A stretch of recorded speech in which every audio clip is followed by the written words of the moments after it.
and in other parts of the world as well. Here we can see a discourse being given on stress to de-stress in the Oklahoma Medical Baptist Center in the United States.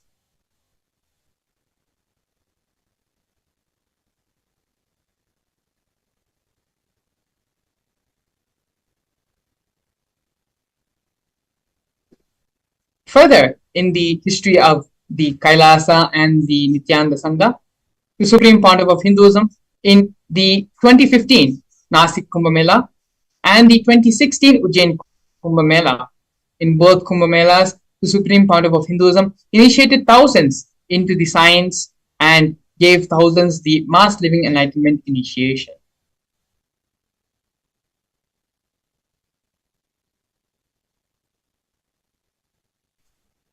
Here we can see the various coronations of the Supreme Pontiff of Hinduism, being coronated as the monarch and head of various kingdoms.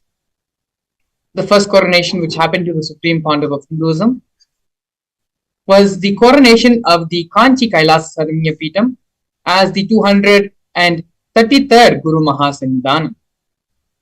Next, we have the coronation of the Suryavamshi Surangi Samrajya, the Supreme Pontiff of Hinduism, being coronated as the incumbent emperor of the Surangi Samrajya. We then have the Supreme Pontiff of Hinduism being coronated as the present 23rd Guru Mahasannidhanam of Dharma Mukti Swargapura. In the year 2012, the Supreme Pontiff of Hinduism was coronated as the present 293rd Jagat Guru Mahasannidhanam of Kailasonatha Shamapita Sarvanyapita. In the same year, the Supreme Pontiff of Hinduism was also coronated as the Mahamandaleshwar of the Mahanirvani Akhada, which is the largest apex monastic order in Hinduism. In the following years, the Supreme Pontiff of Hinduism was coronated as the 1008th Acharya Mahamandaleshwar of the Atal Akhada, which is the head of all the spiritual leaders, and the Atal Akhada is the ancient apex body of Hinduism. In the year 2015, the Supreme Pontiff of Hinduism was elected as the Supreme Pontiff of Hinduism by a congregation of over 1,000 Hindu leaders and pontiffs.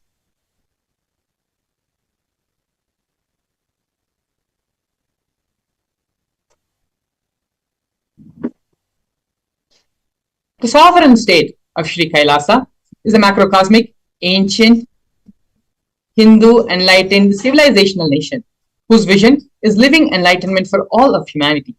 Kailasa's mission is to revive and share with today's world the practical applications of the greater sciences of authentic Hinduism, including the Hindu cosmic physics, Hindu alchemy, Hindu cosmology, Hindu biology, Hindu mathematics, power manifestation, and other sciences as revived by the Supreme Pontiff of Hinduism.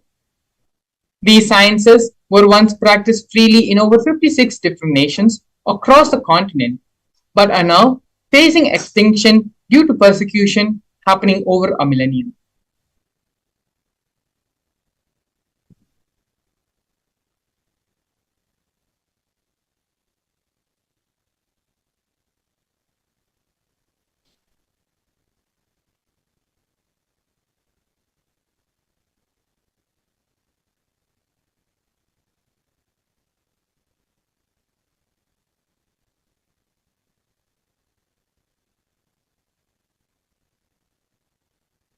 We are now looking at the 108 Sri Kailasa's Uniting Nations initiatives, where the legal body of Sri Kailasa Uniting Nations has initiated 108 different humanitarian efforts, different humanitarian services, which collectively allows for the creation of an enlightened, peaceful, sustainable, equitable, resilient, and thriving world.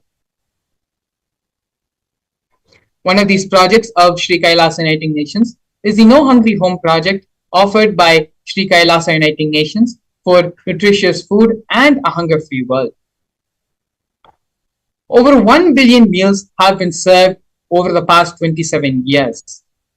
Every month for the past 27 years, the Hindu ASMT community has served more than 1 billion meals in total. By performing the Annadan service is the offering of free organic meals as per the, as per the tradition in religious gatherings to everyone without discrimination. 10,000 meals are served daily free of cost, and up to 100,000 meals are served on festival days.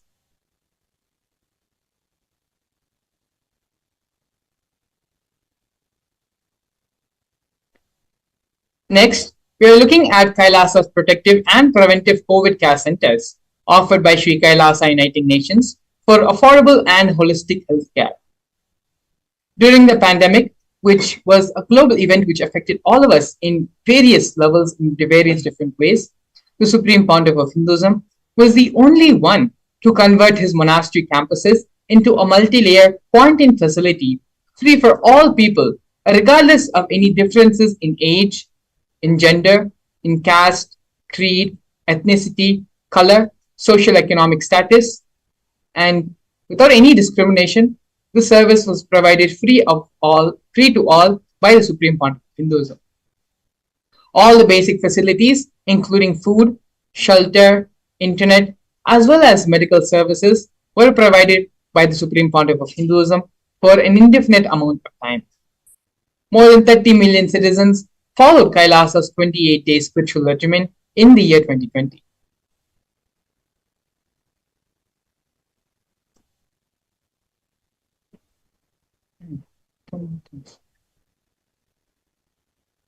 Next, we're looking at the Nithyananda Hindi University and the Nithyananda Gurukul offered by Sri Kailasa Uniting Nations for education reform and development. The Nithyananda Hindi University was established by the Supreme Pontiff of Hinduism and is the world's largest Hindu university. The Nithyananda Gurukul was inaugurated by the Supreme Pontiff of Hinduism on the 2nd of October in the year 2006. The Nithyananda Gurukul is the revival of the ancient Adi Shaivite Guru-disciple education, which is the authentic knowledge transmission system, based on enlightenment. Nithyananda Hindi University has more than 20 million enrollments and has 7,000 free courses, as well as extended campuses in more than 150 countries.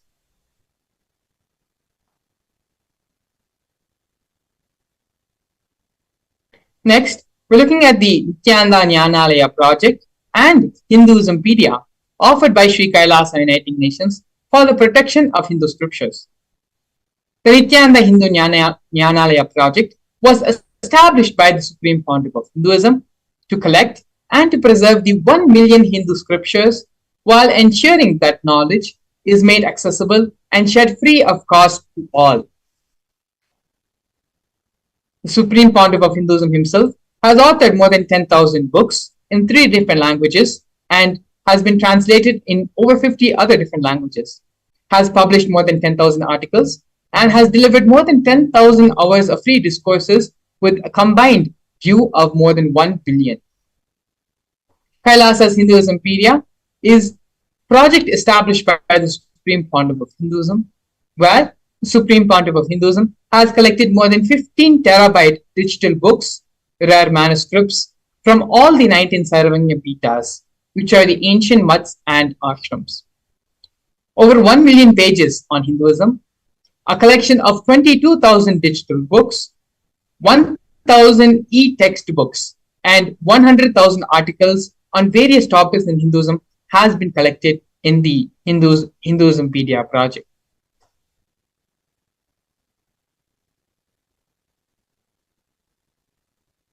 The next project which we are looking at is the Confluences for World Peace offered by Sri Kailasa Uniting Nations for global peace and religious harmony. In the year 2009, the Supreme Pontiff of Hinduism organized a month-long peace walk covering 1,000 kilometers and 1,000 villages to bring together harmony from all walks of life, to promote feeling connection and oneness among people. During the walk, health camps were conducted in villages along its path. As you can see here, photos of thousands and thousands of people coming together and doing the peace walk.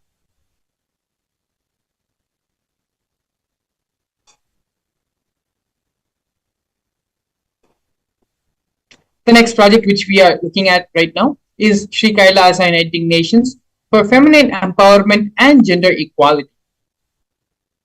Kailasa's Yogini Sarvanya Pita established the yoga and meditation universities to empower the quality of life and emphasis on life solutions through Vedas and through the Agamas, empowering the indigenous rural women, fighting against wrongful gender stereotyping, gender-based violence, and lack of inclusive and quality learning environments.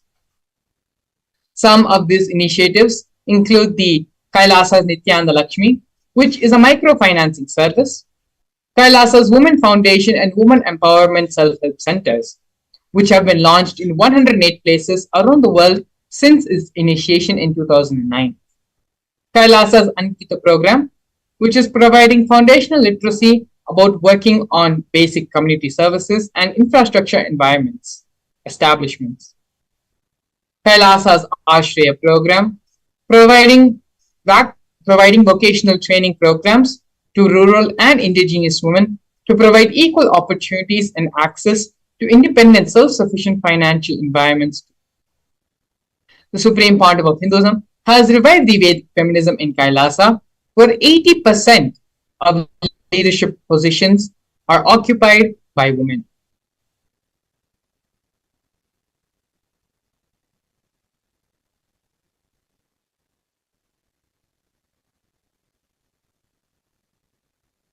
Next here, we're looking at the Nityananda Yoga offered by Sri Kailasa Uniting Nations for yoga. The Supreme Pontiff of Hinduism has revived 108 scientifically validated kriyas, specifically targeting the 108 major diseases and disorders such as diabetes, arthritis, blood pressure, and rheumatism.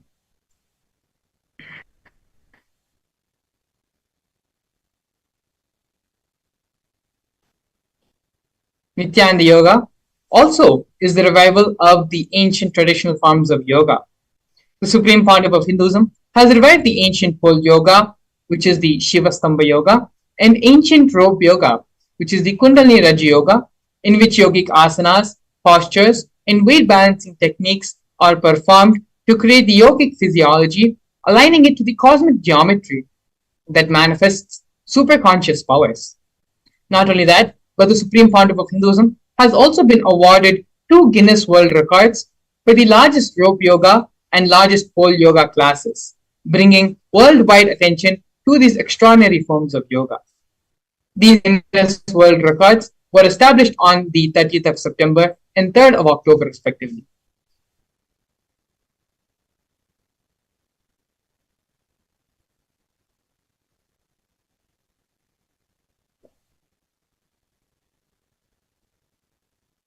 Here, we can see one of the most historic moments in the history of Sri Kailasa, where Kailasa, the first nation of Hindus, led by the Supreme Pontiff of Hinduism, Bhagavan Sri Nithyananda Paramashivam, spoke on behalf of the 2 billion global Hindu diaspora at the 14th session of the United Nations Forum on Minority Issues.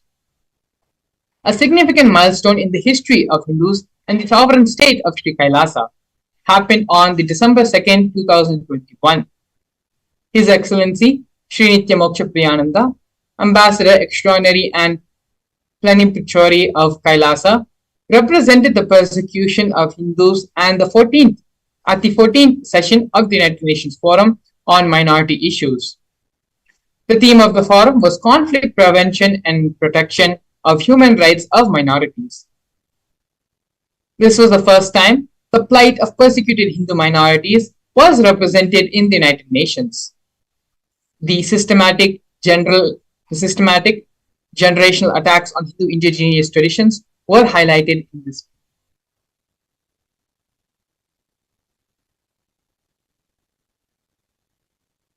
Here, we're witnessing and seeing the torture and murder attempts by the state and non-state actors.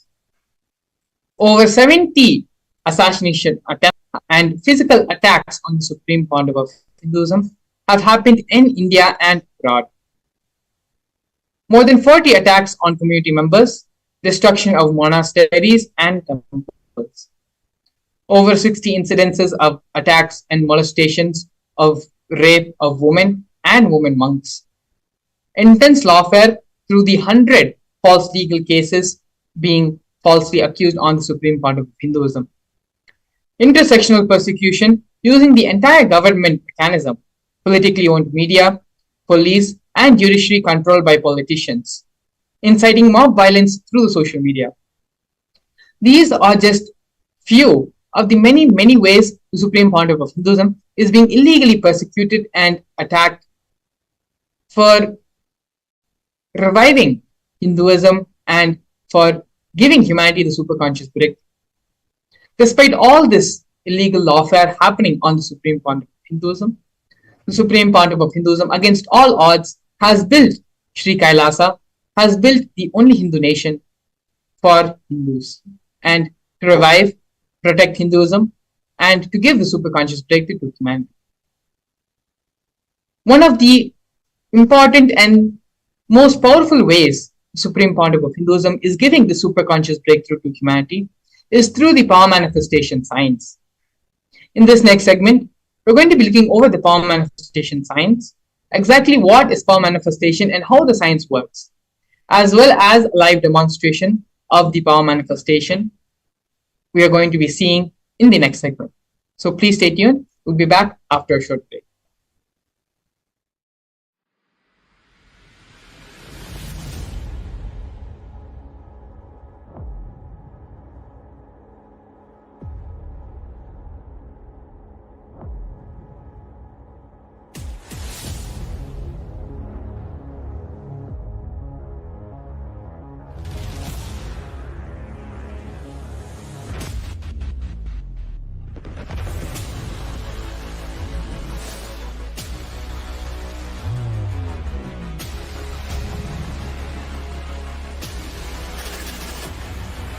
You will become Paramashivam.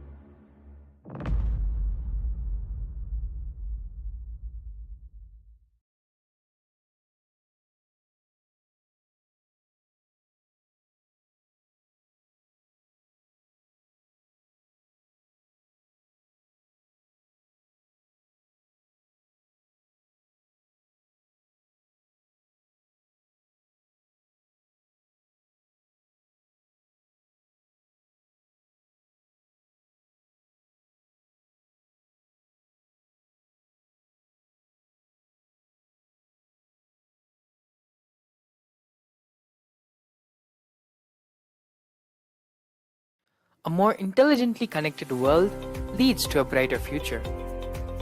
An enlightened humanity leads to a better world.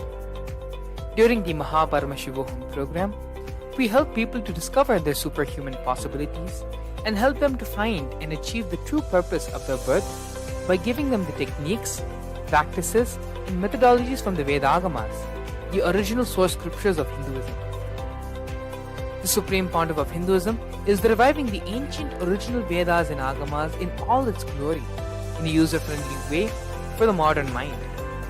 The Supreme Pontiff of Hinduism is transforming human beings into divine beings, reviving, initiating, and replicating the 463 powers from the Agamas revealed by Paramashivam.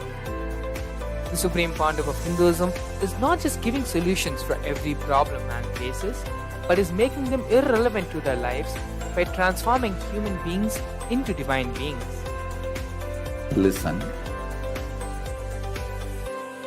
Any argument presented by your mind, body, your present reality to establish you are not Paramashiva. You are not omniscient, omnipotent, omnipresent. Anything presented to prove you are not Paramashiva is illegitimate. Decide this. This is super determinism. Understand? Anything you declare as Nithyanandam, welcome everyone, all the viewers watching us live on our social media platforms, on Facebook Live, on YouTube Live, on Nithyananda TV for this beautiful and powerful session on power manifestation, manifesting the Shaktis of Paramashiva. In this session, we're going to see few various topics like what are the Shaktis, what is the difference between Shaktis and Siddhis, and how can these Shaktis help us in our life, and ultimately we're going to be seeing the beautiful demonstration of the live power manifestation of these Shaktis. So now we'll first see what are the Shaktis.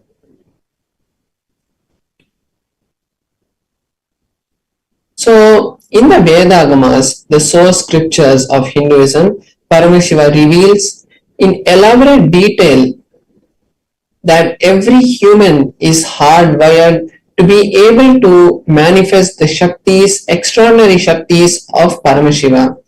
The manifesting powers are described in a systematic method and science for human beings to explore the various opportunities and powers, various possibilities that have been given in the Vedas and Agamas.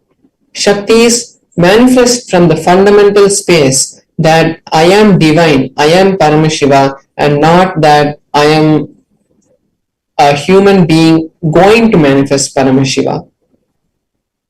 Now we'll be seeing the difference between the Shaktis and Siddhis.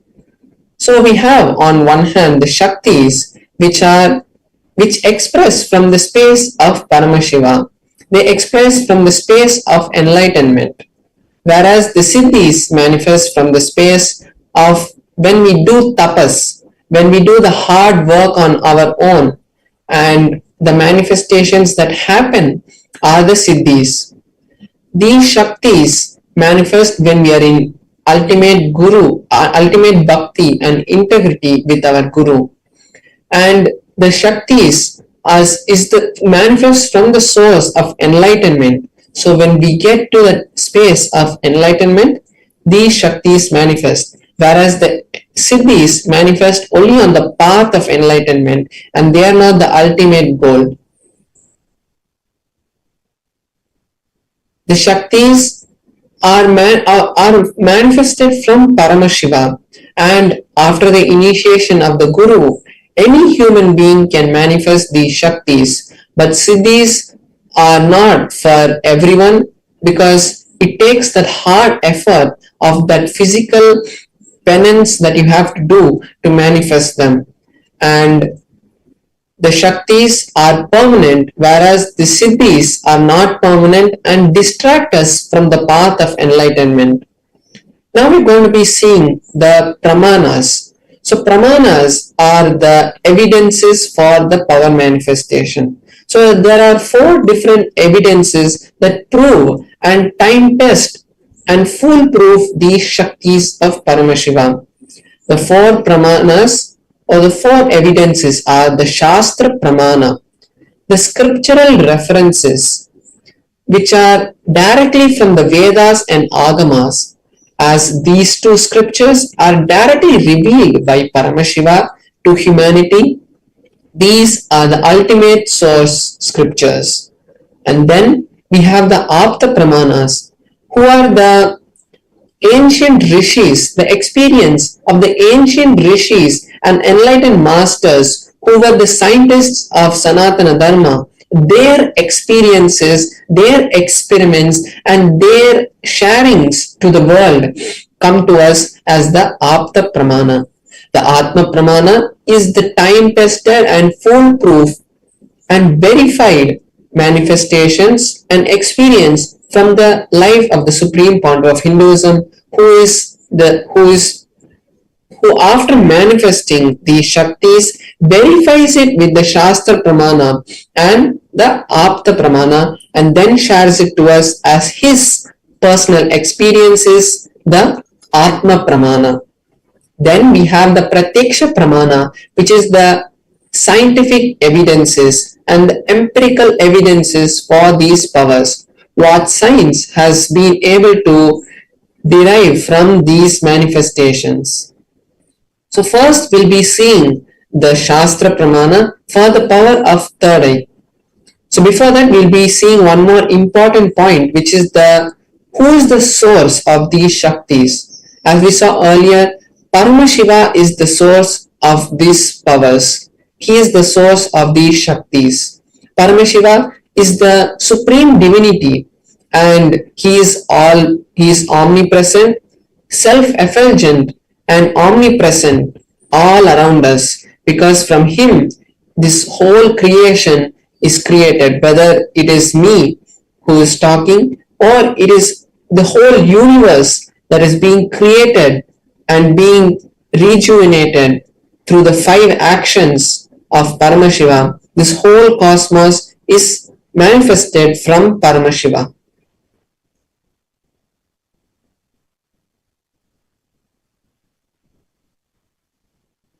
Now, the ultimate truth about Shaktis is when a powerful cognition, the jnana, is mapped into us, is understood, is cognized by us, our consciousness, when it is mapped, it becomes prajnana, which is the powers that manifest through us. So when a powerful cognition is cognized into our consciousness, and when it comes out, when it is expressed, it is manifested as Shaktis. Now we'll be seeing the Shastra Pramana, the scriptural reference, what Paramashiva has told in the Vedas and Agamas about these Shaktis. So the Shastra Pramana for the power of third eye is from the Vijnana Bhairava Tantra. And the third eye is not just reading, it is not just about reading, but it is the intra-organ which has been given to all human beings by Paramashiva. So the Shastra Pramana is from the Vijnana Bhairava Tantra, Sutra 34. Kvachid vastuni vinyasya shaner drishtrim nivartayet tajnanam chitta sahitam devi shunyalayo bhavet. The translation of this verse is: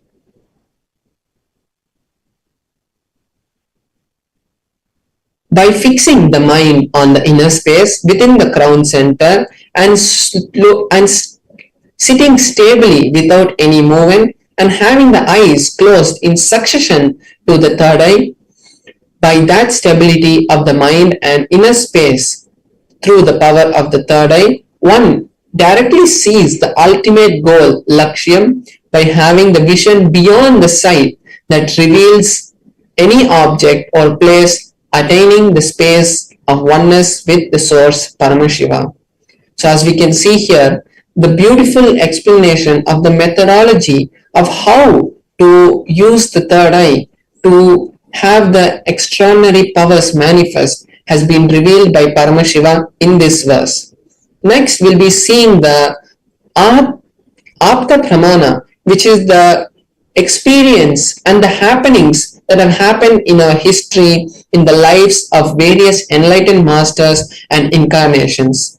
In this Apta Pramana, we'll be seeing the beautiful Pramana from the Bhagavad Gita, this historical event of the Bhagavad Gita in the Mahabharata. Bhagavan Shri Krishna is asked by Arjuna that Arjuna wants to see the cosmic form, the Vishwarupa Darshana of Krishna. But Krishna tells in the 8th verse of the 11th chapter, but you cannot see my cosmic form with these physical eyes of yours. Therefore, I grant you the divine vision of the third eye. Behold my cosmic form. So we can see in this verse how directly Bhagavan Shri Krishna is initiating Arjuna into the science and the power of third eye. And also in the same story, we can see how Sanjaya, the charioteer of a blind king who is Dhritarashtra, the father of the of the Kauravas, and the uncle of the Pandavas, who was blind, was told the whole was inside and outside he was the world. narrated the whole story of the Mahabharata war which was happening by Experiencing, I was Sanjaya, who able to was see also initiated. everything Next, we can see around the me, above Atma me, Pramana, the the whole personal 360 experience degree, of the Supreme Pontiff every of direction, Hinduism, how he below experienced me, this everywhere. Pramana. In his own words, the I Supreme Pontiff of realized not Hinduism only I was says, able to the see, I first was able to experience that I was able to feel see this everything around experience. me, above me, the whole Right? 360 degrees, 10 directions, and below me.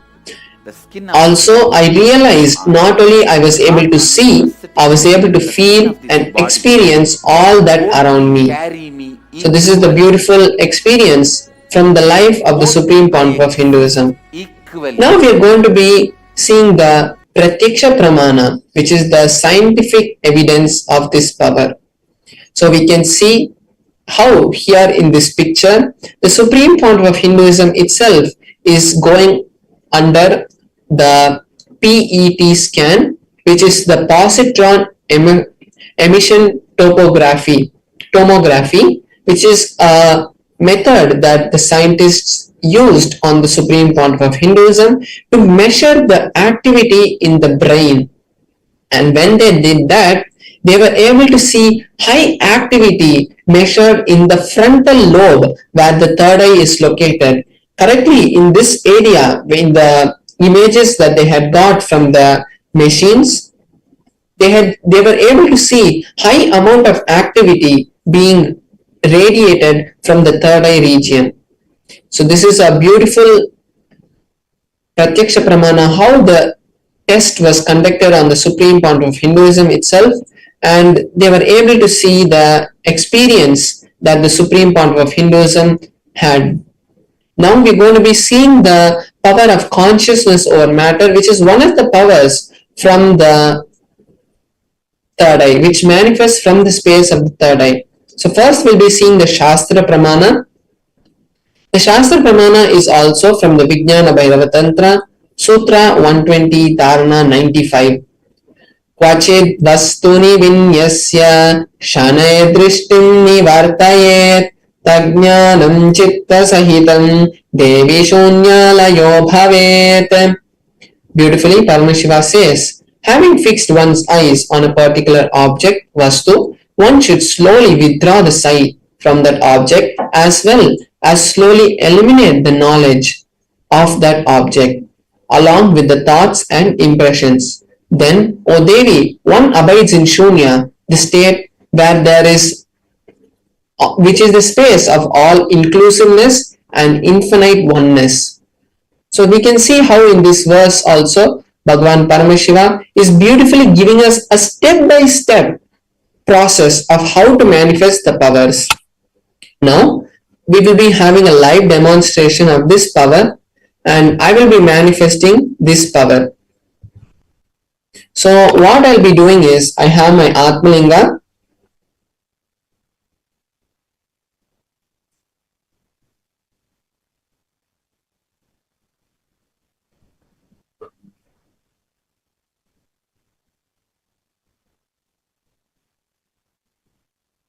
So I have my Atmalinga with me and I'm going to be placing my hand on a flat surface and then I'm going to be placing my Atmalinga and with the power of Paramashiva, I'll be making the Atmalinga, we'll be having the beautiful darshan of the Atmalinga standing.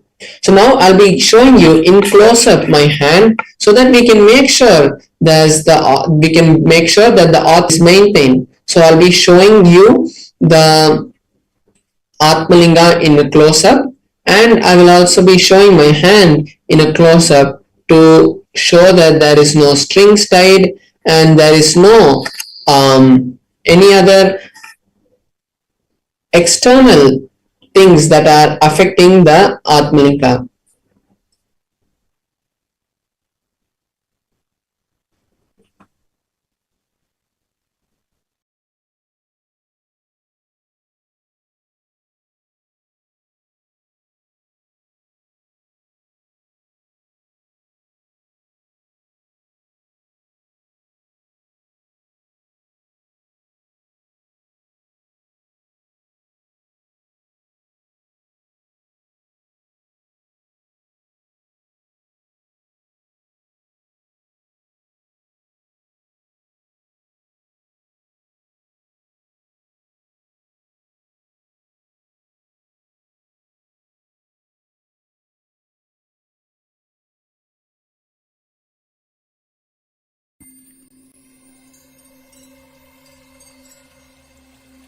I welcome you all with my love and respect.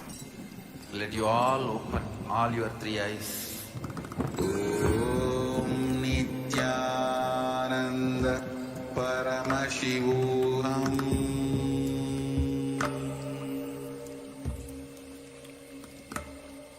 Om Nithyananda Paramashivam.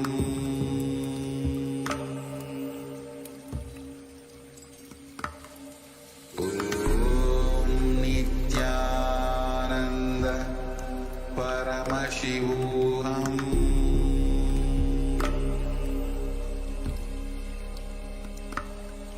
Om Nithyananda Paramashivam.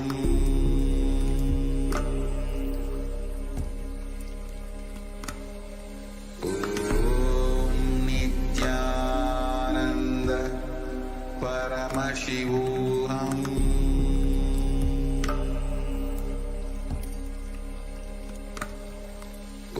Om Nithyananda.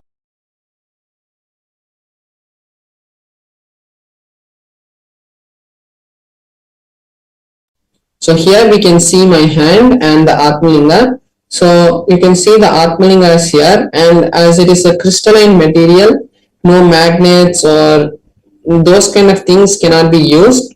And also we can see, as I'm showing in a close-up, that there are no strings tied, there is no glue on my hand, and there is nothing in my hand which can be used to make the Atmalinga stand. So we can all see that it is going to be the direct power of Paramashiva. So now I'm going to be placing my Atmalinga, and I also have this tissue paper here so that I can show you that I'm just rolling it like this, and then I'm showing you so you can see that there is no ropes that is going to be able to make the Atmalinga move, and we can see that there is no ropes anywhere. So we can see even when I move, there is no movement in the Atmalinga. So now I'll be chanting the Mahavakya intensely. I'm connecting to Paramashiva, and from that space of oneness and Advaita, I'll be making the Atmalinga to stand. So all of you viewers watching us live now can all see to manifest these Shaktis of Paramashiva, and any desire or reality that you want to manifest, you can take this time to do these, to post your requests in the chat, and when you post it, you will be able to see the direct manifestation happening, because when we manifest the powers of Paramashiva, we are also entangling with Paramashiva. So now I'll be chanting the Mahavakya, and we'll all be having seeing the beautiful manifestation, and you can also take this time to manifest any power that you want, because when we entangle, we are creating a beautiful ecosystem, a Vata Varna, to manifest the power.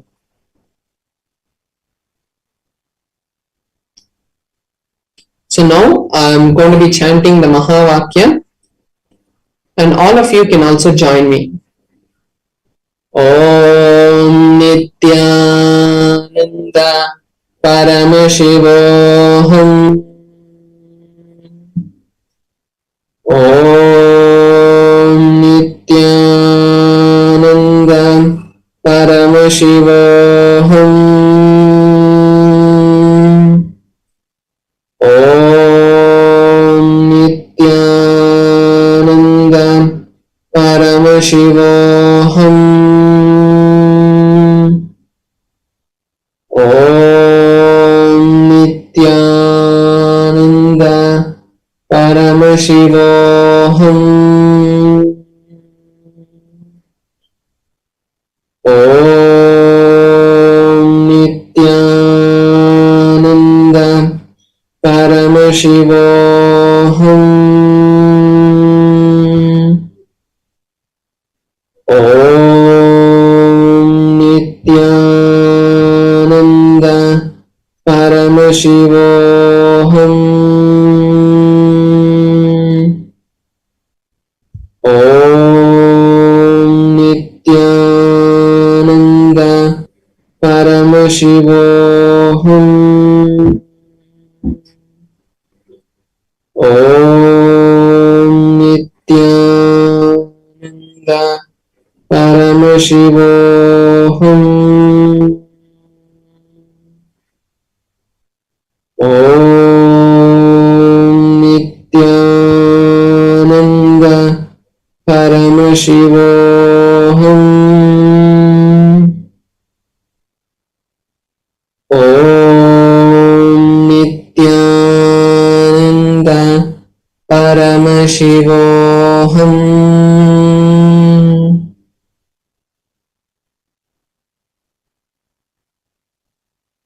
Yes, now as we have seen the beautiful manifestation, we can all thank Paramashiva for this beautiful manifestation to take place and for us to view this manifestation, because in most of our lifetimes even we don't get the opportunity to see even these kind of manifestations happening. And the viewers watching us now, you are the most chosen people by Paramashiva to view these kind of extraordinary powers manifest by the initiation of a living incarnation. So now let's take these few minutes for us to also manifest this power, but we are going to manifest in a real life way.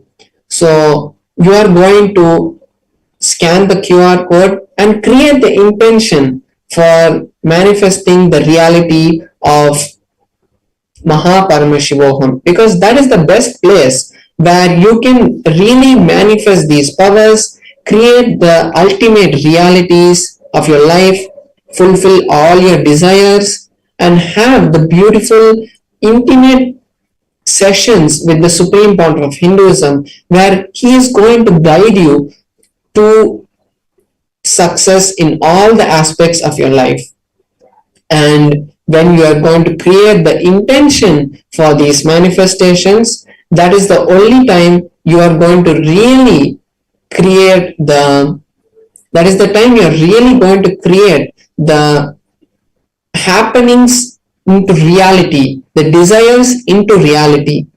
So I request all the viewers watching us now to take this beautiful time to scan the QR code and go to paramashivoham.org and create your reality by starting with the intention.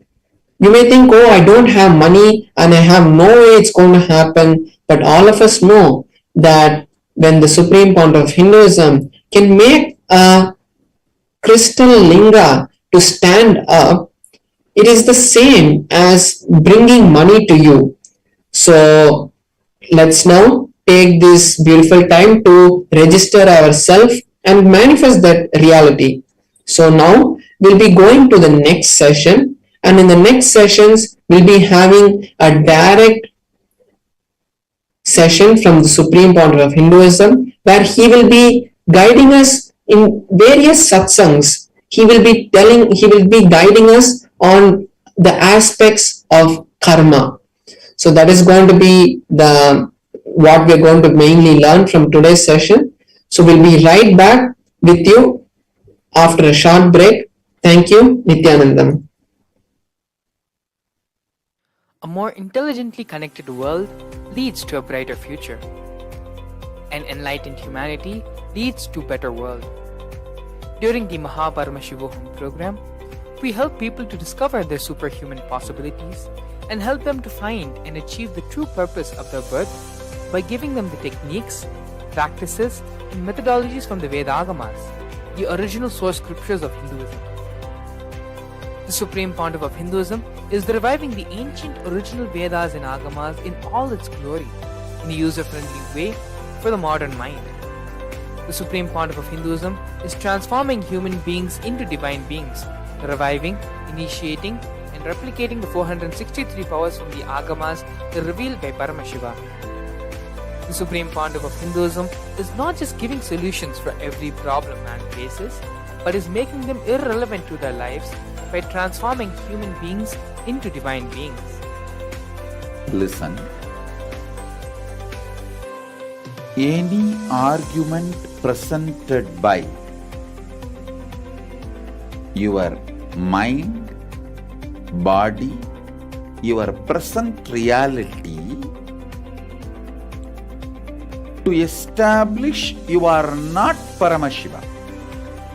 You are not omniscient, omnipotent, omnipresent. Anything presented to prove you are not Paramashiva is illegitimate. Decide this. This is super determinism. Understand? Anything you declare as illegitimate will lose power over you, will die in few days, few minutes, maybe in few weeks, whatever few days it takes. It will not have power over you. Understand, this is the method for sudden enlightenment. This is the method for sudden enlightenment. It happens by the Shaktipada. Here Paramashiva is sitting to tell you all, you are Paramashiva, you are me, with Shaktipada and Shaktinipada. The Dvitiya Vijnasa Krama is an extensive and thorough yoga sequence to prepare your body to receive the experience being given by the Supreme Founder of Hinduism. Through the yoga, which is aligned as per the source scriptures laid down by Paramashiva and the Agamas, you break all the impossibility in your body and in turn break the very cognition of impossibility. The program leads you to go beyond your human frame and limiting human ideas, which prevents you from living your highest possibility. I will reach you wherever you are, whichever corner of the world you may be. I will reach you with enlightenment. Again I tell you, I am not here to prove I am God, I am here to prove you are God. Don't wait to become divine. Register now at paramashivoham.org.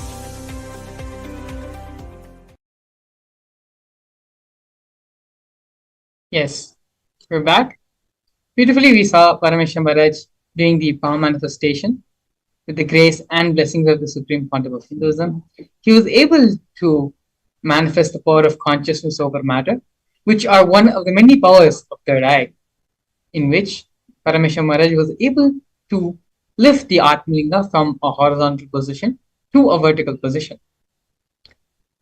Now, after seeing this extraordinary power manifestation demonstration, we're going to be entering into the topic and subject of today's Bhava Samadhi Darshan. As I previously mentioned, today the Supreme Pontiff of Hinduism is going to be gracing all of us in the Bhava Samadhi Darshan of Bhikshatana. The story of Bhikshatana is very beautiful and is one of the Leelas which Paramashiva performed in order to remove the karmas, to remove the ego of the Tarakavana rishis.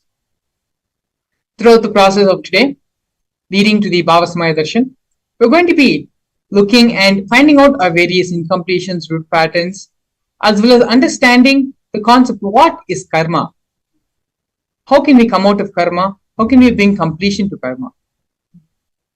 We are now going to be watching a series of satsangs given by the Supreme Pontiff of Hinduism, enlightening us on this topic, on this concept of exactly what is karma. Throughout our life, we hear this word karma being used by so many people in so many different ways and aspects of our life. Supreme Pontiff of Hinduism is going to be expanding and giving the proper definition, proper understanding, the correct understanding about life. So now, let us all come back to the space of listening, to the space of restful awareness, move from the space of hearing to listening. It is only in this space whatever the supreme point of Hinduism says becomes a part of our system. It becomes a part of our cognition. In this space of listening now, let us now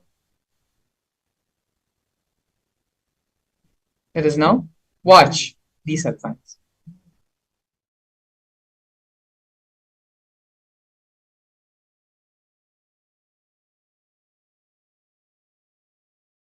Paramashiva's direct message from Kailasa.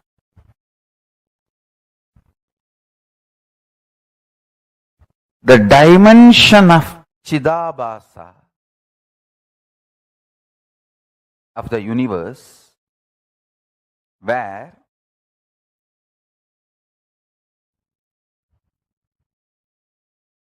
the activism of Chit and absolute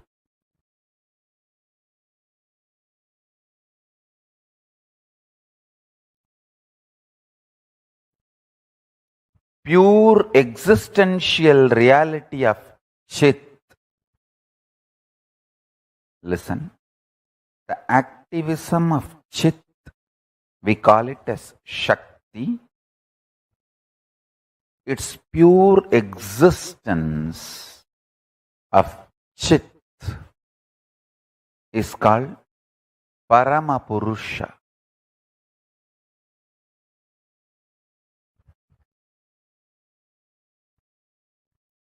These two together, in its pure being space and intense doing space, both together,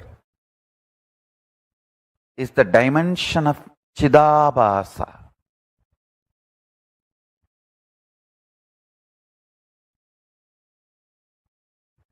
That space of Chidabhasa is the source of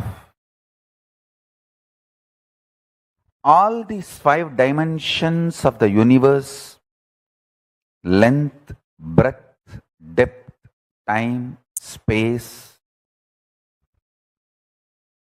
Because modern day scientists are trying to use 2 different words, time and space,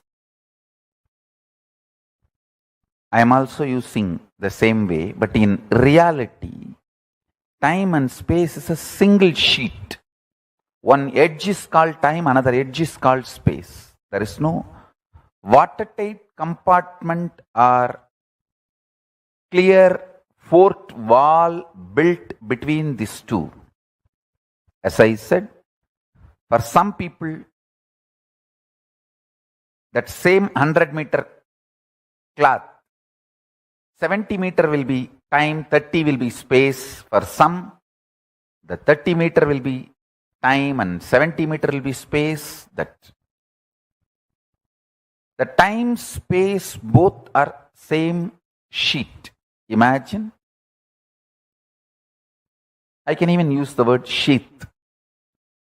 Avarana. Sheath.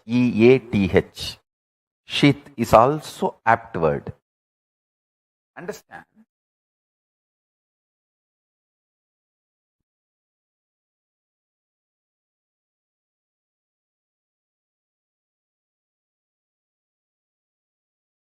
Whether you know it or not, realize it or not, your thought current and your reality is not separated by any wall or any border. What you again and again persistently put in your space starts manifesting in your time. What you again and again and again practice in your time starts manifesting in your space. As I said, this time and space does not have a clear-cut border.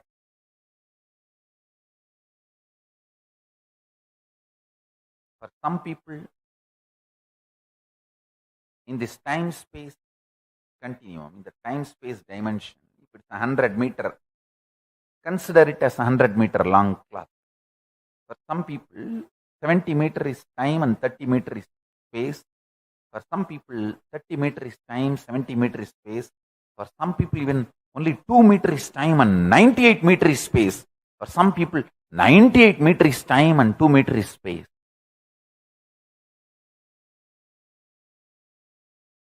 Listen. When the length dimension starts manifesting its possibilities in all its multiple level, it gives birth to breadth dimension. When the length dimension and breadth dimension both starts manifesting all its possibilities in multiple level, it gives birth to depth dimension. When the length dimension, depth dimension, breadth dimension, all three starts giving birth to all the infinite dimensions of them in multiple levels, in all possibilities, spontaneously and simultaneously, they give birth to the dimension.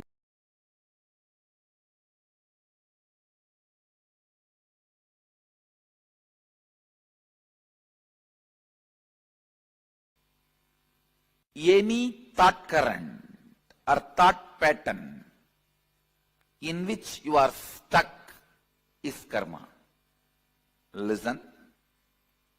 The thought current or thought pattern, any thought current, any thought pattern in which you are stuck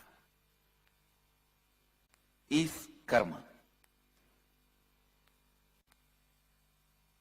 Stuck thought current, suffocating thought current, suffocating thought pattern,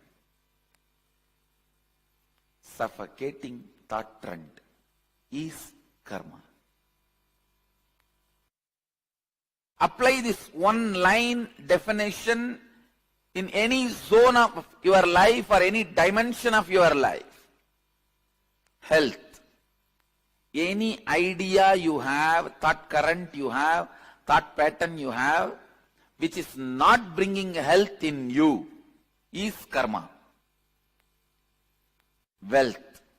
Any thought current, any thought pattern you have, which is not bringing wealth, what you want to cause as your reality in your life, is karma. Anything which is not letting you cause your reality, the stuck thought current which is not causing your reality, is karma. Understand? It can be in the field of your relationships, in the field of your wants, in the field of your needs, in the field of your contentment, in the field of your completion, whatever may be the field. In any field, the thought current in which you are stuck, thought pattern in which you are stuck, is karma. There may be tons of life solutions for every situations you may know, like completion with yourself, completion with others, authenticity, integrity, responsibility, enriching, listening. There may be tons of concepts you heard to cause your reality. But if it has not started happening, it is only karma for you. Listen.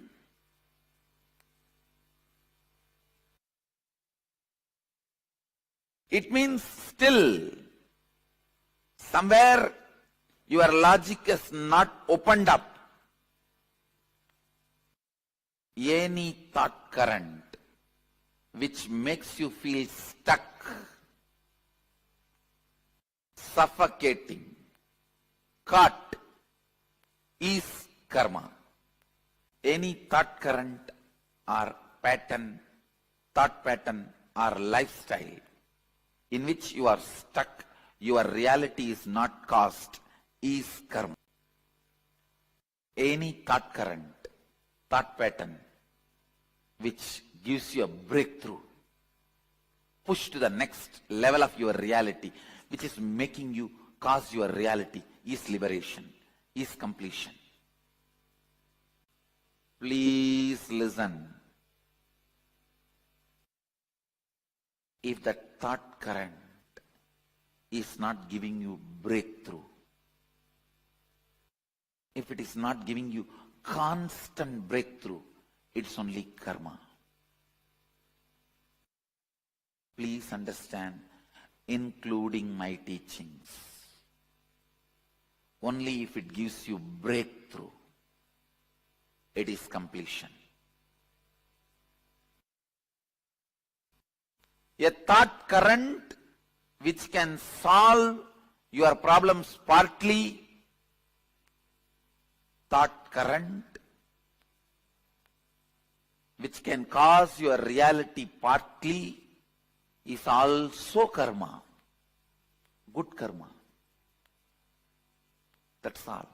But karma. The thought pattern which does not cause any of your reality is karma. The thought pattern which makes you more and more suffocating day by day is bad karma. The thought pattern which causes some part of your reality is good karma. The thought pattern, thought trend which causes all the things you want as reality is completion. If you are not able to cause even one reality you want, question the whole thought current you have. Question the whole series of thought current you have.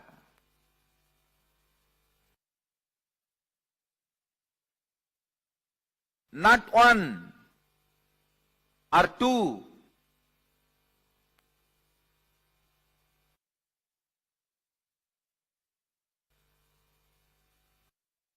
Na iti. Not this. Na iti. Not this.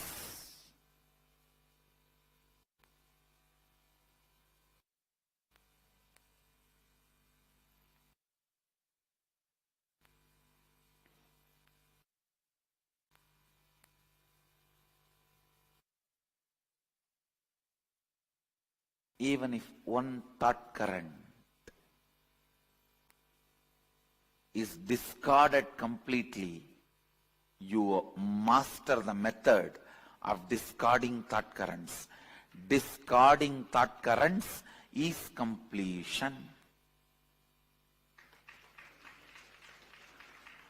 Not just discarding one thought or one thought pattern, discarding thought currents is completion. The time period you are stuck with one thought pattern is a year, season in your life.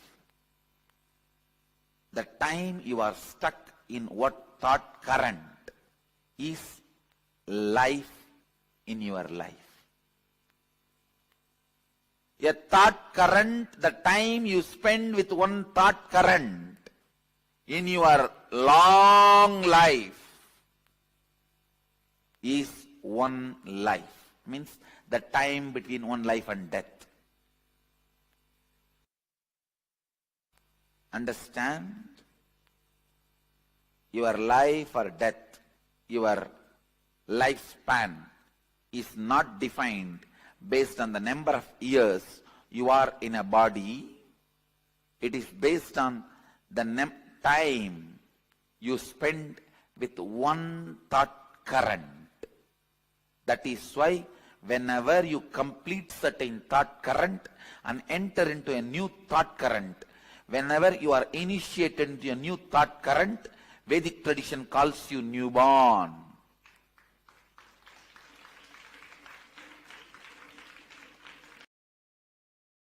Karma is not something which you committed or omitted. It is not the dosha which comes due to something which you committed or omitted. It is the blind spots, unattended blind spots, are deluded understandings about the dharma, the software based on which you function, the source code of the software based on which you function. Blind spots about that software, delusions about that software's result is karma. People plan and work for poverty, but blame poverty on karma. Hey, listen. When you postpone what you need to do for money, you are doing what is needed for poverty. Understand? When you are postponing what needs to be done for wealth, you are preponing what is need to be done for poverty. When you don't want to be exposing your blind spots to yourself, when you want to be in delusion, when you are postponing what you need to do for wealth, you are preponing and doing what is needed for poverty. Learn to open your eyes to the software based on which you are functioning.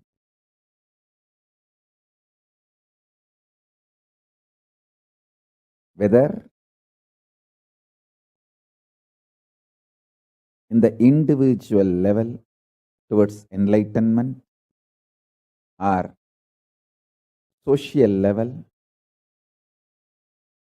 your survival as the society, group of people, or political level, survival of your political existence, or economical level, survival of your group economically in any level. Understand the source code software.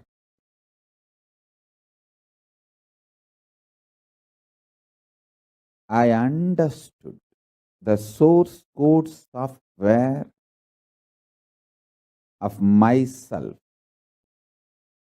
my body, how the various organs of my body is coordinated, how they are all inspired, excited, what inspires them, what makes them active, alive, energetic. I have understood that source code. Because of that, even poison could not kill me. When anti-Hindu gang tried to poison me, it only disturbed my health, but it could not kill me. Before that, I woke up. and did all the detoxing needed to be done. Now I am not only back with health, I have done anti-aging, the Kayakalpa process.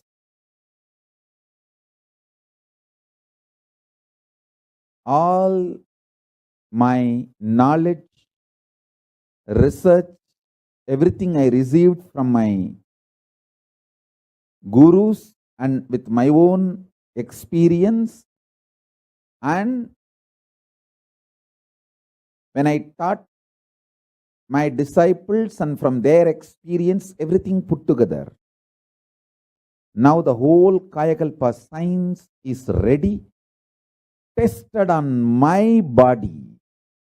And when I understood the dharma of my body, intra-organs and internal organs, and external body, physical body, all these are interconnected, coordinated, organized. How all my 5 structures relate with each other. The physical structure, breathing structure, mental structure, cognition structure, conscious structure, how all these 5 structures of me relate with each other. How?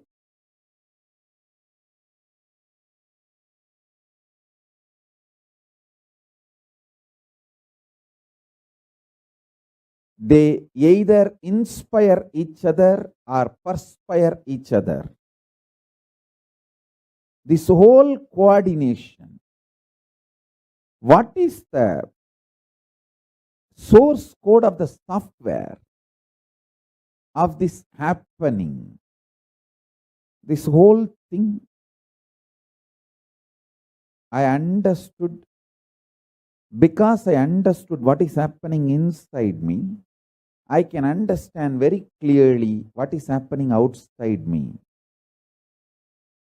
Once I understood the first principle of me, I just know everything. I become Sarvanya. I can know anything.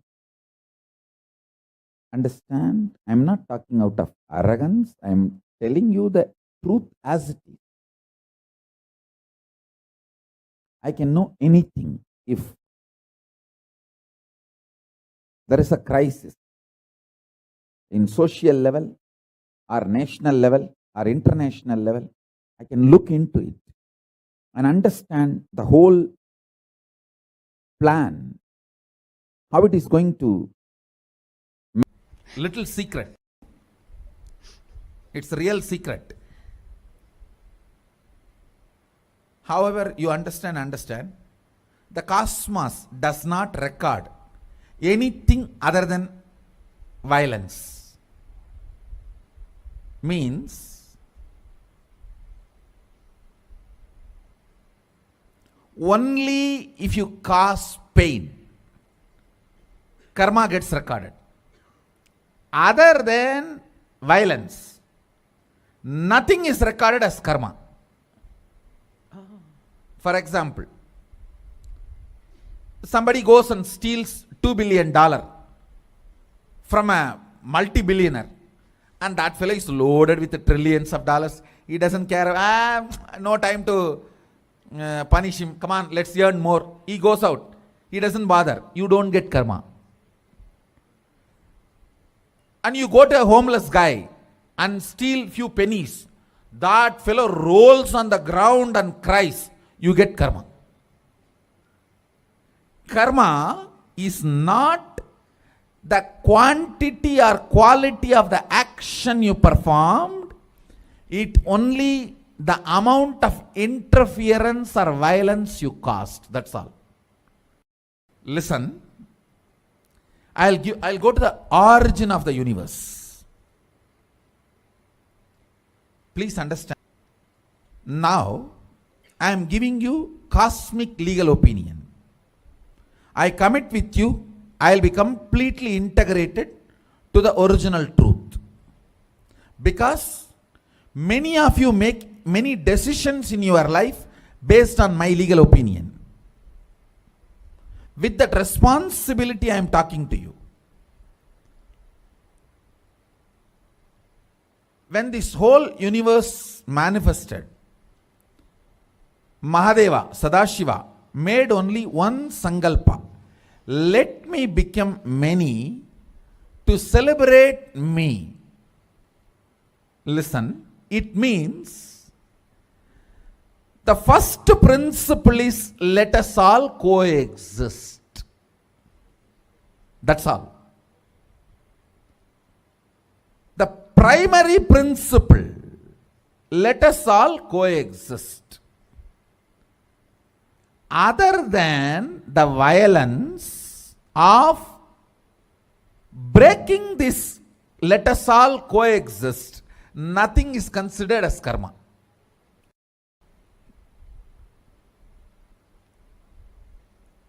All of you are getting what I am saying? See, that infinity, when it decided to manifest as this universe and as all of us, only principle it declared is, let me become many to celebrate me. It means only one principle, let us all coexist, that's all.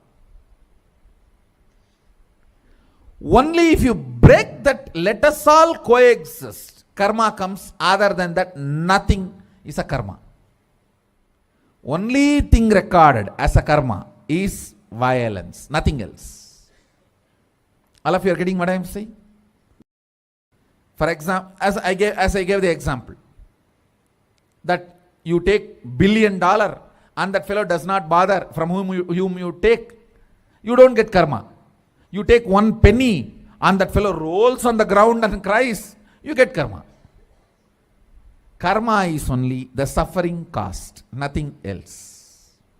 Good karma, the celebration cost, that's all. See, Mahadeva, he becomes many. He declares, let me become many to celebrate me. So more and more celebration you cast becomes good karma. More and more pain you cast becomes bad karma. That's all. The same rule applies.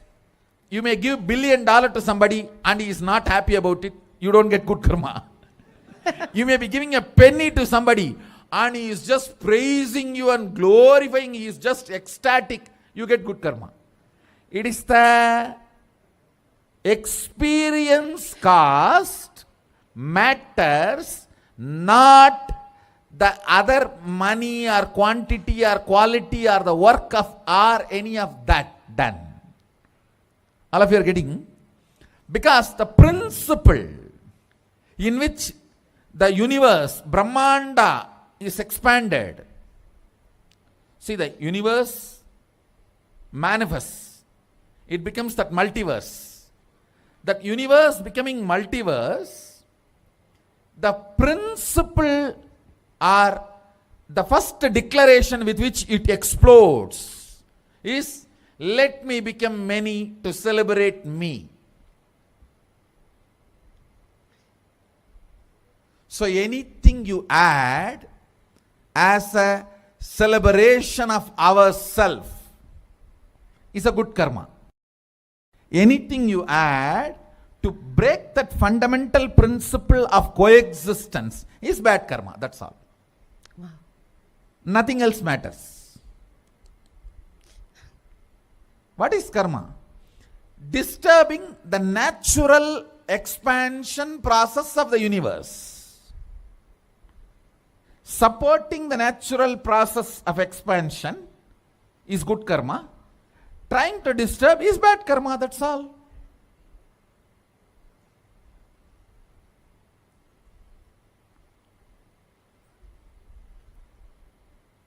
That is why I tell people, whole life who drinks and smokes does not have 1 inch of karma. He may have health issue, but one non-veg meal is enough to put you in hell. Because the pain of the animal is there. Animal is not going to be blessing you and dying when it dies. Oh loka samasta sukhino bhavantu. Let everyone be blissful and happy eating my body. No.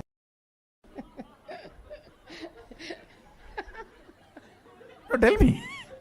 Is there any animal? See the Facebook video, how they skin the animals. Tons of Facebook videos are there. There's on Facebook page that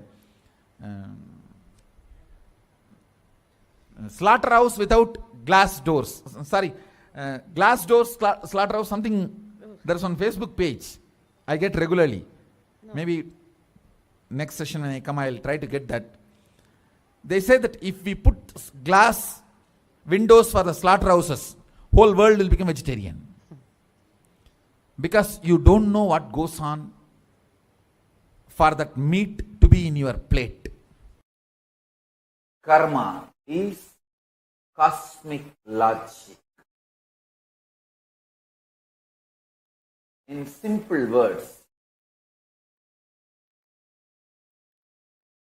if I have to define karma,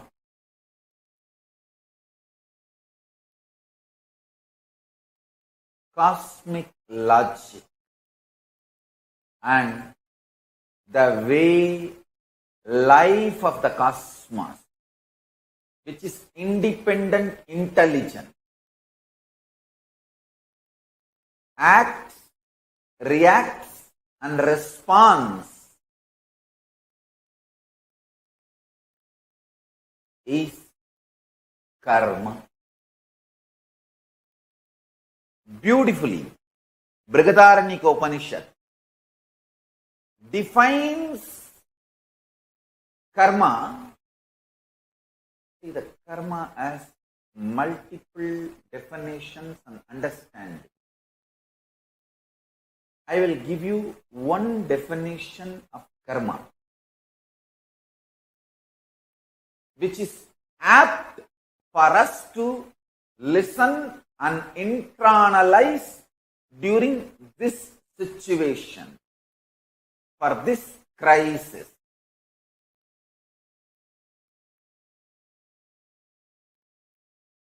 Yatha chari, tata bhavati, sadhu kari, sadur bhavati, papakari, papo bhavati, punya punyena karmana bhavati, papa papena. This is Brihadaranyaka Upanishad, 4th Adhyaya, 4th Brahmanam, 5th mantra. I'll give you the translation. As it does and acts, so it becomes. By doing good, it becomes good. And by doing evil, it becomes virtuous through good acts and vicious through evil acts. I'll give you one more definition of karma, the cosmic logic, which is needed for all of us to listen and internalize during this crisis. Again, this definition is from Brihadaranyaka Upanishad, which is the source of Hindu scriptures. 3rd Adhyaya, 2nd Brahmanam, 13th mantra. Karma haiva tat prasatu, punyo vai punyena, karmana bhavati, papa pape neti. Therefore, one indeed becomes good through good work and evil through evil work.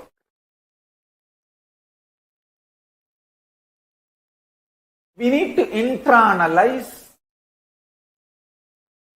this definition of the cosmic logic.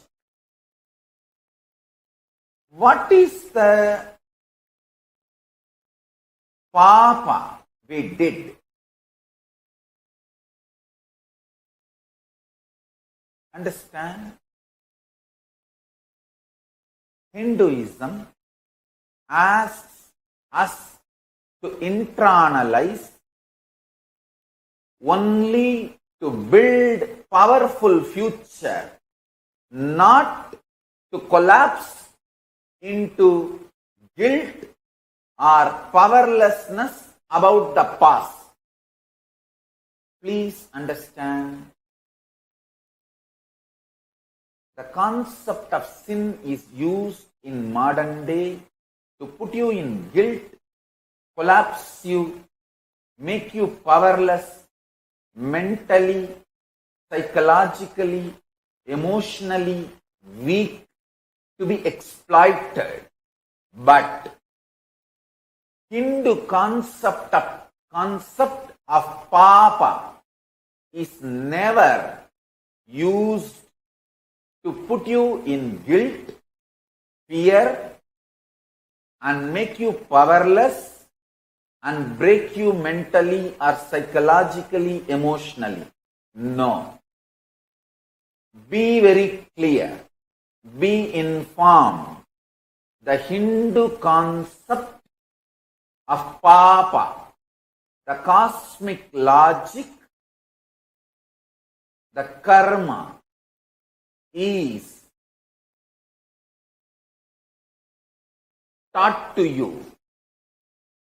The secrets about cosmic logic, knowledge of the cosmic logic, karma, is revealed to you only to make you powerful and create a new future,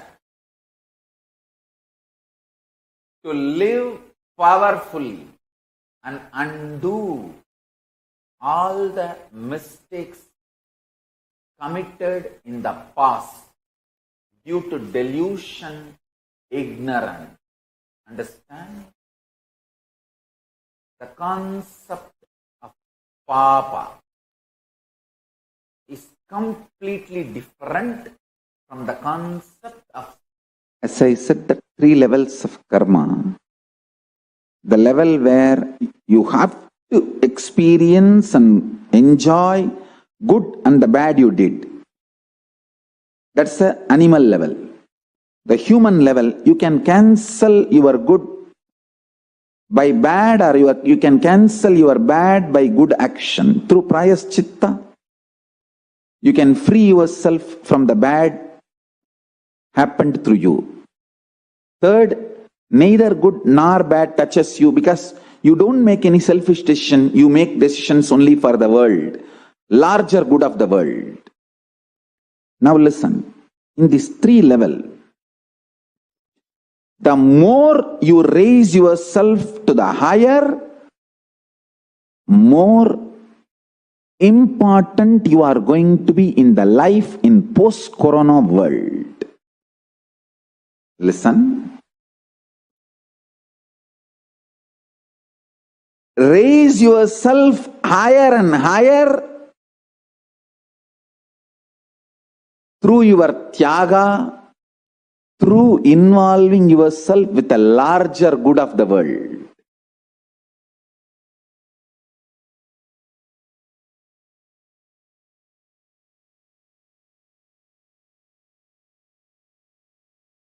Yes, Nithyananda. Swamiji beautifully explained and clarified a lot of misconceptions, misinformation, and false ideas that have been spread about karma. The fundamental concept of what is karma, how we accumulate karma, as well as how we can complete all our karma and become one with Paramashivam. Beautifully, the Supreme Pontiff of Hinduism explained exactly what karma is. Karma is not directly or indirectly related to the actions you perform. Swamiji beautifully explained, it is only when you inflict violence upon someone, is only when karma is formed and only when karma is created. The only founding principle for accumulating bad karma is the pain and suffering that you inflict on another person. And the only way you can gain good karma is by the decisions and actions you make on becoming one, on bringing the oneness experience with everyone, in becoming inclusive and making more and more the space, the concept, and the community of oneness around you. Let us now look at the internalization exercise, which is going to help us understand this concept about karma in a much more deeper way.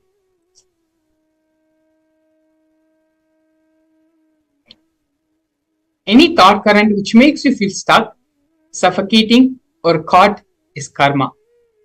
Any thought current, thought pattern, which gives you breakthrough, pushes you to the next level of your reality, which is making you cause your reality, is liberation, is completion.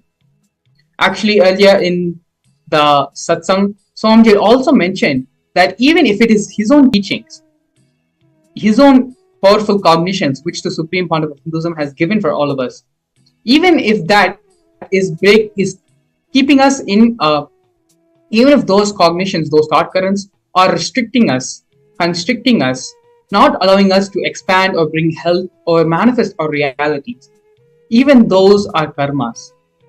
It is only the thought currents, the thought patterns, or the reality in which space of completion manifests more and more in our life.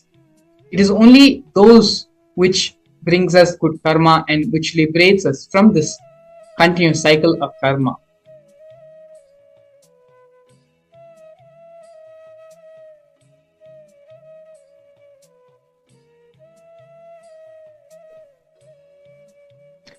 The first step of this exercise, let us first pen down all the thought currents or lifestyle in which you are stuck. You feel is suffocating you, which is not letting you cause your reality. So I think this is pretty much very simple of us. All of us from the top of our head knows exactly where we're stuck in life, the ways we are feeling suffocated and restricted in life. It is only after we identify all the problems which we want to complete and we want to get rid of our life, then we can even work towards finding the solution for it and completing it. So now, please take a few minutes and pen down all the thought currents, lifestyle, decisions, and the different aspects of your life in which you are feeling stuck, in which you are feeling suffocating, and which is not letting you cause your reality. Please take a few minutes. It's very, very simple, but very, very important in order for us to come out of the cycle of karma and become liberated. Please take a few minutes. Get a pen and pencil if you need, and start penning down all the thought currents, lifestyle decisions, aspects of your life in which you feel suffocated, you feel stuck, and you're not able to manifest your reality.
Yes. The most beautiful thing about all these exercises which we are doing before the program starts, before we have the Bhava Darshan of the Supreme Pontiff of Hinduism, is that each and every day the Supreme Pontiff of Hinduism is giving a different way, completely different direction, different methodology, so that we can manifest our reality, so that we can live the life the way we want. So this is so exciting and so inspiring, so much of bliss just even talking about it. The way you can manifest the reality which you want right now just by doing the simple exercise and having the darshan of the Supreme Pontiff.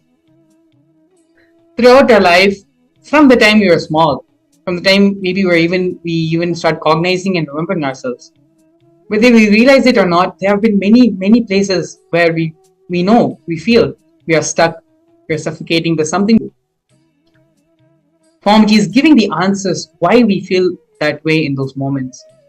Not only is he giving us the clarity and explaining to us about our own lives, Swamiji is also teaching us how we can manifest the reality which we want.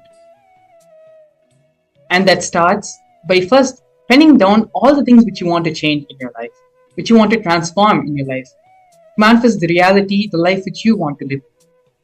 So please, with utmost sincerity, pen down all the patterns, all the thought currents, the lifestyle decisions. Every way you feel stuck, you feel suffocated, you don't know what to do. Pen all those things now. Swamiji is going to be getting rid of all these incompletions in the Bhava Darshan today. Continue to pen down all the patterns, problems, everything which you want to be removed from your life.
Yes. We're now going to be moving into the second step of this process.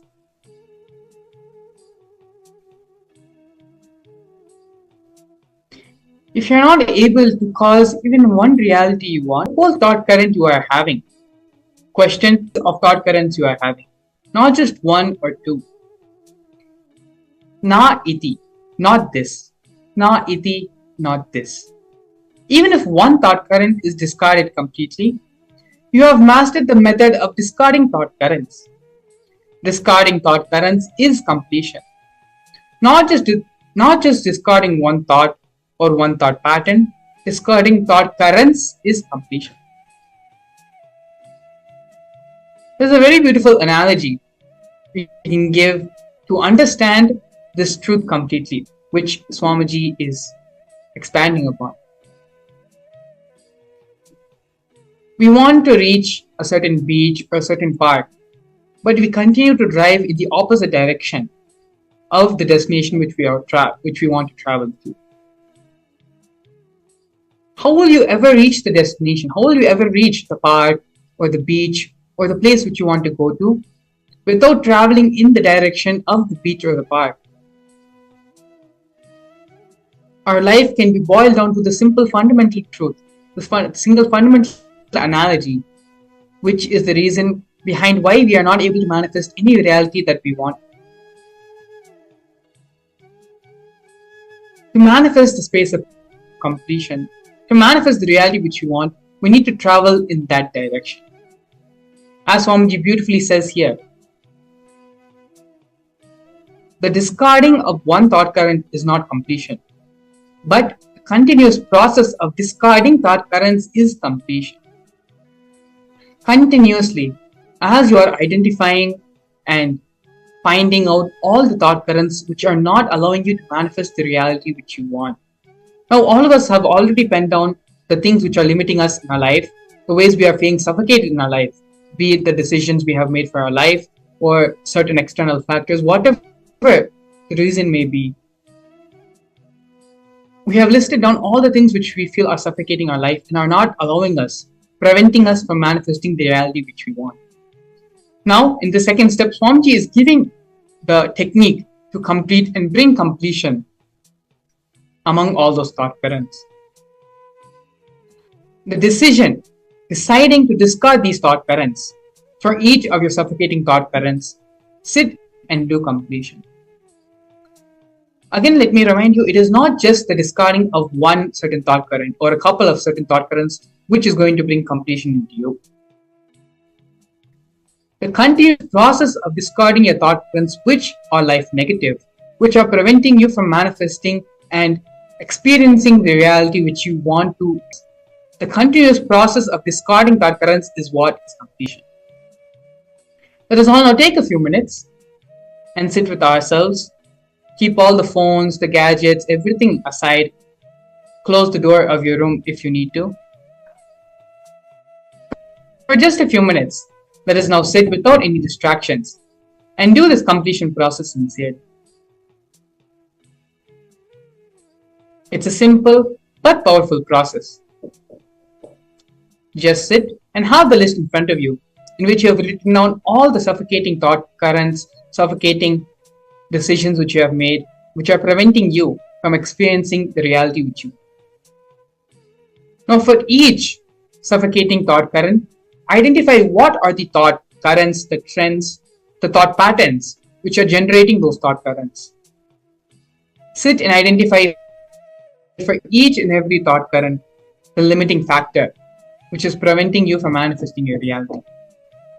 As we begin identifying these, start discarding them and declaring completion with those thought currents, those thought patterns. Sit and do this process sincerely, and you can be guaranteed you will start seeing the results of this completion process.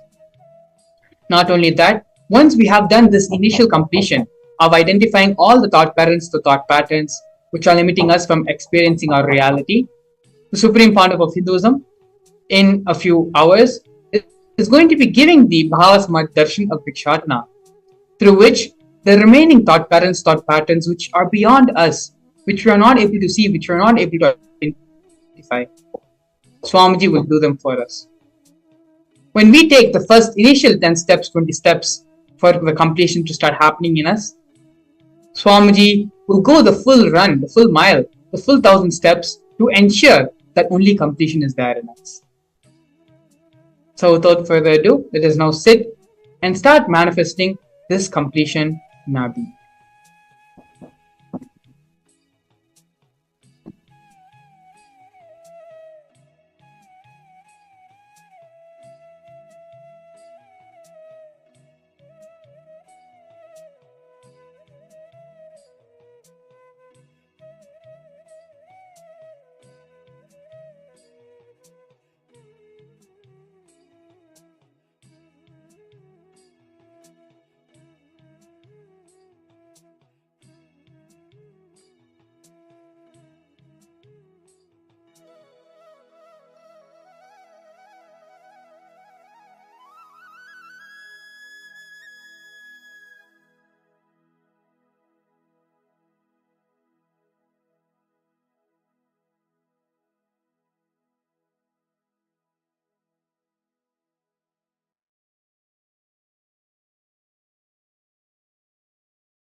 Don't allow your mind to get distracted. Bring yourself back and continue the completion process. This two-step process, while it may look simple, is extremely powerful. Finding out, identifying thought patterns, the root patterns, thought patterns, which is suffocating you and preventing you from manifesting reality. Just identifying it and dropping it. One by one, identifying all those root patterns, those thought processes, those thought currents, and dropping them at Swamiji's feet, and allowing the completion to happen. Sit and intensely do the completion process. The sincerity in your completion process directly influences the quality of experience you're going to have in the Bhava Samadhi Darshan. No doubt,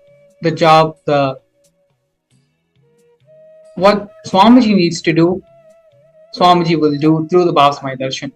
But it is only when we are allowing ourselves to be receptive will we benefit much more from this experience.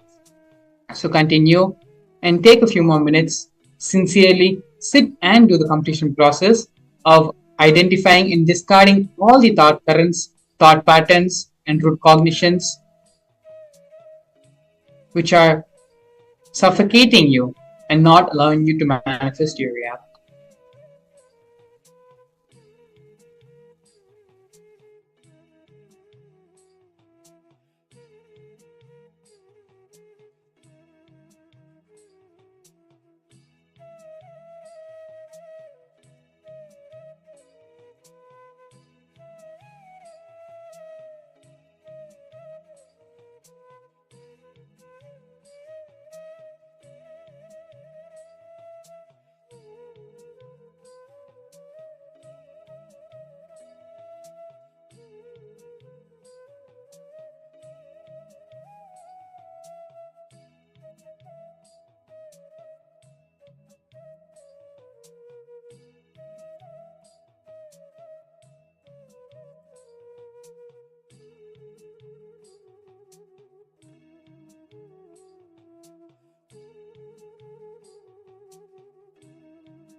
Yes.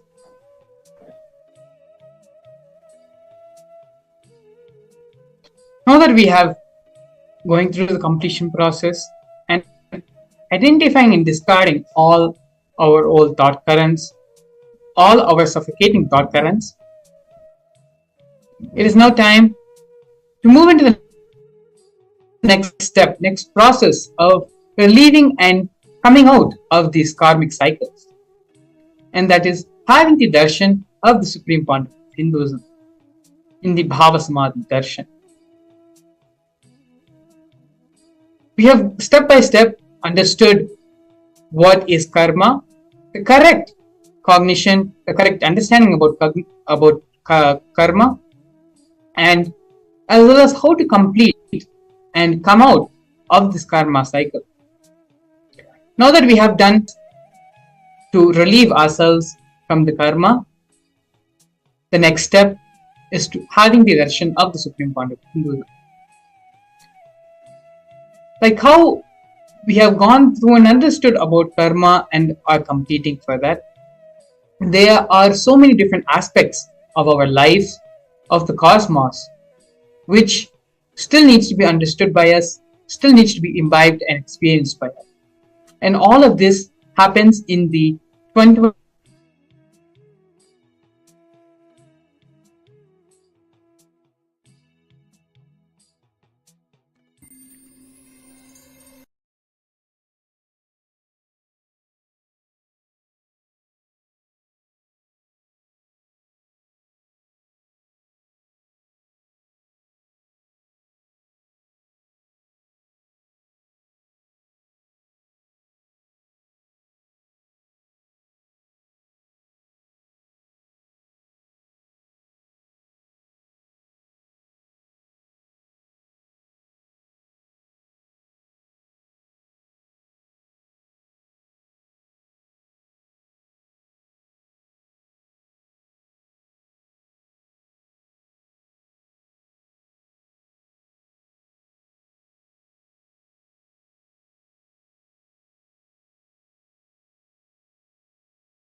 Nithyananda Paramashivam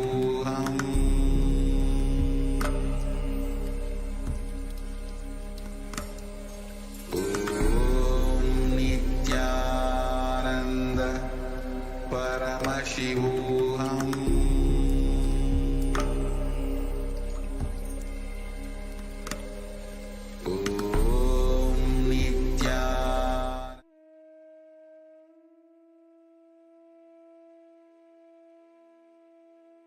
Yes. So now, please follow the link in the description, in which is running as a scroll, paramashivahom.org. There's also the QR code which you can scan. And through the Mahaparamashivahom program, not only will patterns and restrictions which are happening on your life, which is preventing you from manifesting your ultimate reality, will be relieved, but also the experience of the multiple dimensions, the vertical time zones, and all these various aspects of reality of the cosmos can be experienced by you. Not only that, but the Bhava Samaya Darshan is also happening when you register yourself for the program. After registering yourself for the Mahaparamashivam program, you will be sent an email where you can join the private two-way video conferencing and have the Diksha, have the darshan of the Supreme Pontiff in Hinduism. So now, take some time to register yourself for the Mahaparamashivam program, and we'll be back with you shortly after a break.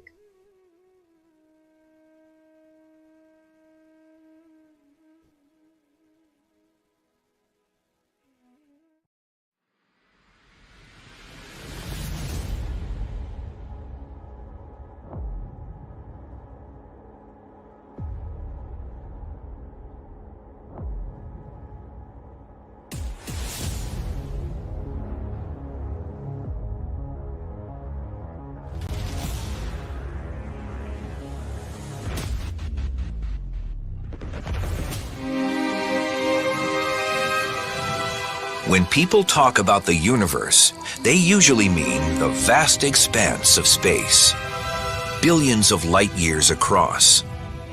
However, there is another universe,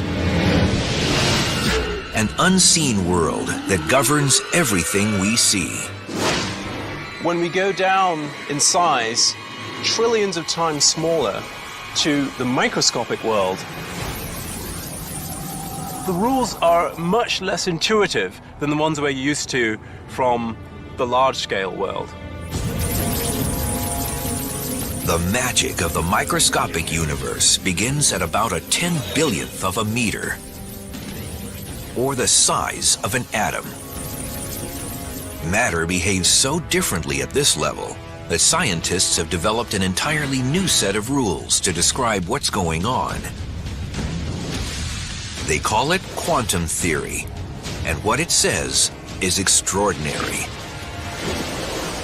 This baseball represents a subatomic particle, like an electron or a photon of light, that routinely does all sorts of weird, strange things in the microscopic universe. The subatomic version of this baseball can be invisible, can go through solid objects with ease, can be in multiple places at the same time, and can seemingly go backwards in time and change the past.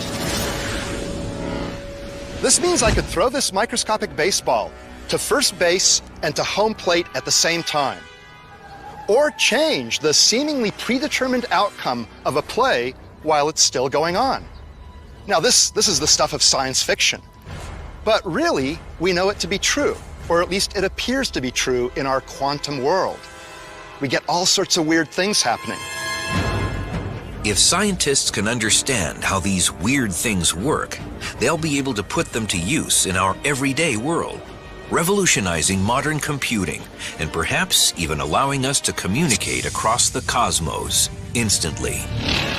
The key to making these miracles come true is a process called quantum entanglement, and scientists are already harnessing this astounding discovery for both civilian and military purposes. In quantum physics, what happens to an object over here can instantly affect an object over here, and over here could be millions of miles away. This is how it works. When two subatomic particles interact, they can become entangled. That means their spin, position, or other properties become linked through a process unknown to modern science. If you then make a measurement of one of the particles, then that instantaneously determines what the behavior of the other particle should be. And when the experiment is done, it's found that indeed the other particle's quantum state is exactly determined once you've made a measurement of the partner particle's quantum state. That means if a scientist observes one entangled particle and forces it to spin clockwise, the other entangled particle will immediately start spinning in the opposite direction. That seems intriguing, but it's hardly earth-shattering until you consider that the two entangled particles can be separated by billions of light years. And still, the moment you observe one particle's spin, you've dictated the other particle's spin. That's weird, because it may suggest that information has traveled instantaneously, faster than the speed of light, from one particle to another. I don't understand it. I don't know that anyone does. Spooky action at a distance, as Einstein called it. What's surprising is that when you make a measurement of one particle, you affect the state of the other particle. You change its state. There's no forces or pulleys or, telephone wires. There's nothing connecting those things, right? How could my choice to act here have anything to do with what happens over there? So there's no way they can communicate with each other. So it is completely bizarre.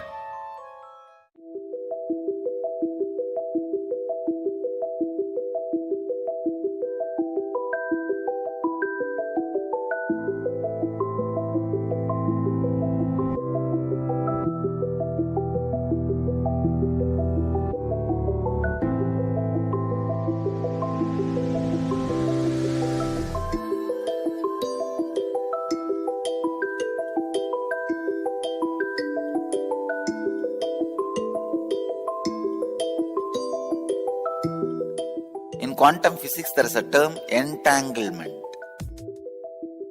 Means, when one energy source entangles with another, they interfere with each other.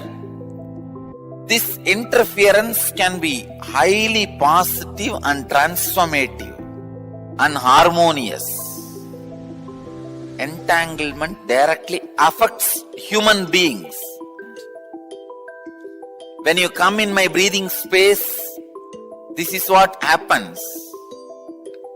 Your mind gets entangled with my no mind. If your mind entangles with my no mind, it is entanglement, thought level. Next, if your muscle memory gets entangled with my muscle memory, that is called entrainment. If your biomemory gets entangled with my biomemory, it's called enlightenment. Entanglement can move to entrainment, then entrainment can become enlightenment. Entanglement means two persons falling in tune with same thought. Entrainment means two persons falling in tune with the same idea. Enlightenment means two persons uniting beyond ideas. Understand, when you are in entanglement with me, I give my inner space to you, which is lighter than the outer space. All I do is, for few minutes, a few seconds, I make your inner space lighter than the outer space by removing the mass, dirt. Those few seconds you are in entanglement with my inner space, purest consciousness. Once you are exposed to that, by and by your biomemory, muscle memory, inner space, everything starts enjoying that space and starts living. It becomes living enlightenment. This is the way the entanglement becomes entrainment, entrainment becomes enlightenment. Entanglement is initiation. Entanglement is the most powerful way. Entangling yourself with an enlightened being is the most easiest and powerful way to raise yourself to the higher level and get enlightened.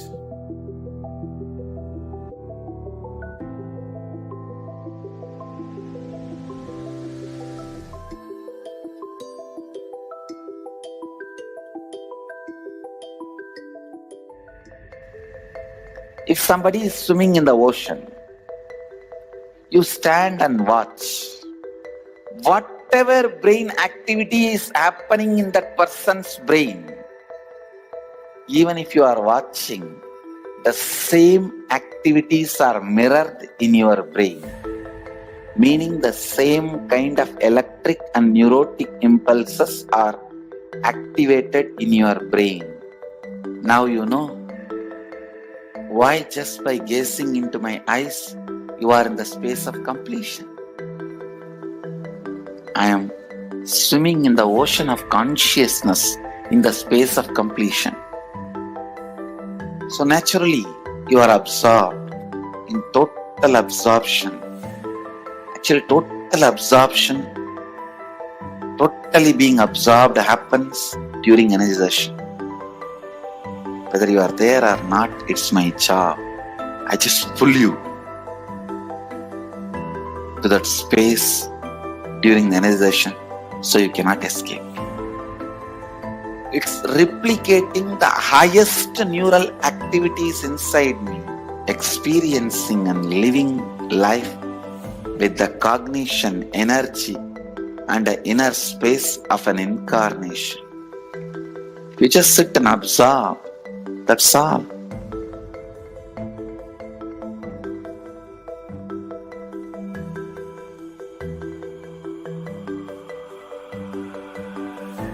The Shaktini Pata is the word. for quantum entanglement. If I have to roughly translate, Sadashiva uses the word Shakti Nipada.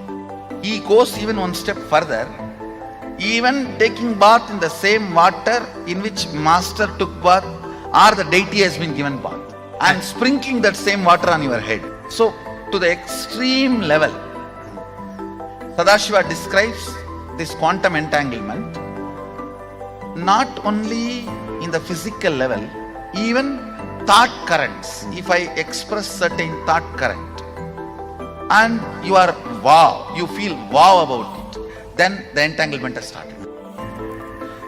What is being told to you? What for I stand? What is the concept I share? And what I inspire in you only will get strengthened and become experience when I am entangling with you. The Shakti Nipada with me means the concepts for which I am standing will be reality for you. I am very clear, you are Sadashiva, whether you understand or not. And more of that truth I will manifest in your body, mind, muscle memory, biomemory, everywhere. That manifestation is powers, and more you manifest, play with the powers, more and more you will be grounded into the reality you are Sadashiva, ultimate.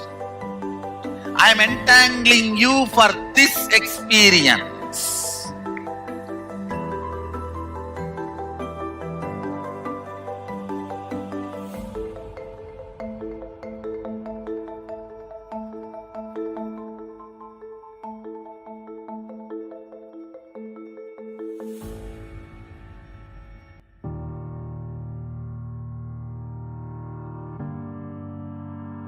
It is a pure spiritual process.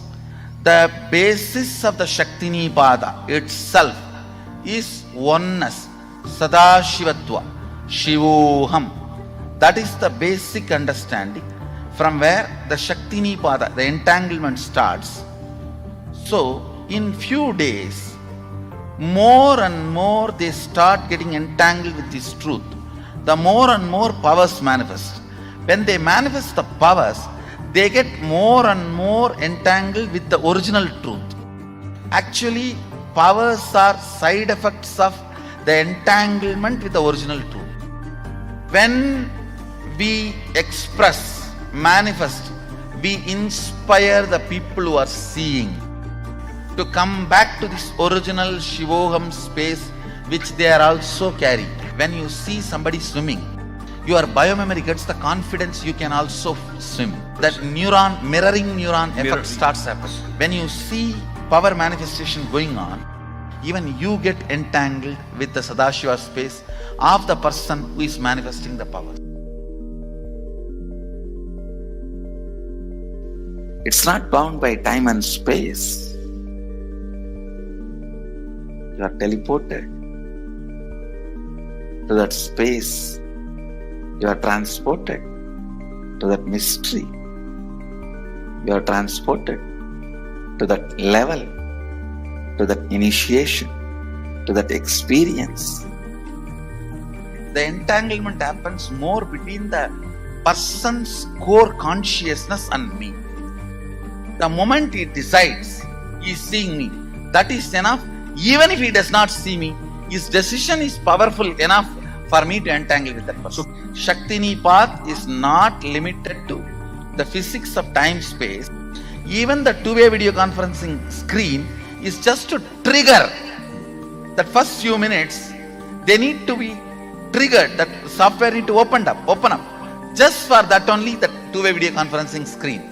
After that few minutes, you may not even need that screen. The entanglement has started happening. How I heal through healers. Each one of my healer is continuously in entanglement with me. He may be wherever he is. That is what I prove when I materialize. See, when a devotee can receive vibhuti or kumkum and materialize, same thing. The deity also receives vibhuti, kumkum and materializes. How? When somebody's kundalini is awakened, when somebody is initiated as a healer, is in entanglement with me, same way the deity is also in entanglement with me. Once the prana pratishtha is done, the deity is continuously in entanglement with that super consciousness.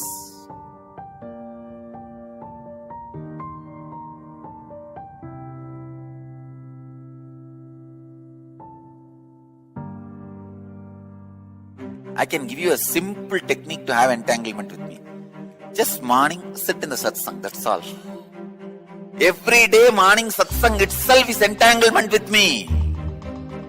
If you are in the entanglement level, just physical healing happens. If you are in the entrainment level, means muscle memory, doing what I am saying, the transformation happens. If you are in the enlightenment level, just melting, the very mystical doors of life opens and the enlightenment, conscious explosion happens. And my every satsang is programmed, I can say, entanglement enabled. The constant entanglement happens. That is why many times the ideas which you never heard directly from my mouth or from the discourse, you will be telling to others. You would have heard only 5 ideas, but when you expand it to others, explain it to others, when others question you, you will have 25 ideas coming out of you. You may be thinking, where did I get this entanglement? This levitation, kundalini awakening, everything happens just through this great truth of entanglement. Nothing else. Blessings to all of you. This quantum entanglement will make quantum enlightenment manifest in all of you.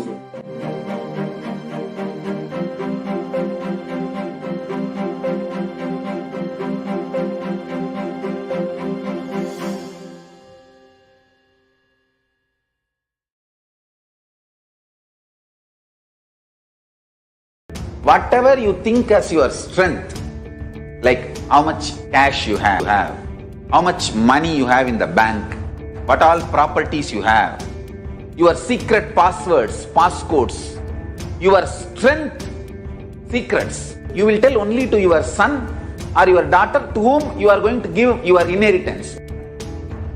Same way, most important, powerful secrets Paramashiva has given to his son Muruga, Subramanya, in Agama called Sarvajnanottaragama.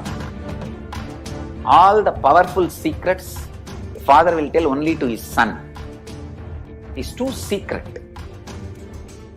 I am going to open that Agama and give all the essence of all those secrets. Secrets of Charyapada lifestyle, secrets of Kriyapada, secrets of Yogapada, and secrets of Jnanapada. I am not only going to teach you, I am going to give you exactly what Paramashiva gave it to Subramanya. Because Paramashiva himself is manifesting through this being now, giving you all exactly what was given to Subramanya. Nothing is required from your side. Just sit like innocent Subramanya, Muruga at the feet of Paramashiva.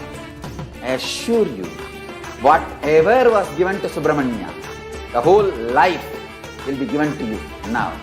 Not just words, teachings, not even just experience, life itself. I am talking to each one of you sitting in your room. I will make you all Subramanya.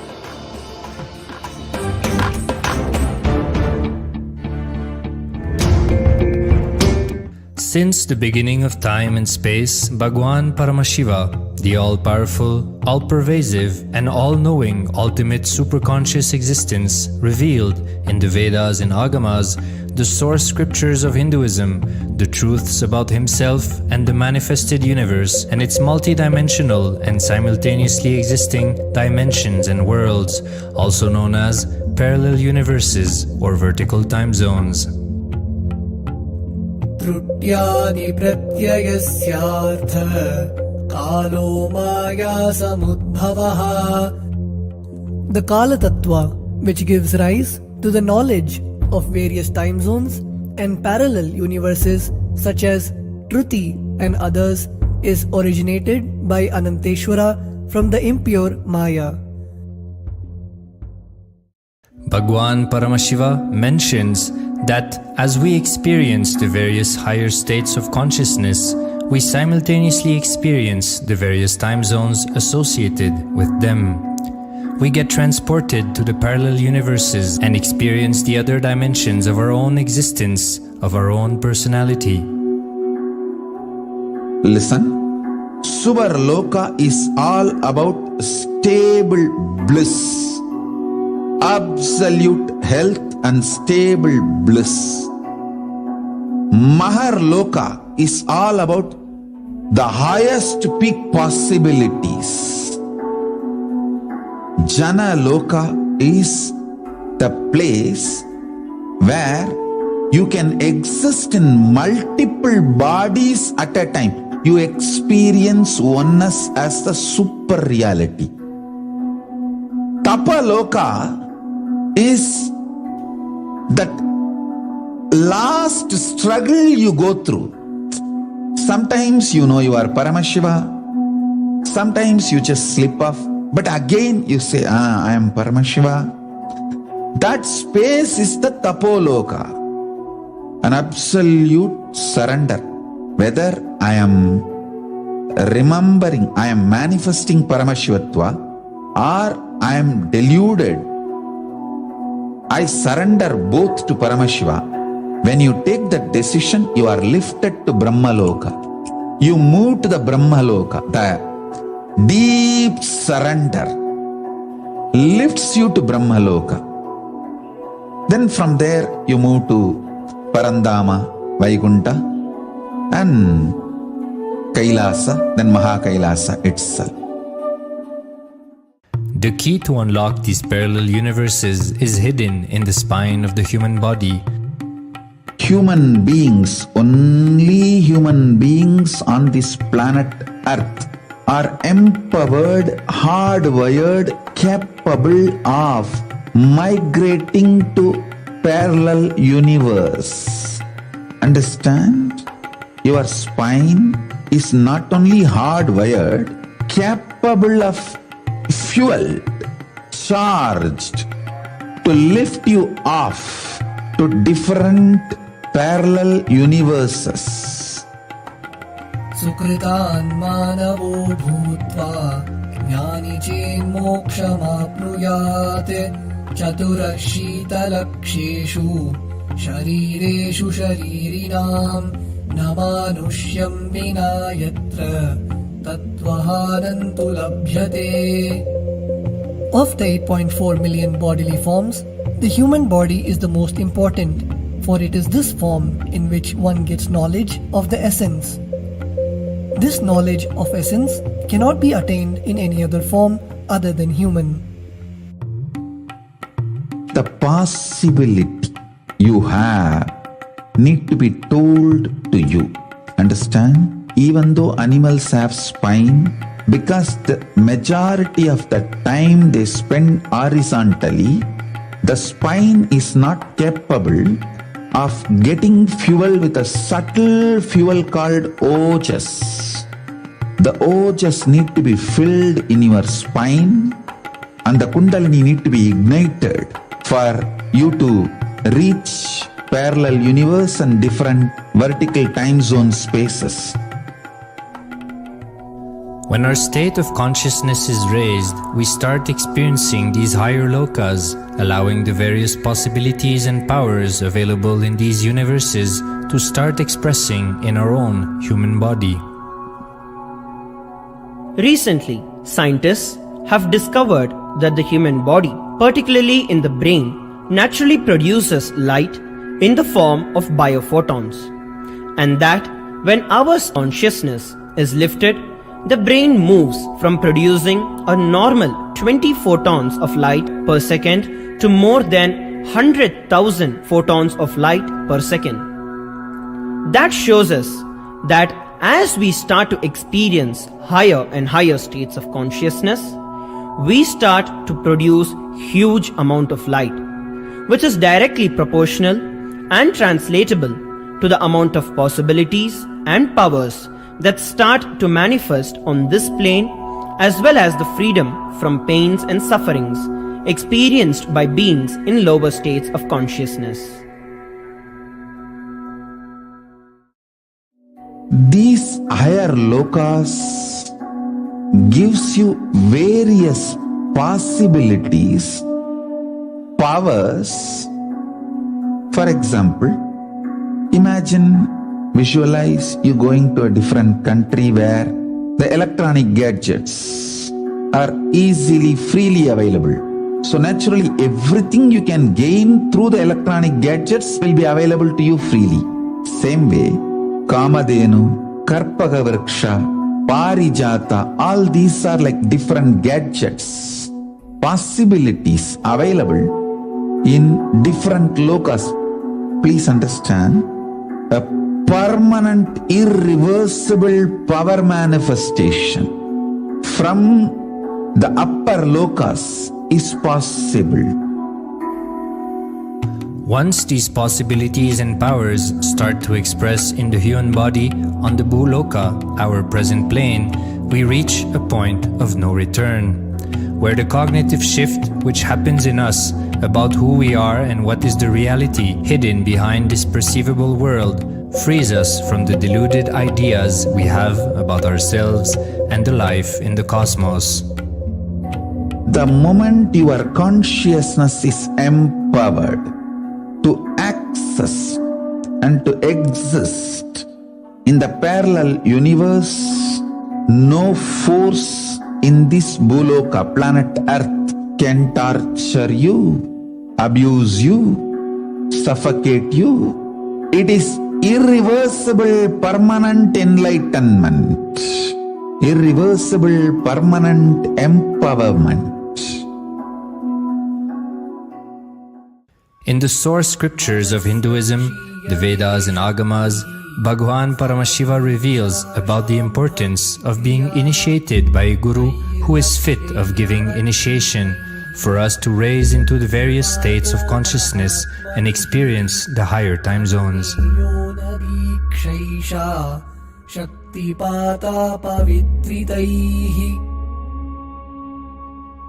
The potency of Anavamala, which veils the innate and essential nature of the soul, is set into the decaying phase by this specific activity. Such specific activity is characteristically called Diksha. The intimate communion between the blessed one and the blessing one is very rare and difficult to occur. The Supreme Pontiff of Hinduism, Jagat Guru Mahasannidhanam, His Divine Holiness Bhagwan Nithyananda Paramashivam, is the 1008th incarnation of Paramashiva as per Hinduism, living amidst us today.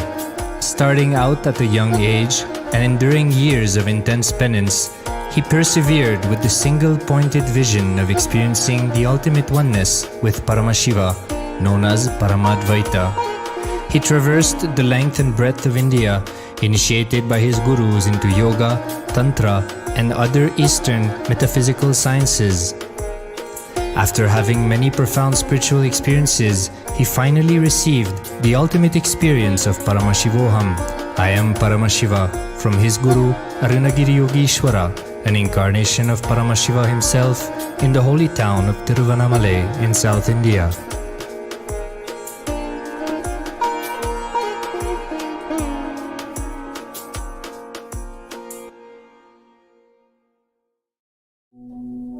The brain is the body's most complex organ, containing more than 100 billion neurons, each of them in chemical and electrical conversation with up to 10,000 other neurons. Its sheer capacity to process the various happenings of life is astonishing. The scientific studies on the Supreme Pontiff of Hinduism's brain remarkably shows that the complexity presents no difficulty for the Supreme Pontiff of Hinduism in managing his brain's activity. The Supreme Pontiff of Hinduism's capacity to control his brain is very fluid. He can easily shift his brain function and alter his brain waves, allowing the travel into various time zones possible and effortless. The results from the scientific studies conducted on the Supreme Pontiff of Hinduism show that the human body and brain is able to choose to alter the body and to travel to other dimensions at will. The possibility for people to experience the healing capabilities as well as the higher states of consciousness is an event of immense benefit for humankind. The science of altering the rates and progression of many physical diseases, mental instabilities, and ultimately the superconscious breakthrough has now been made available and achievable for today's humanity. The Supreme Pontiff of Hinduism is a bridge between the visible and the invisible. He is also a bridge between the age-old world of mysticism and the modern world of science and discovery. As brain research continues on a widespread basis, and as we appropriately bring the phenomena of mysticism into the realm of science for further study, we are taking strides on the path of physical and mental health as well as superconsciousness. I'm going to empower, enlighten each and every one of you with the fuel and energy of the parallel universe. It can make you tireless forever. It can just kill the boredom once and for all in your life. It can just make you manifest third eye power right now. You may experience intense levitation right now. You may experience absolute flexibility of the body and complete detoxification, a complete healing right now. There can be multiple possibilities. I'll infuse this intense supernal effulgence DNA, Tejas, Ojas, Kundalini Shakti into your spine to consciously lift you to Mahakailas.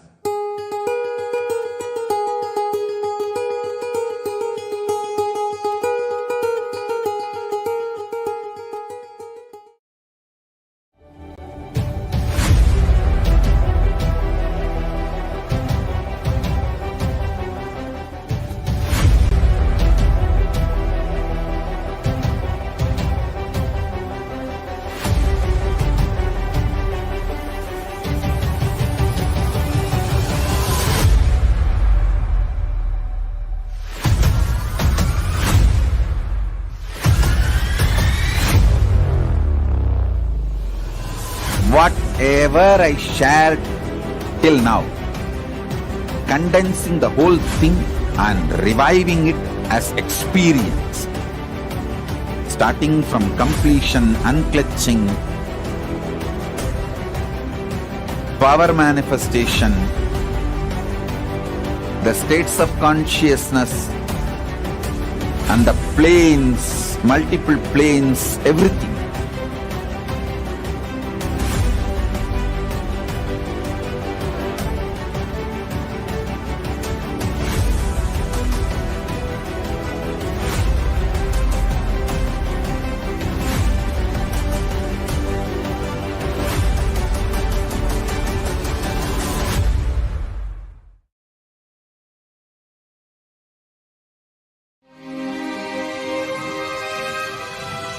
When people talk about the universe, they usually mean the vast expanse of space, billions of light years across.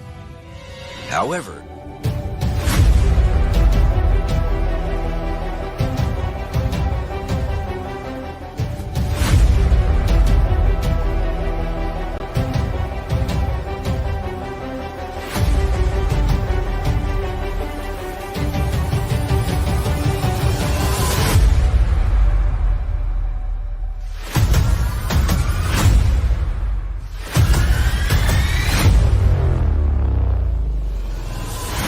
whatever I shared till now, condensing the whole thing and reviving it as experience, starting from completion, unclutching, power manifestation, the states of consciousness, and the planes, multiple planes, everything.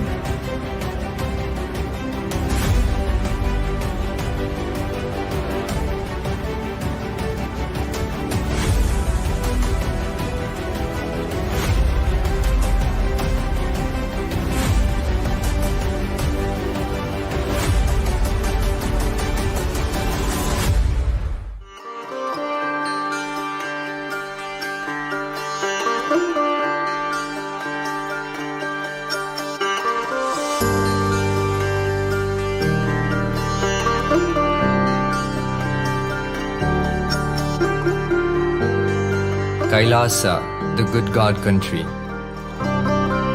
Hinduism has something great to offer. Hindu God, Paramashiva, is good. We love him not just because he gives us what we want, but because he is good, and he has so much to offer to the world that makes the best nation. Hindu God has life positive, all-inclusive, good, spiritual, social, political, and moral principles.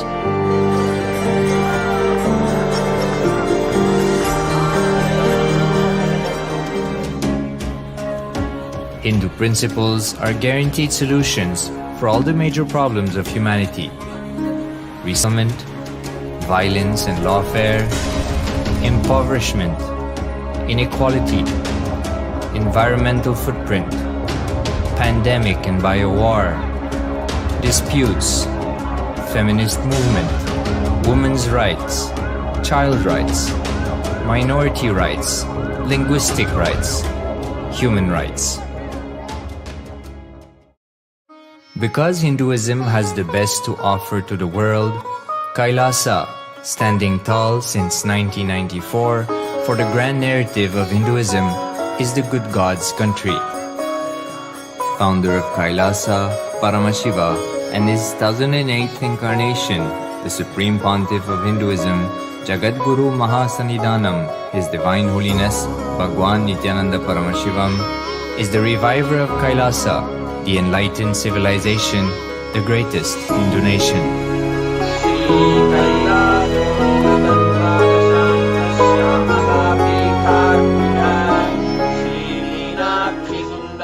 His Divine Holiness was birthed by his predecessors of enlightened masters,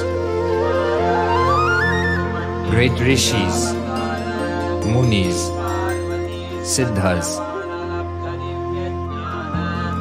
who predicted and recognized His Divine Holiness, Bhagwan Nithyananda Paramashivam, as an incarnation of Paramashiva, as per the science of incarnation described in Hinduism.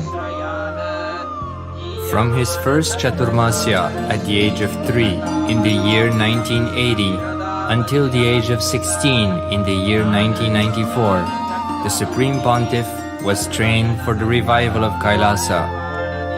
He began reviving Kailasa from the age of 16 after the coronation on the 25th May 1994.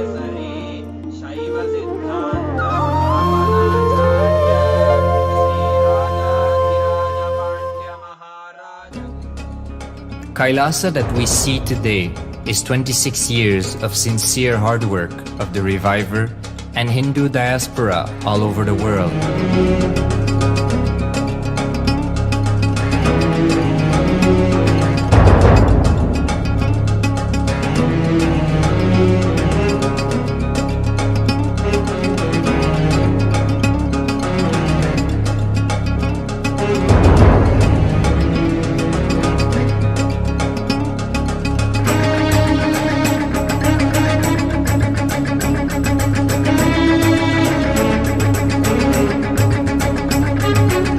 Kailasa has a potential population of 2 billion Hindus worldwide, with over 100 million applications to its citizenship already applied.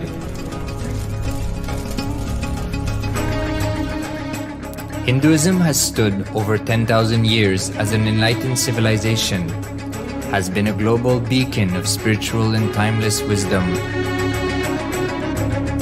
technology, and culture.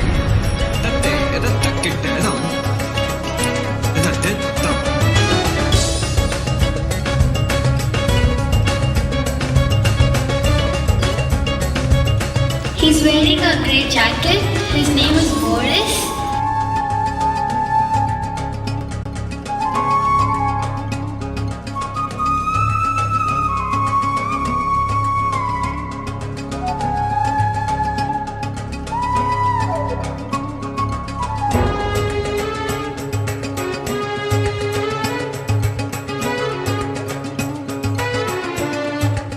The world's ancient civilization produced more than 40% of the world's GDP.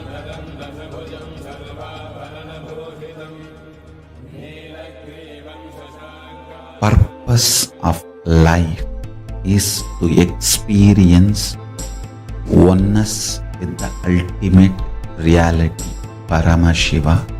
Life exists on the planet Earth for last 40 billion years, and 5 times life faced complete extinction on the planet Earth. But somewhere one DNA, one cell, living organism is thrown out of planet Earth, preserved inside a volcano rock. After millions of years comes back to Earth due to gravity or whatever reason, gets into the ocean and starts the life again. Sanatana Hindu Dharma is the conscious science to give breakthrough to your DNA through natural selection process and to your consciousness through the conscious decision process.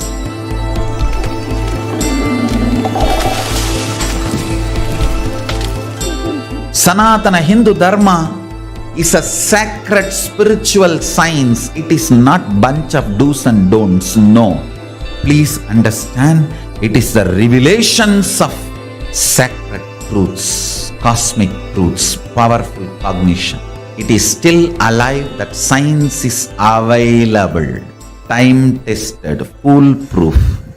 This science of living enlightenment is the complete solution for all the problems individual or society or modern day humanity is facing.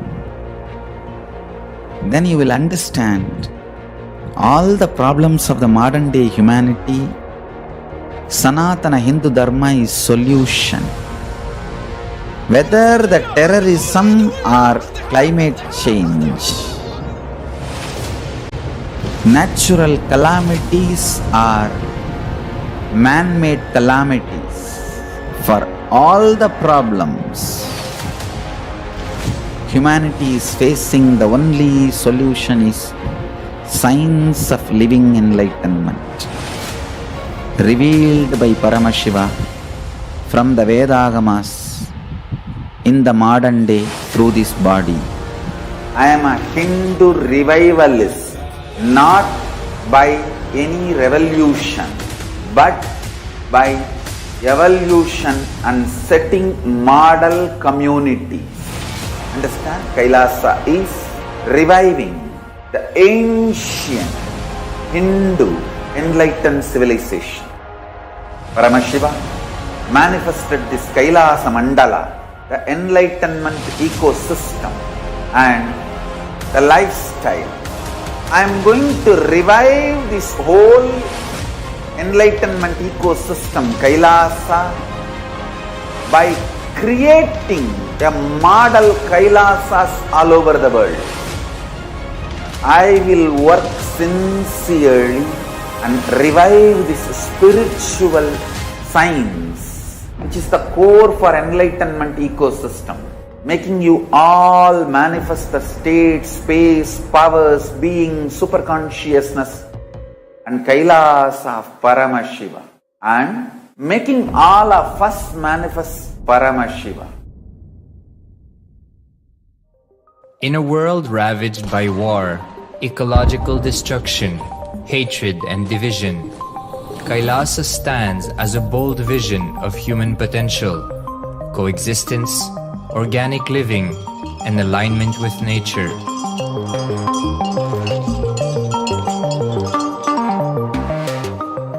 Over the past 50 years, the world has seen the creation of dozens of new countries, and so if anything, it would be odd not to see a new country formed in the 21st century. Without the protection of political legitimacy, there is an imminent danger that the great tenets, scriptures, and science of creating an enlightened civilization which spanned 56 states, 200 kingdoms, 1700 samsthanas, and 10,000 sampradayas will be forever lost to humanity. The Hindu diaspora are highly successful around the world. They formed a dispossessed diaspora who has been driven to other countries because they are unable to practice their religion authentically in their own country. They have flourished in countries where they have been allowed to settle with religious freedom. For example, in the United States, Hindus are the most educated and highest earning community, with 77% of them holding a bachelor's degree and 48% having an income of $100,000 or more. Although they are only 1% of the population, Hindus have launched 13.5% of the USA. They hold leadership, technical and creative positions in companies such as Microsoft, Google, Facebook, etc. This success has been repeated around the world, in the UK, Canada, Australia, etc. James Kirkup, in his 2015 Telegraph article says, British Indians are not just the most successful immigrant group in this country's recent history, but the most successful group of people, full stop. He continues, more extraordinary than the rise in numbers is how it has taken place so harmoniously and profitably for this country and those in it. British Indians, quite simply, are among the most industrious, accomplished and credible amongst us. The best of British, if you like. The same article says that British Hindus are barely 2% of the population, but 12% of all the doctors. Australia and Canada have understood the ingredients of fast economic growth of the country and are doing everything to attract the educated, rich Hindu community. Hindus are the fastest growing migrant population in Australia. In 2017, 200% more Hindus have received invitation for Canadian Permanent Residency Program. Even now, the Hindu diaspora worldwide are the richest. No divorce, have no cases of drugs and substance abuse, lowest mental disorder, no depression. Hinduism is the only religion which neither converts nor kills. Absolutely non-violent, the elite sect of mankind.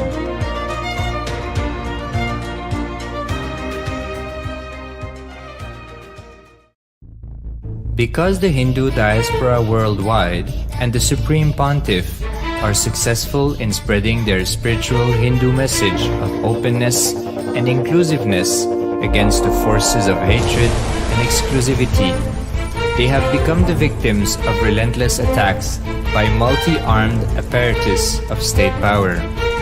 Anti-Hindu forces, extremist caste, supremacist militant organization want a one ideology, Hinduism, under their exclusive domain. What they cannot digest into themselves, they systematically delegitimize and exterminate. Lawfare, assassination attempts, character assassination of the Supreme Pontiff of Hinduism, Jagadguru Mahasannidhanam, His Divine Holiness, Bhagwan Nithyananda Paramashivam.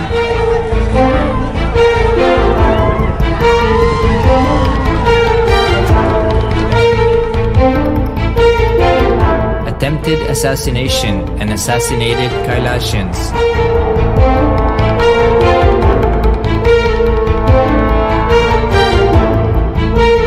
Sexual assaults and rape of female monks of Kailasa. Objectification. Character assassination.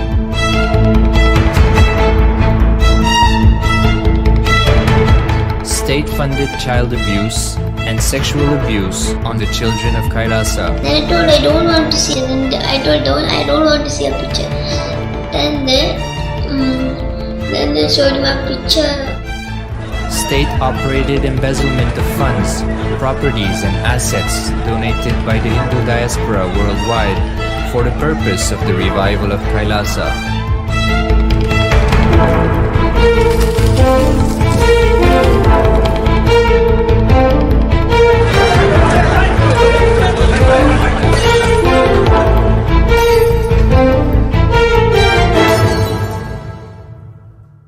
Since 1994, up to until now.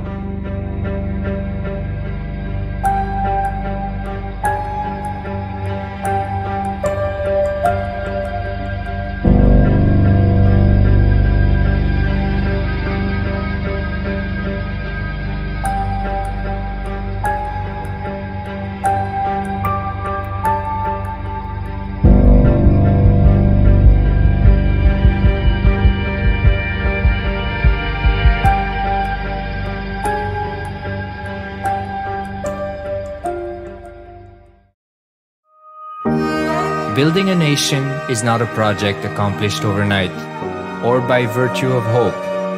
Kailasa is the manifestation of 26 years of sincere hard work, sacrifices, integrity of the Supreme Pontiff of Hinduism, Jagadguru Mahasannidhanam, His Divine Holiness Bhagwan Nithyananda Paramashivam, and the Hindu diaspora worldwide for the past 26 years for the enlightenment of humanity.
Understand, literally last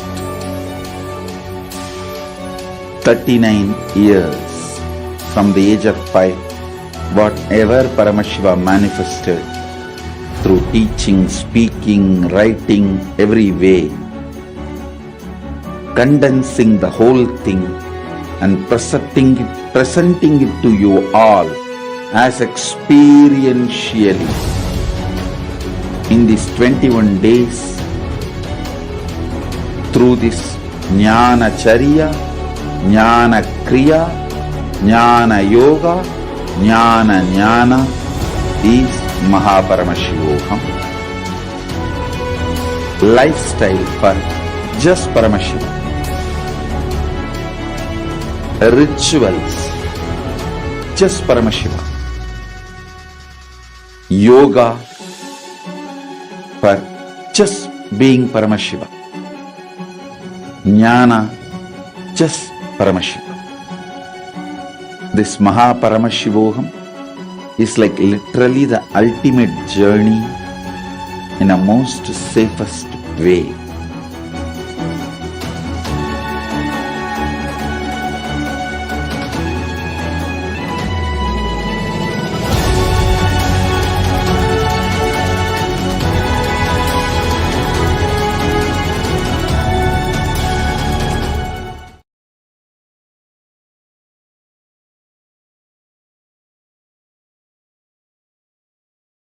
A more intelligently connected world leads to a brighter future. An enlightened humanity leads to a better world. During the Paramashivam program, we help people to discover their superhuman possibilities and help them to find and achieve the true purpose of their birth by giving them the techniques, practices, and methodologies from the Vedagamas, the original source scriptures of Hinduism. The Supreme Pontiff of Hinduism is reviving the ancient original Vedas and Agamas in all its glory, in a user-friendly way for the modern mind. The Supreme Pontiff of Hinduism is transforming human beings into divine beings, reviving, initiating, and replicating the 463 powers from the Agamas revealed by Paramashiva. The Supreme Pontiff of Hinduism is not just giving solutions for every problem man faces, but is making them irrelevant to their lives by transforming human beings into divine beings. Listen. Presented by your mind, body, to establish you are not Paramashiva. You are not omniscient, omnipotent, omnipresent. Anything present true. You are not Paramashiva is illegitimate. Decide this. This is super determinism. Understand? Anything you declare as illegitimate will lose power over you, will die in few days, few minutes, maybe in few weeks, what days it takes. It will not have power over you. Understand, this is the method for sudden enlightenment. This is the method for sudden enlightenment. It happens by the Shaktipada. Here Paramashiva is sitting to tell you all, you are Paramashiva, you are me, with Shaktipada and Shaktinipada. The Dvitiya Vijnasa Krama is an extensive and thorough yoga sequence to prepare your body to receive the experience being given by the Supreme Pontiff of Hinduism. Through the yoga, which is aligned as per the source scriptures laid down by Paramashiva and the Agamas, you break all the impossibility in your body and in turn break the very cognition of impossibility. The program leads you to go beyond your human frame and limiting human ideas, which prevents you from living your highest possibility. I will reach you wherever you are, whichever corner of the world you may be. I will reach you with enlightenment. Again I tell you, I am not here to prove I am God, I am here to prove you are God. Don't wait to become divine. Register now at paramashivoham.org.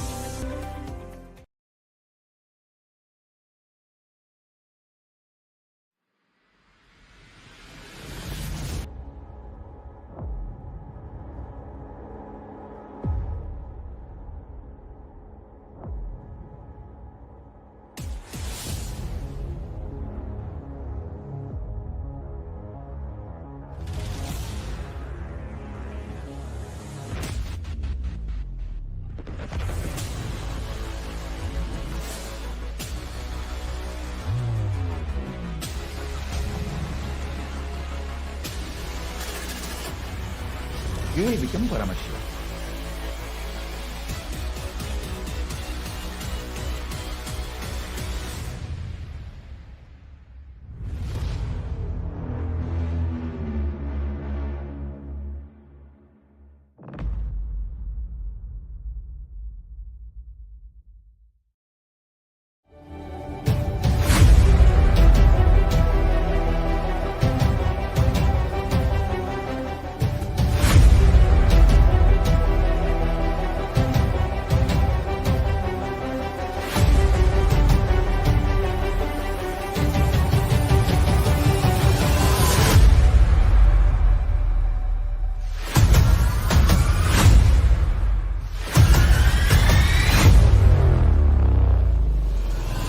Whatever I shared till now, condensing the whole thing and reviving it as experience, starting from completion, unclutching,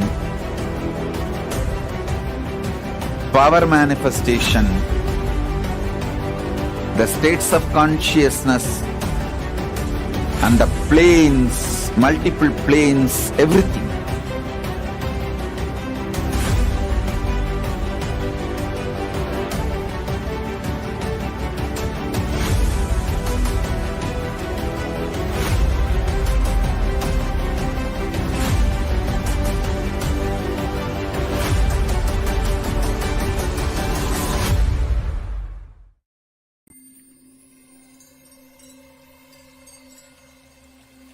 I welcome you all with my love and respect. Let you all open all your three eyes. Om Nithyananda Paramashivam.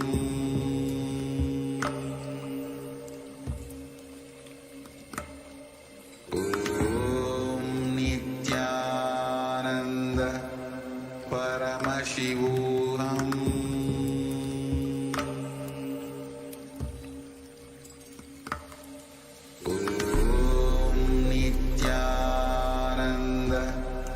Paramashivam.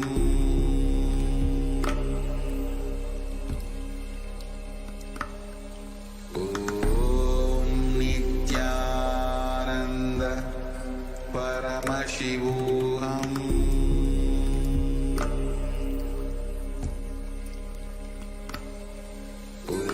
Om Nithyananda Paramashivam.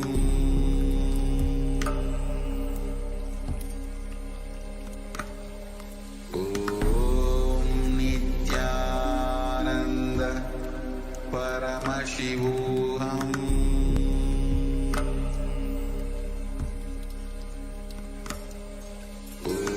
Om Nithyananda Paramashivam.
Understand?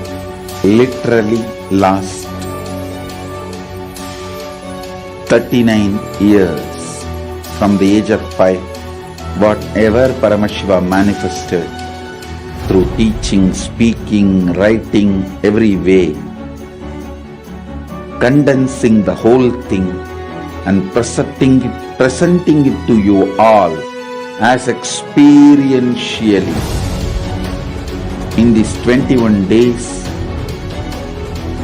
through this Jnana Charya, Jnana Kriya, Jnana Yoga, Jnana is Mahaparamashivoham. Lifestyle for just Paramashiva. Rituals to be just Paramashiva. Yoga for just being Paramashiva. Jnana just Paramashiva. This Mahaparamashivoham is like literally the ultimate journey in a most safest way.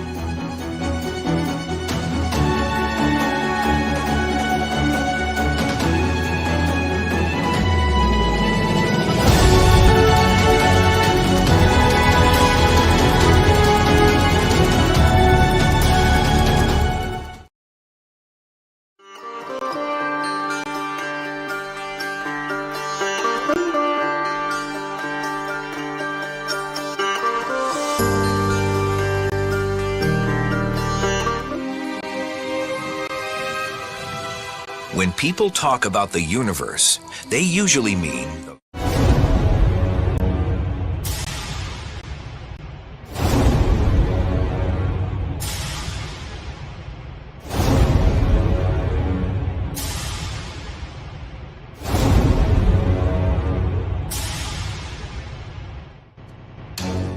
Since the beginning of time and space, Bhagwan Paramashiva, the all-powerful, all-pervasive, and all-knowing ultimate superconscious existence, revealed in the Vedas and Agamas, the source scriptures of Hinduism, the truths about himself and the manifested universe and its multidimensional and simultaneously existing dimensions and worlds, also known as parallel universes or vertical time zones.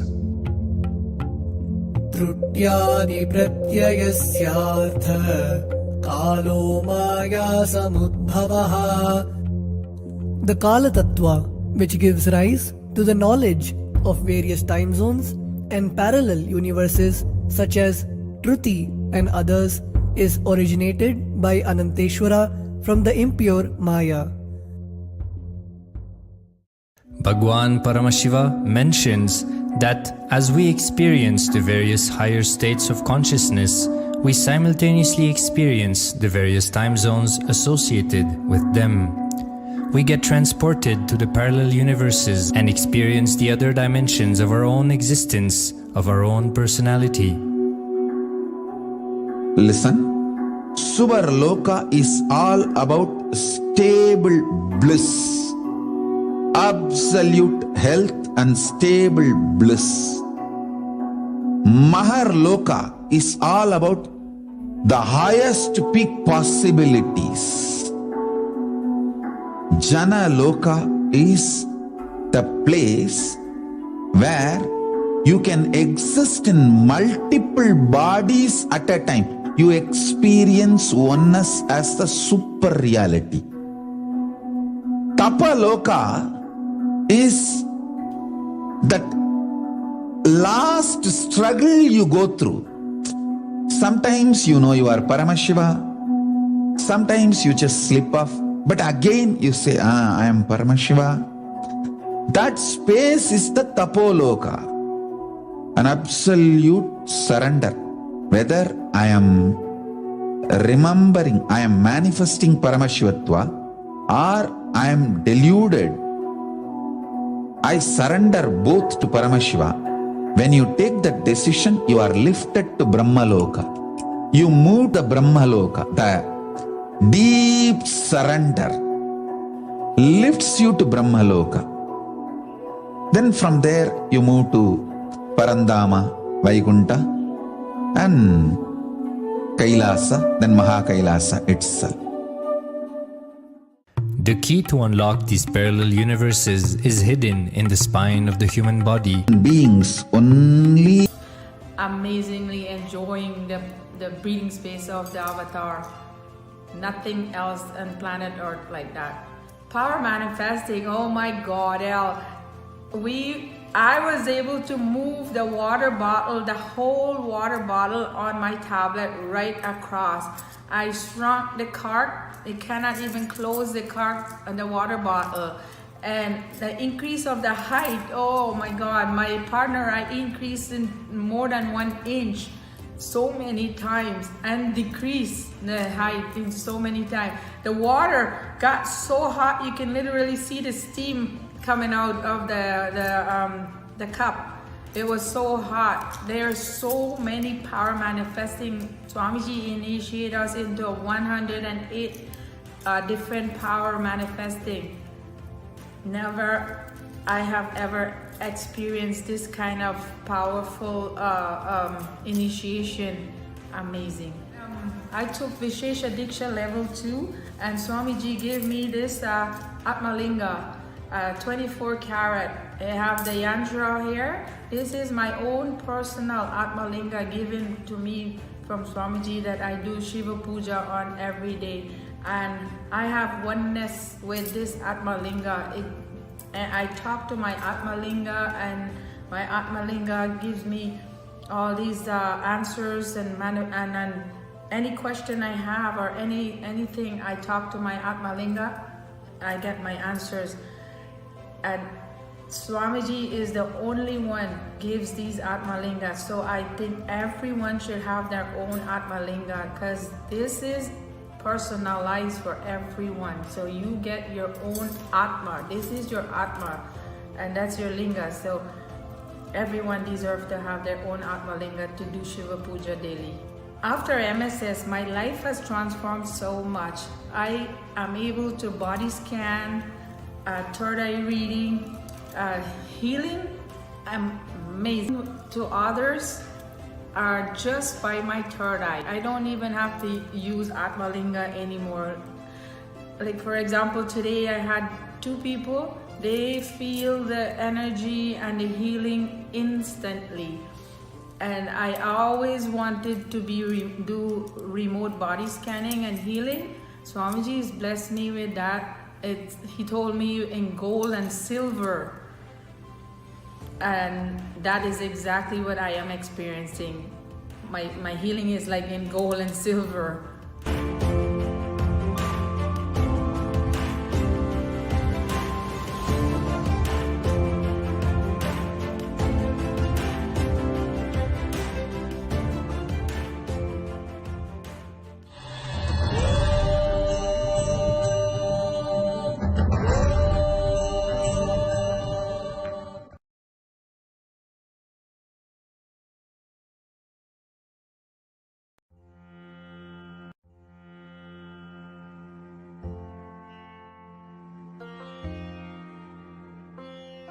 And the breakthrough that I had was while I was at Mahasadashivoham.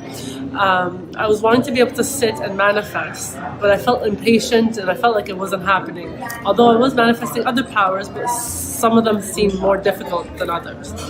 So what I did was I decided to change my mind or change my cognition in order to have a breakthrough. So I put the idea that I feel I'm not able to sit and manifest until it happens. I put that on my crown chakra and I gave it the gaze of my third eye until I had a click. And the shift that I experienced was Swamiji tell me, just like, for example, Mahasadashivoham was a possibility that was presented to me and I was not denied of it. I was able to manifest it even though I had obstacles. Same way, the power manifestation is also given as a possibility and he will not deny it from me either. And so from then I had a more friendly, look towards power manifestation, and it happened ever so beautifully with the space of oneness. Thank you. Nithyananda.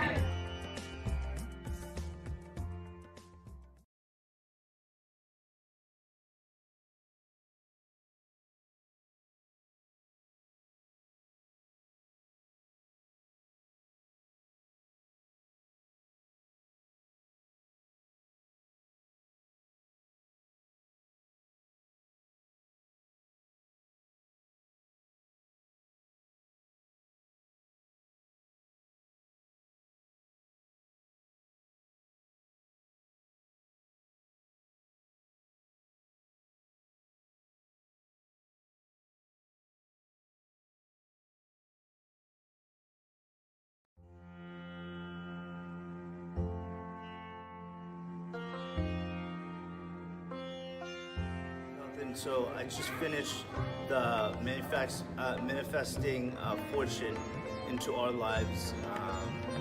I learned a lot through the 2-day workshop.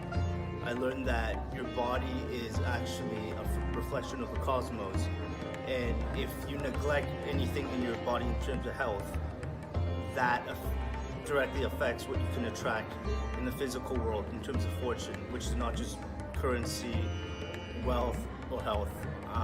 There's more depth to it. And also, the monk that showed me around the temple actually taught me a lot about Hinduism, the culture, and consciousness.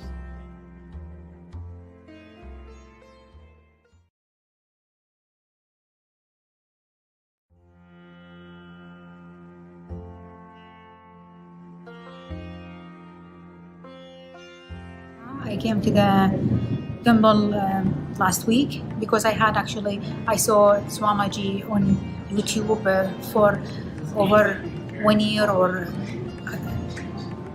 I guess actually it was more than that. And I had a lot of questions, and I was so happy to find out he has a temple actually in Toronto. So I searched for it.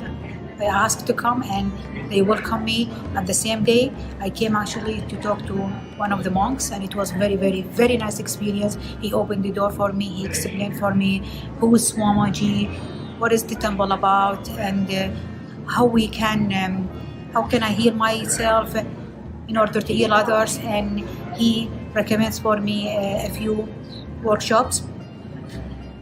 I did the puja on Friday, and Saturday, Sunday today is wonderful, wonderful puja. I get very, very good energy. I felt much relaxed, much centered. I felt there is a lot of things I can do, I can establish. And the workshop yesterday and today, it is very, very, very helpful and informative, and opened my eyes.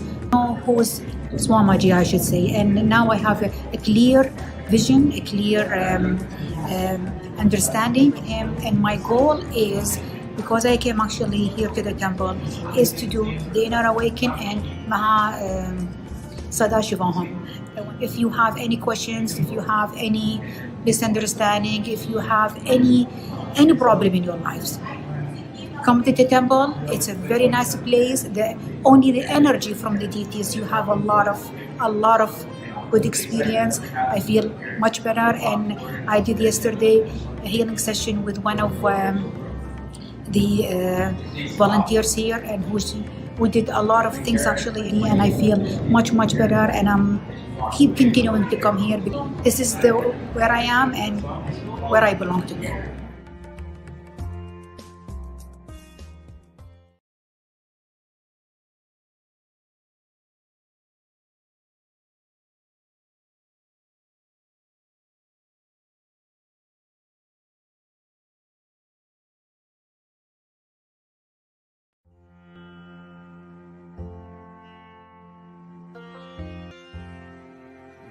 I was meditating in front of the Siddhas, and I had a great experience. I saw it clearly. The Siddhas appear in my vision. He's a golden brown complexion, wavy hair, and sitting on a banyan tree. And he smiles at me. I thought I wasn't here in this temple. So when I opened my eyes, I'm here in the temple. So I closed my eyes again. I saw him again. He smiles at me. So that's my experience, though. And then the next day, I meditated the Siva Lingam, and Swamiji appeared like a giant red robes, and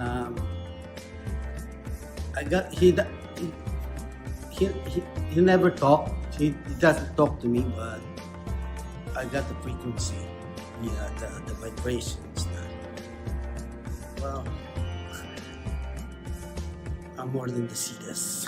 That's because Sadashiva.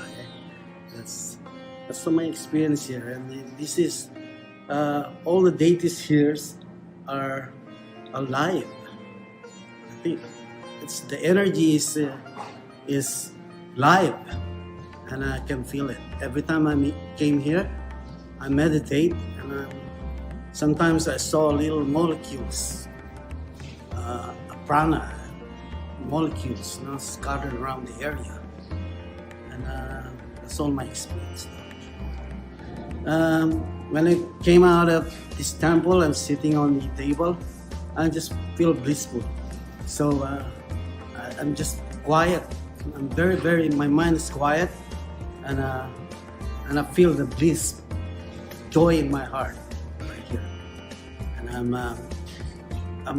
That's all I can say because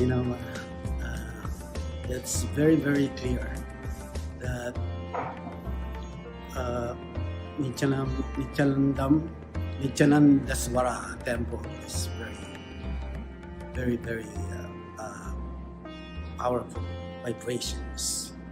Of all the Hindu temple in Toronto I've been through, this is the best, and I feel it deep within my heart.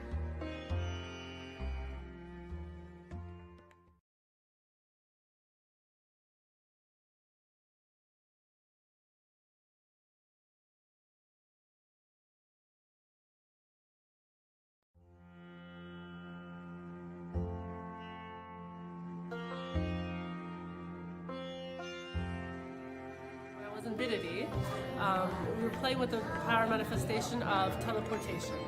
So I was able to manifest teleporting Vibhuti to a friend of mine in Toronto, back home. It went on his hand, on his book. We celebrated, we were happy. We're grateful that the experience happened. Now fast forward when we came back to Toronto, I was playing with it, but it wasn't quite happening. I wasn't seeing the effects of teleportation, even though I was willing for it to happen. So later on, we had an assignment to do increase in height for Mahima of 21 people. So halfway through my assignment, I had about another 10, 12 people left to do. I thought, well, hey, since I'm able to increase their height, Swamiji's the one doing it anyhow, how about we start playing with teleportation again? I was doing increase in height over video conferencing, which was the people were in Europe, like hundreds of thousands of miles away, Europe, US, all over the place. So, well, Swamiji's doing it anyhow, let's play with teleportation and see what happens. And sure enough, more often than not, the recipients are actually receiving the teleportation of Vibhuti and experiencing the shift. There's really no difference. Like, one Shakti is not more difficult or less difficult than the other. You just have to understand that the glorious is Swamiji, you're not taking the credit for it, therefore he's the one doing it anyhow. So just by having the will persistence and the will for it to take place and connecting with Swamiji and doing the space of oneness, it'll manifest. So that is all. Thank you again.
So I've been coming to the temple off and on over the last 15, 16 months or so. And I've been coming more regular recently, say about the last 4 weeks or so. And I actually sit into the, listen to the pujas that happens in the evenings. And what I've noticed is that when I go home at night, the days I'm here when the puja is being done and I witness it and I go home, I find that I'm more relaxed and I actually sleep better. When I wake up in the mornings after the night that I come here, I find that I have a lot of energy. I don't have to second guess the alarm or put it on pause. I just wake up and I get on with my morning to get prepared for work. And the interesting thing is that when I wake up, the first thing I hear in my head is the actual chanting that goes on during the puja. And I thought it was interesting because it's like a song that's stuck in your head, but it's a feel-good song. It's a song that actually makes you want to face the world basically and get out and do something, be productive for the day. So I thought I'd share that with everyone because this is like really exciting stuff. I'm so happy that I found this place. I've been looking for a temple for the longest time and this is it. Thank you very much.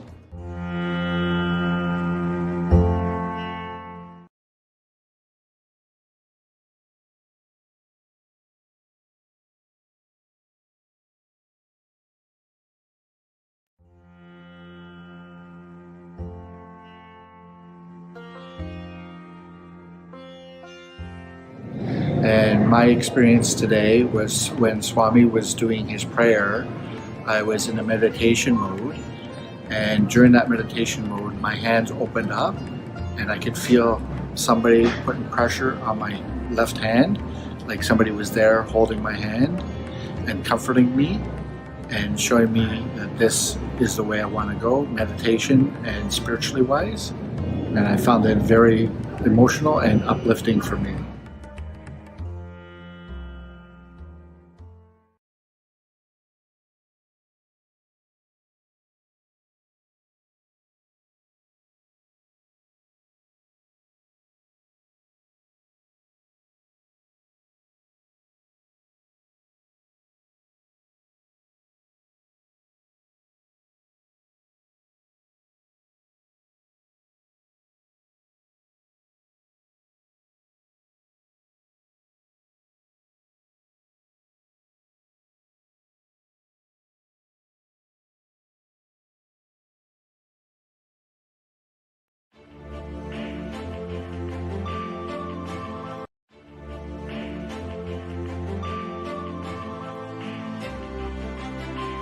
Mahasadashivoham was the best thing I ever experienced.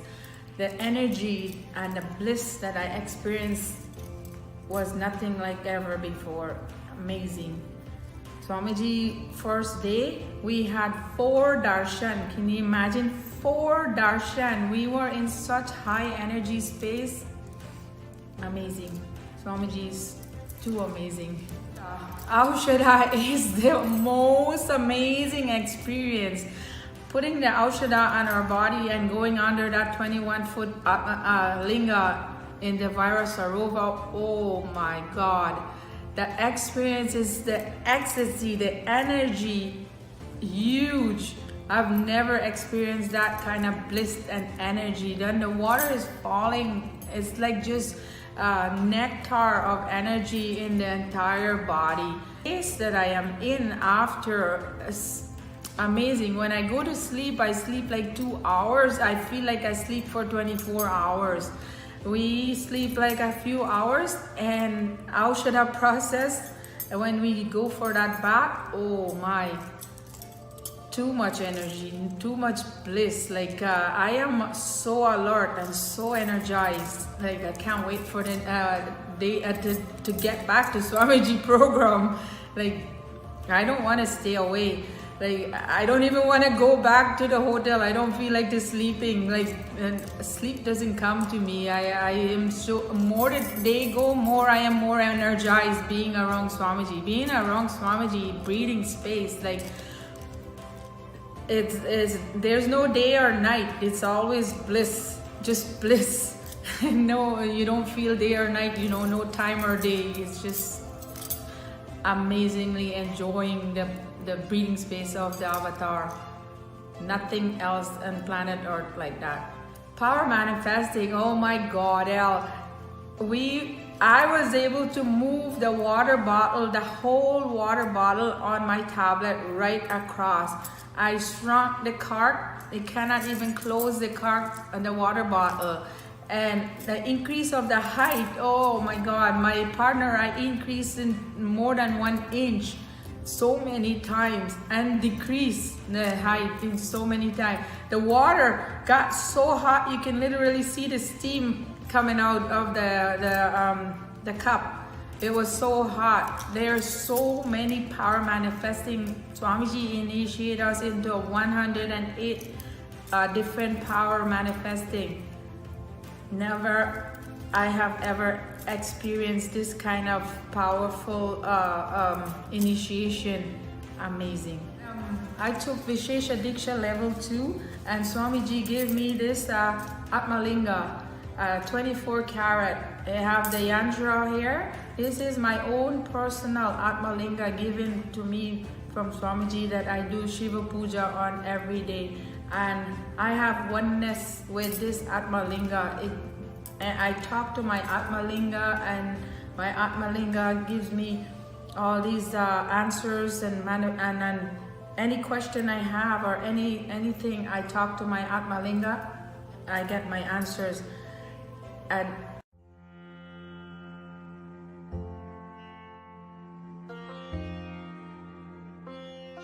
And the breakthrough that I had was while I was at Mahasadashivoham.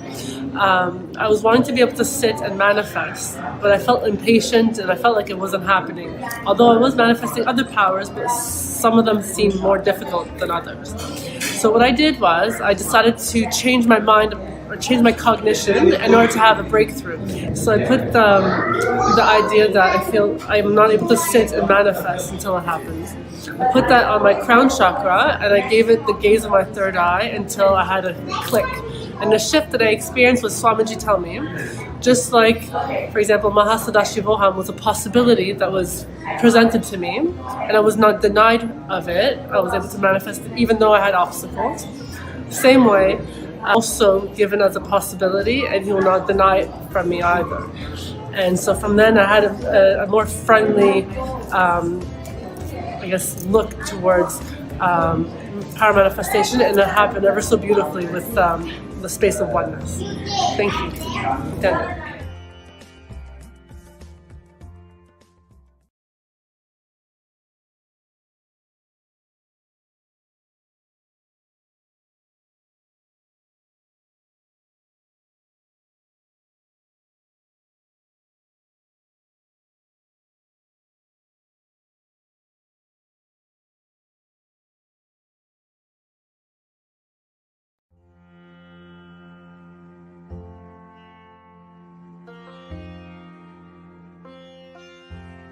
So I just finished the manifesting fortune into our lives. I learned a lot through the 2-day workshop. I learned that your body is actually a reflection of the cosmos. And if you neglect anything in your body in terms of health, that directly affects what you can attract in the physical world in terms of fortune, which is not just currency, wealth, or health. There's more depth to it. And also, the monk that showed me around the temple actually taught me a lot about Hinduism, the culture, and consciousness.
I have started to, I got and sort of fell into watching some YouTube videos of Nithyananda, and it's been probably about a month now, and I watched like for a week straight, and I just got the calling or decided that I am going to Shiva at the end of this month. So I'm really excited. I've been like just listening to everything that I can. I'm here now at the Attract Fortune workshop, and got some.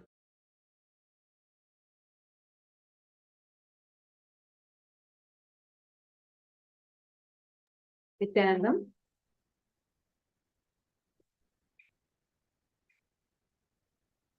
Welcome back, dear viewers. Now joining us, we also have viewers from YouTube and Facebook also that have joined with us. Nithyanandam to every one of you that have joined us here. And in this segment today, we have so many people that want to be a part of Mahakailasa.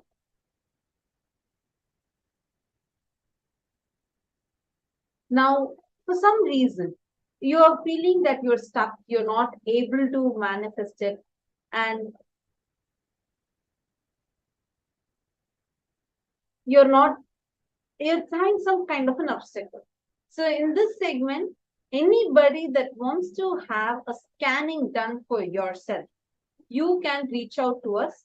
You can post it either on Facebook or on YouTube. Please post it that you want to have a scanning.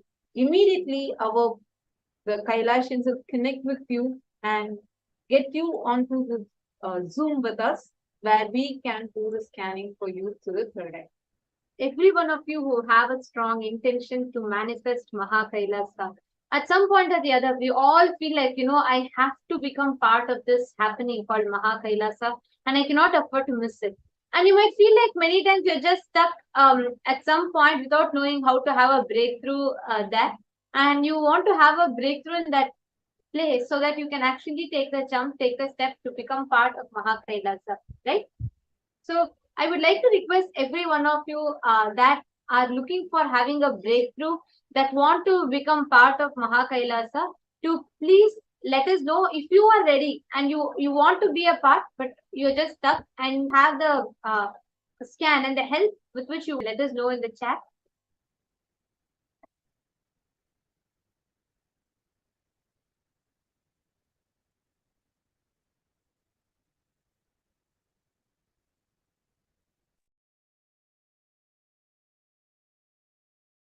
Yes. Okay. So now, for many of us, many number of times, when we take a step to show once, like if we take a step to express our love for divine, our love for existence showers us with all the possible gifts, everything back to us. When you take one step, cosmos takes 10,000 steps for you. This has been a rule, literally like a law with which the cosmos functions.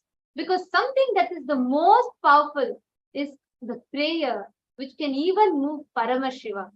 And that is the most powerful space, and that is why just through devotion you can manifest, you can move the biggest of obstacles, any issues or crises that we have in life. Just having the space of devotion in us can make us have an extraordinary breakthrough to manifest whatever we want as reality. Now, to every one of you that are there with us, that are watching us live right now, we might have all heard this story of Krishna and Sudama. How Sudama is a friend of Bhagavan Sri Krishna, and he is like stuck with so much in poverty, and he's like so afraid to even ask Krishna. He feels like, oh God, Krishna is like the king of Dwaraka, and I'm a poor man, like I'm stuck in poverty. Literally, their family used to drink water to satiate their hunger. So this whole thing, when Sudama was even afraid to ask Krishna, his wife insists that you just go, he's your friend, you have to go to him and ask him, maybe he'll help you. And he actually goes, Krishna literally rushes to him and comes and treats him properly with all the love and respect and celebrates him. And Sudama is so, he's like, what will I give my friend? And he's having everything under the cosmos, and what can I, a poor person, give him? And he has only like few grains of puffed rice. And Krishna, with so much of love, will take and consume that. And after that, for every grain that Krishna consumes, Krishna will shower Sudama back with wealth.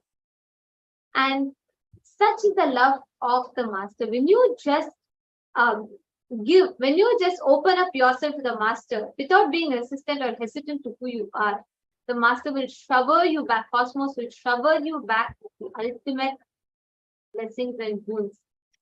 And today, there are many of you who are here with a strong intention that you want to manifest Kailasa, you want to take a step, you want to be part of Kailasa, you want to manifest it. And all you need to do for it is just have a breakthrough in one place, and that will help you manifest your journey to Kailasa. Now, to every one of you that are watching us, today we are going to be manifesting and doing a very special segment where you're actually going to be manifesting your journey to Kailasa life. And joining with us, we have some special participants who are interested in taking this step like right now, and they are ready to experience the scan and see how the power, using the power of third eye that Swamiji has gifted all of us, we can create the reality as we want, as per our will.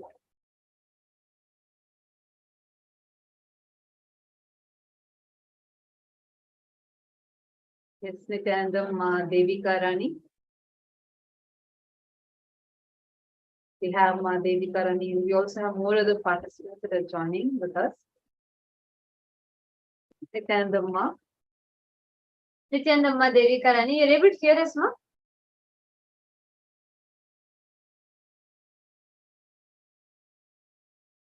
Yes, ma. I'm able to hear you, ma. Yes, ma. I'm able to hear you, ma. Okay, great. All right, we can also hear you now. So, Ma Devika Rani Airapadam, would you like to introduce a little bit about yourself to all the viewers, so all of us understand about a little bit about your background when you met Swamiji? How many years it's been since you've been connected to Swamiji? Yes, ma. I'm from Penang, Malaysia, ma, and I have been with Swamiji for a very long time, 14 years, and my life with Swamiji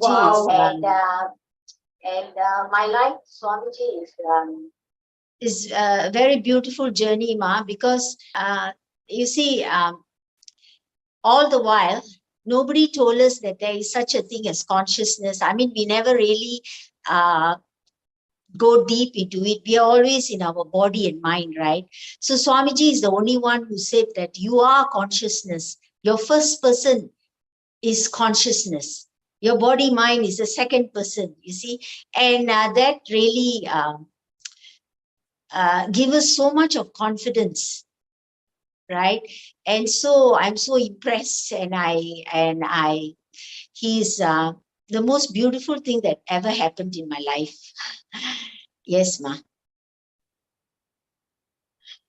Yes, can you hear me, ma? Beautiful, ma. What where you work? What's your background? Like, what are you working as? Oh, I'm retired, ma. I was working as a teacher. Oh, I'm retired, ma.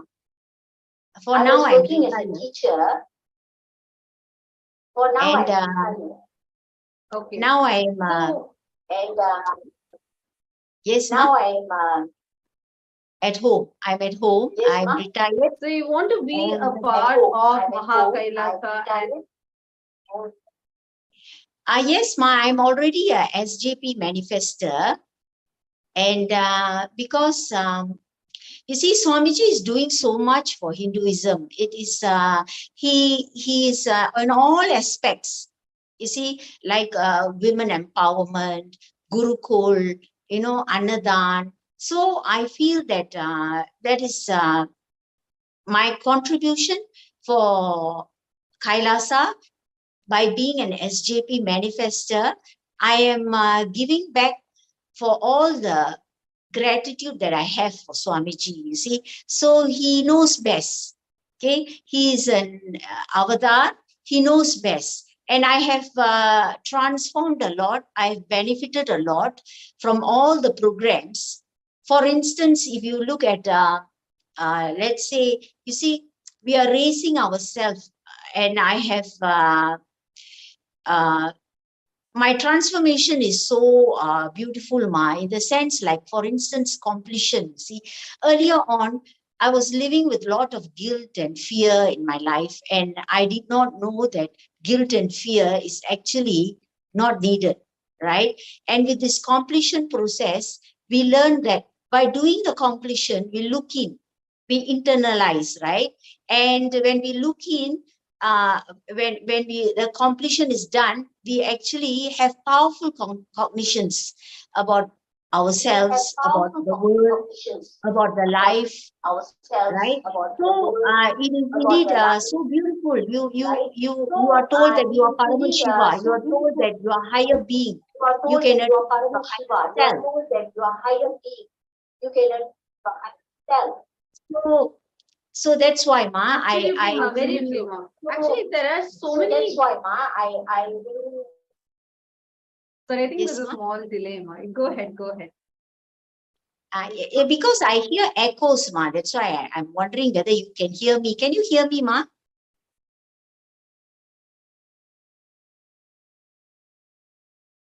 Is it okay? Yes, we can hear. Okay.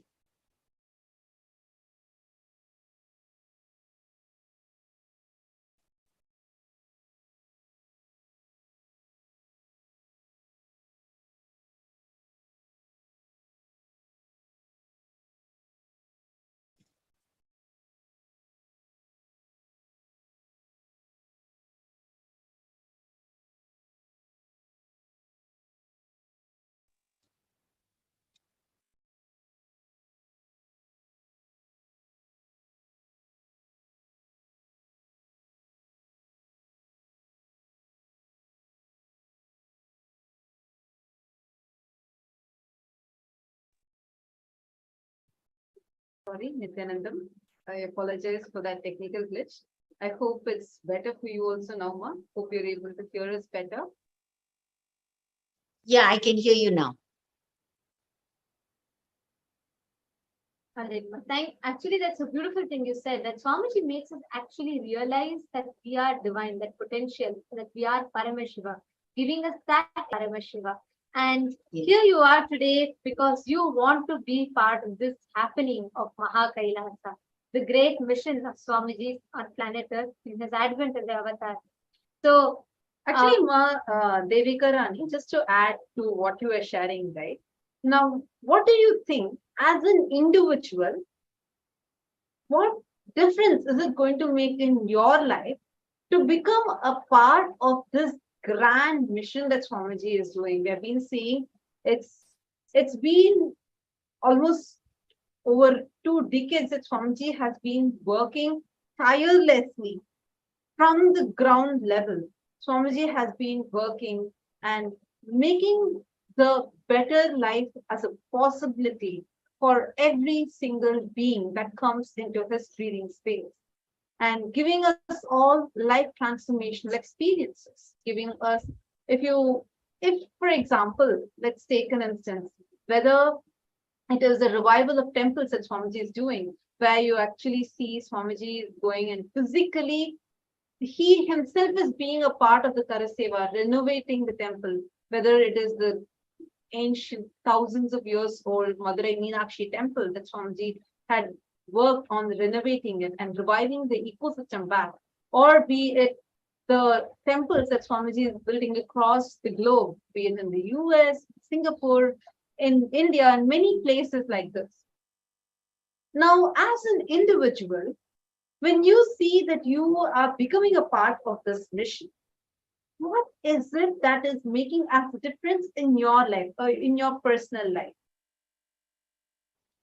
Yeah, in my personal life, you see, Ma, because from me, the knowledge that I got from Swamiji, it is something. The vision is very big, Ma. If I was who I was before, if I had not met Swamiji, I would have been a very, I will be living in a lot of mind-based kind of life, meaning to say, I will be in arguments, I will be still justifying myself, I will be, the usual worldly kind of things. It is not that I'm saying that is right or wrong, but now my vision is bigger. I see things from a different aspect, so I don't have much suffering. You see, I understand that everybody is my reflection. I understand the space of Advaita. You see, this knowledge is very, very helpful to us because it takes away a lot of pain and suffering. We don't have to go through suffering and pain. It's not like those days when when I got into so much of unnecessary, unwanted thoughts and little things give us a lot of agitation, you see. But with Swamiji's kind of teaching the vision and his broad knowledge, he's an avatar, you see. It's like, and all the Bhava Samadhi Darshans and all, it has such an effect on us that now we look at things like how he sees things, meaning to say, we don't go into this suffering mode. We know how to handle life in a beautiful manner. And people also, like my family members and all, they normally come back to me for help. They come back to ask me, some of my cousins and all that, how to handle their problems, although they are not in this Sangha or anything, but they know that I can help them. You see, so I have become I can help people, you see, because I get to see things from a bigger vision, bigger angle, from the higher self, I can say, because of all the darshans and initiations and programs, and these Zoom sessions are, it's a gift from God. It's a blessing, Thank you so much. Even the Thank Sangha you for is sharing this beautifully. Yes, actually, now if you see, even in the ones, whatever examples you shared, right? Be it Swamiji doing this when the COVID hit the world in 2019, people were closing their doors. Everywhere you see, the companies were shedding, like reducing their workers, and then were cutting their employees. And people were all only trying to close themselves, closing their doors, withdrawing and being in their homes because they were afraid of their protection. They wanted to, right, like keep themselves safe. But on the other hand, if you see Swamiji, it is only Swamiji, all these Paramashivam sessions, the Zoom sessions, without missing a single day. It started in February 2020 to this day. And we just started the 70th season of that program. Yeah, 70th season of Paramashivam Level 2 program, which is continuously happening. And apart from that, Swamiji's added few more programs like the Paramashivam Level 3 and now Mahaparamashivam. Continuously, Swamiji is doing this, supporting people, being with us, literally hand-holding us, taking us through the ups and downs, and being a part of this.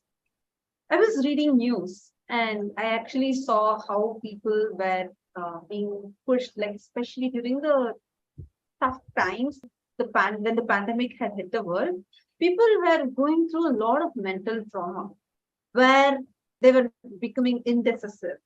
I saw even people whom I knew earlier, right, like my old friends. I saw even in their social media, they were like getting into like depression, drugs, suicidal tendency. And it really hit me like, oh my God, what's wrong is something that is too precious. It's something where you are saving lives.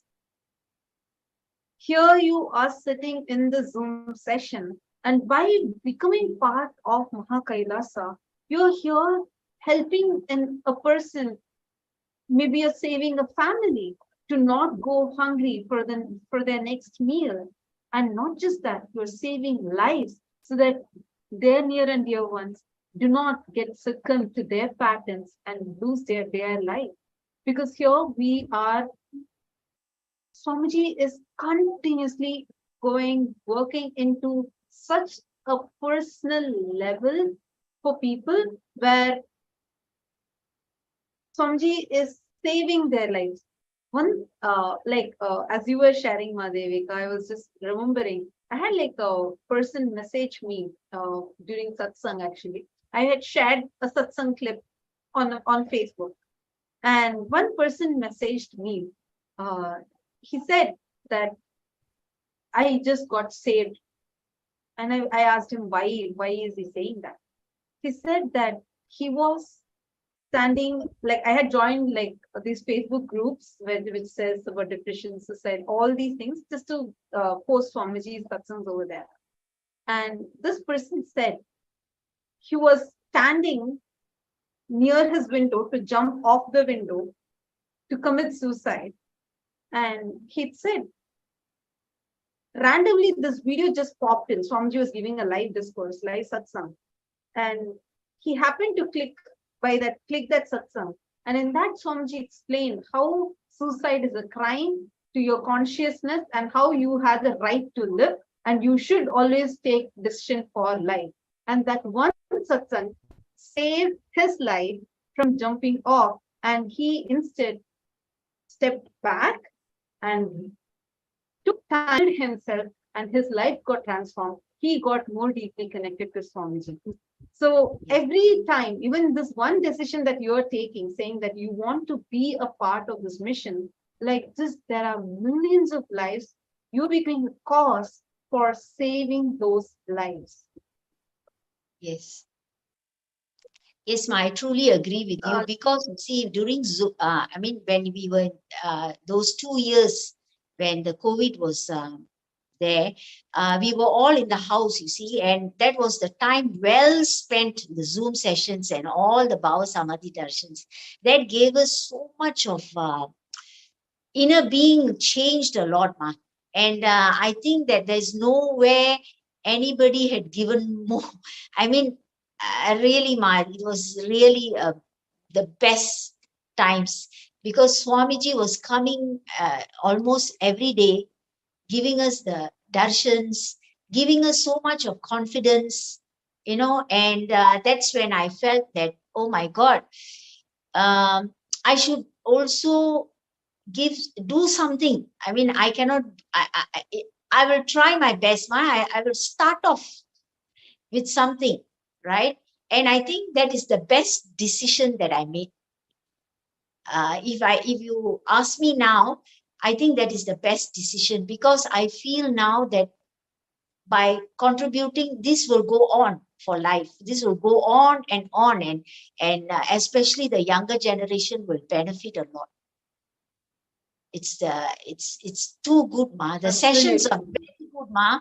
The all these sessions that all of you are doing and our Bhagavan helping is really, Ma, it is very beautiful. I know who I was and I know who I have become now. It's a total transformation and I can feel the peace within, which money cannot buy. Money cannot buy, Ma. It is, I truly feel the peace within now. And I've been searching for this for Janmas. And now I truly feel, especially when Swamiji had given at one time Swamiji was giving the Tatastu, he was like blessing, calling out our names. And he did call out my name and I asked him for peace of mind and I got it. I have it. Every word that Swamiji gives is truly, it has a deep, it's truly a deep blessing for us, Ma. And I can say now, I have peace within. Even though it's not that I don't have chaos or it's not that I everything is correct in my life. No, but Everything is as it is, but I can still be at peace with myself, which I never had before. Life goes on, but we look at things from a different aspect. We feel different now. And I mean, talking about myself, this is true for me. And I am amazed with myself. I'm really amazed with myself because it is not about the transformation is how to explain I don't know how to explain unless one goes through it, then one knows about it. Yes, ma. Beautiful, ma. Actually, very true. And also, now that each of you here today are with the intention that you want to manifest Sarvagnya Pita, you want to become part of the happening of Mahakailasa. So let me come back to that question. So today, now, are you ready for you having, like Chad, this beautiful mission of Paramashiva coming down as Swamiji and making it happen for humanity? Are you ready to have the breakthrough like right now to become part of Sarvagnya Pita, to become part of this mission and to take the jump? Yeah, ma, if I can manifest, of course I will. I will not say anything because I'm yet to manifest. I've already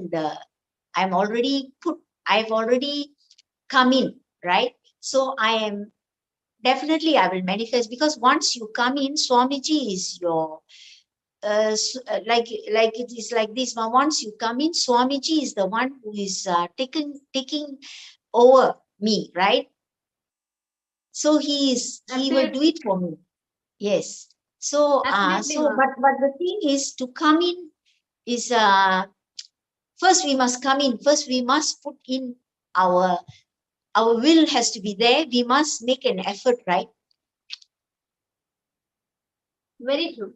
Okay. Yes. So now that you are here and you have the will, Swami beautifully tells Kailasa can only be manifested. It doesn't work with, we trying to arrange money, time, resources, nothing.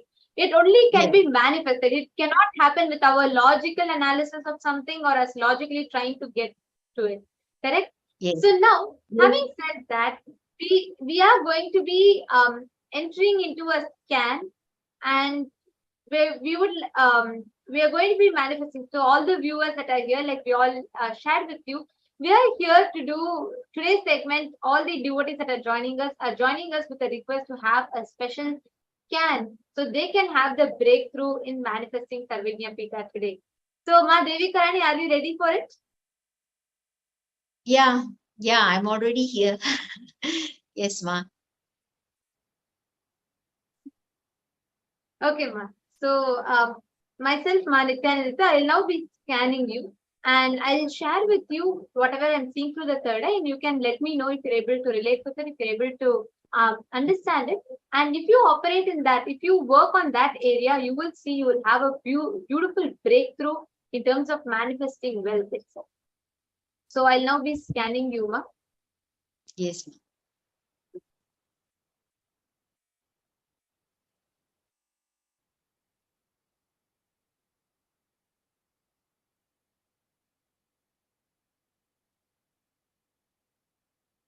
Now, she's going to be chanting Mahavakya, connecting with Swamiji and doing this scanning. Any of the viewers that would like to receive a scan like this, you also can let us know. Just put it here in the YouTube comment section. We also have more people that have joined us. We have Ma Kalamalanda. So we're going to be doing the scanning. Anyone else that would like to have a scanning also, feel free. You can put that you would also like to receive a scan in the YouTube comment section or the Facebook events page.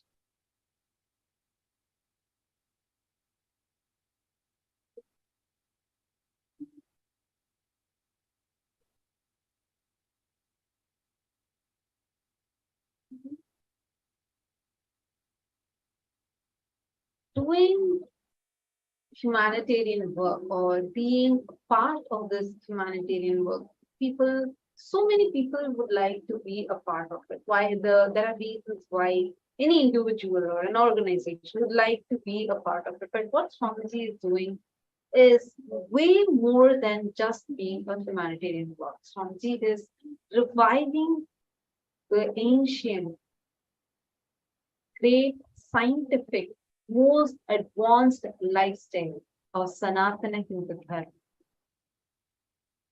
People that are being a part of humanitarian work, some may feel a more moral or an ethical obligation to help those in need, while others may see it as an opportunity to make a positive impact on the world.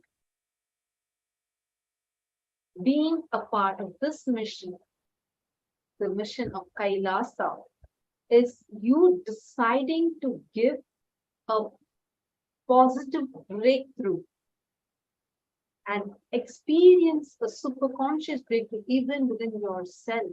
Because it's not just one time you're just going to be like, just give a donation or something. Here you're becoming a part of it. You are becoming part of this grand revival. What does that actually mean? Today you're sitting here and next meal, you can go to your home and you can have your next meal. But there are people that are hungry in the world. There are people, there are kids that are literally dying because of hunger in the world. Swamiji is attending to each one of these, doing a great work, attending one, doing continuous annadans, serving food, billions of free meals are served and continuing. And apart from that, Swamiji is also empowering people, giving them the signs of completion, signs of wealth manifestation, and transforming their lives individually. Yes, Manita. So, Ma Devika Rani, I'd like to share what I saw. Ma. So, the first thing that I saw is in your life, there's been relationship issues, which has had quite an impact on your financial stability in life, in your financial independence in life. Because of which, there's been a lot of occasions in your life which has caused deep insecurity within you in terms of decision making. It's not just about money, ma, but your individual freedom, your individual ability to make decisions has been quite significantly affected a number of times because of the relationship issues you've battled in life. Like actually, as I was scanning you. Sorry, ma? I couldn't hear the last part, ma. You were saying because of relationship. So I was saying, yes, because of the relationship issues that you have fought with in life, like you have dealt with in life, it has impacted you a lot in terms of your ability to manifest or your ability to exercise your financial freedom. Actually, if you see, ma, I saw that your husband, in the relationship with him had affected you a lot, and there's a lot of insecurity that happened in you which gave you a strong impression about yourself that you're not worthy enough, like you're not powerful enough to have your freedom, you're not powerful enough to feel your rights, and that caused a lot of this powerless cognition in you, which even today, if you have the freedom and choice in front of you and the resources, you always have a resistance and fear to invest your time or money or energy into something in life. This is the main thing that I saw when I scanned you. Yeah, ma, what you said is right, ma, because probably because my husband is not really involved in Sangha, but he doesn't say anything. I mean, I'm free to do what I want, but he doesn't come with me for anything with Swamiji, but it's not that he has come to Bidadi and all that. He follows me, but he's not involved. He doesn't follow Zoom sessions. He doesn't follow anything. He's just like he watches me and he's okay with it. And but of course, when it comes to manifesting Kailasa, I didn't involve him. I didn't tell him about it because, as you said, Actually, it's that better. is what that insecurity Yes. in you. See, that Yes. insecurity in, or not being able to exercise your individual, not being able to make an individual decision and stand by Yes. it, not having that powerful inner space, not like you have a lot of insecurity in your inner space, which is why you're afraid of expressing your choices or your decisions to others. Yeah, Actually, that's Ma, true. if you just go and talk to Aya today, if you just like right now, right after this, go and talk to Aya from the space of completion, from the space of understanding that your ability to manifest, express that complete oneness, complete freedom with life, absolutely without any type of insecurity, you will realize how cosmos will make everyone around you to support you in your decision. And you will see, you will be able to have a breakthrough in this. In your journey to manifest Kailasa, you'll be able to have a big breakthrough if you just break this one pattern. Just be strong, powerful, and also trust life. You need to complete with lot of doubts and hatred you've built towards life, because of which you're afraid to exercise your freedom.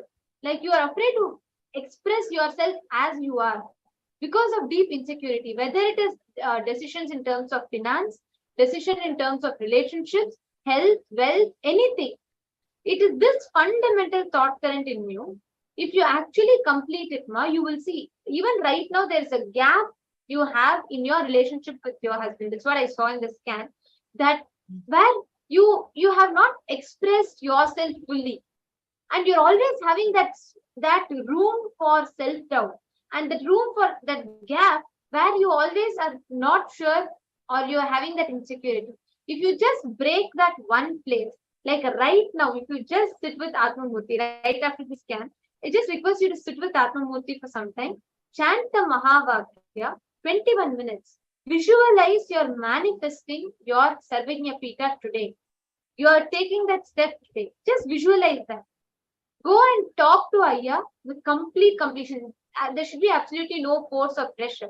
But just go and express your intention to Aya. You will see how miraculously the whole ecosystem around you will support you to manifest your journey for Mahakailasa. Okay, Ma. Okay, Ma, I'll do that. Yes, I will chant also, it one time and I will talk to him. Sure. Yes, Ma. But it's very early in the morning now. Maybe later when he wakes. Here in Sure. Malaysia. I'll do the Mahavakya chanting right away. You do the Mahavakya chanting right away. You will see how powerful your inner space will be. Something will just remove it from you. All the doubts and insecurities that you have. I'll do that, Ma. Am I supposed to do it now or after the Zoom? After the session, Ma? Right after the scan, you can do. Okay. And we will let you know, Ma. Thank you so much now for joining with us. Thank you. Thank you, Ma. Thank you, Ma Devika Rani. And it was really nice to have you and listen to you. And hope this can help you manifest. Yes, thank you very much. Right from, thank you, Ma. Thank you so much. Yes. Nithyananda.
Shiv Shankar हर हर महादेव साम्ब शिवो शम्भो हर हर महादेव साम्ब शिवो शम्भो पङ्कजनेत्रा नित्य शिवो शम्भो पङ्कजनेत्रा नित्य शिवो शम्भो जय गुरु जगद्गुरु नित्य जय गुरु जगद्गुरु नित्य आनंदेश्वर जय आनंदेश्वरी जय हर हर तांडवा हर शिव शंकरा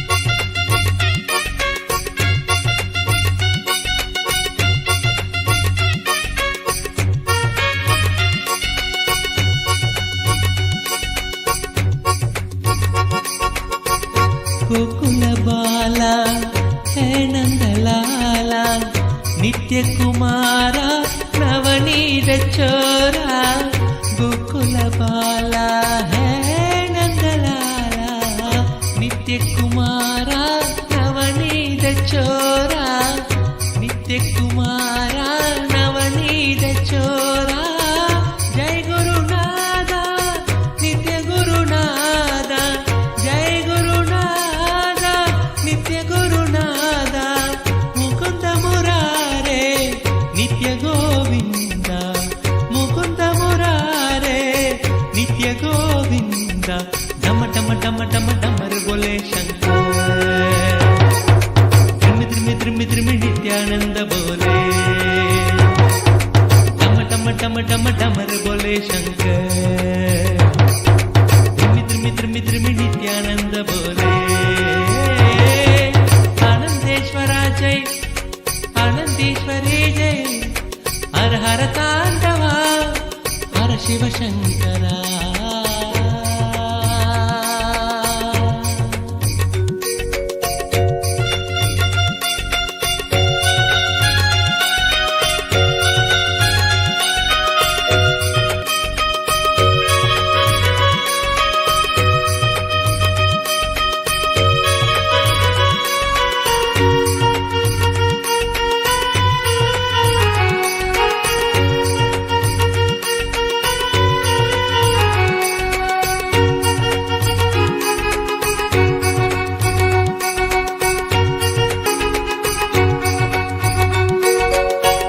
देवी भवानी जय आनंदेश्वरी भगवती भारती भवभयहरिणी भगवती भारती भवभयहरिणी माता नित्येश्वरी मंगलहरिणी माता नित्येश्वरी मंगलहरिणी नित्य नित्येश्वरी दुर्गा भवानी नित्य नित्येश्वरी दुर्गा भवानी टम टम टम टम टमर बोले Shankar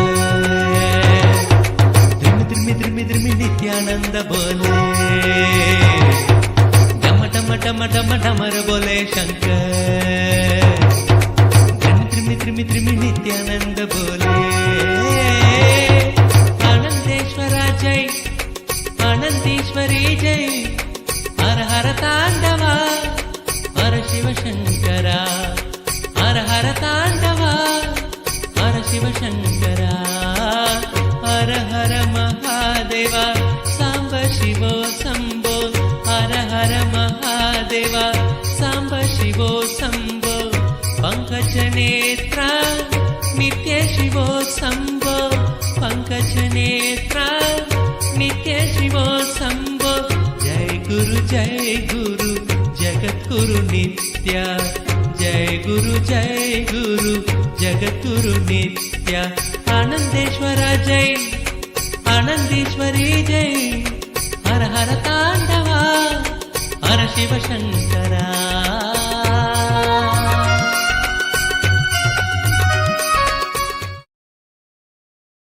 Yes, Nithyanandam, welcome back, dear viewers. Now, the next person that we have with us is Nitya Kalamala Ananda. So we are having people that are joining us who are requesting for a scan to be done for them, and so that they also can be a part of Mahakailasa. Yes, Nithyanandam, Nitya Kalamala Ananda. Nice to Nithyanandam. have you here. Thank you. So, which place are you from? Right now, I'm in Sedona, Arizona, America. Nice. Sedona. Okay. So, and how many years you've been connected to Swamiji? It's been for, I would say, maybe over 10 years. But I had a break. So after 7 years, I was gone. I left Swamiji, and certain things happen in life, in personal. And then I wanted to come back to life and recover from those events. And I was searching for 2-3 years, and then I have decided that I can't wait anymore. So somebody have reached out from the lay temple, and in the moment I have signed up for the program in December last year, and I have invited my a partner who gladly joined as well. And we had beautiful times before as well. Before I brought children, I brought family to India many times. And even when I was pregnant, we went to Ganga River with Swamiji. It was a beautiful moment as well. Beautiful, Ma. And also, I just wanted to ask you, what inspired you to be part of Kailasa? What inspired you to, take the step and wanting to create that intention? See, there are thousands of options around the world, but something has inspired you to become part, saying, yes, I want to be part. Enough is enough, and I have to really take this step. It is time. What drove you to that feeling? So even years ago, I felt it was the right step already, and I felt with Swamiji in oneness. And even this time when I came back, it wasn't a long decision, because Swamiji is a great leader, and he's done something that maybe not too many done before, sages and masters. Some masters, they just went to the way how they thought supposed to be, but Swamiji, he's actually taking initiative and reviving ancient knowledge. And I love culture and how true the ancient knowledge is. I'm sure it came from somewhere else. This knowledge, it is not made by people. So it is very useful for humanity to use it nowadays to bring back themselves to health, to abundance, to where they're supposed to be. And humans supposed to be kings and queens, and they're supposed to be manifesting every moment. So this is very natural. It was a very natural decision.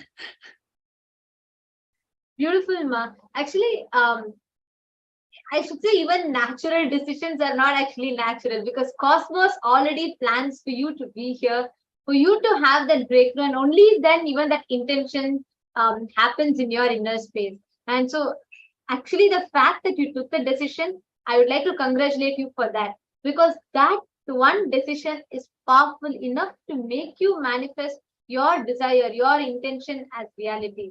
And I'm happy for you that you have taken this step and you want to manifest as a part of it. So now that you are here, I'd also like to ask you another question now. You might have had a different kind of an upbringing when you were young, right? Like you would have been exposed to a different kind of a culture, upbringing, be Hindu, to follow the Hindu lifestyle. And how does it feel for you after you met Swamiji? How did you understand about Hinduism? And why do you feel that this choice of yours in life is going to benefit you and your family? Well, I saw that in my previous life, I already was a yogi. Even when I was in my early teens years, I was already interested about energies and how to cleanse and purify my body. And I didn't even know where it came from. I was born in Russia, on the island. And then later I understood that cultures, they're very similar. The basis, the foundation of culture is very similar, because there were a lot of Vedas in Russia. And even when I grew up, the last Vedas still were there, living somewhere in the mountains. And they called Vedas. So the intelligence of Russian people also very deep, the wisdom. And that's why I think they catch very fast, because it's very close to their heart, to their nature. Yeah, so maybe I have spent my life with Swamiji before. Beautiful. And you said that, how did you meet Swamiji? Like after that, how did you find it empowering you to be a Hindu, to practice this lifestyle with Swamiji? So I have met a girl in one of the workshops, and he suggested to go to Los Angeles temple. And I went there, and I loved it. I loved it from the first time. And then I started to take workshops and Nirahara Samyama, and I did not eat pretty much for 4 months. And when I said it to people, they're like, "Oh, how can you do that?" And I said, "This is only with the grace of Avatar, with his support." And life was amazing. And we started businesses, and I was just sparkling, and life was zesty and very alive, and just moving. And things were very harmonious and very beautiful. I had few practices, and I don't know if I can just share even one. I had a nanny, and I decided, okay, maybe I can have a live-in nanny. So I had no room really for her, and I said, well, maybe you can just spend, a night here where Swamiji's Murthy was there. And she woke up, and then she said, well, could you tell me what is this flower on the wall? I said, well, I don't know, it's a painting. And then she asked again, and I was wondering why.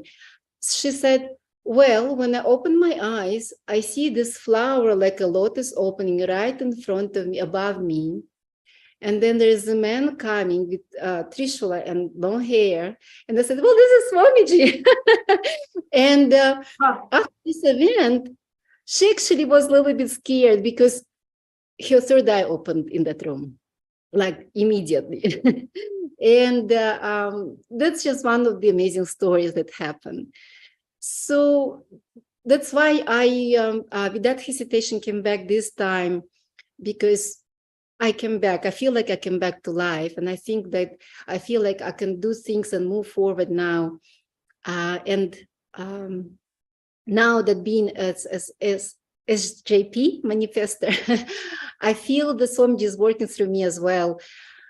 He's moving me, and if there's some desire and to create a business, he just like pushes to do it, and he puts me in a different stores. Like, here you're supposed to be, and how come I'm here? But I know that he is like saying, okay, you have to get this and that. So, and I just signed up for the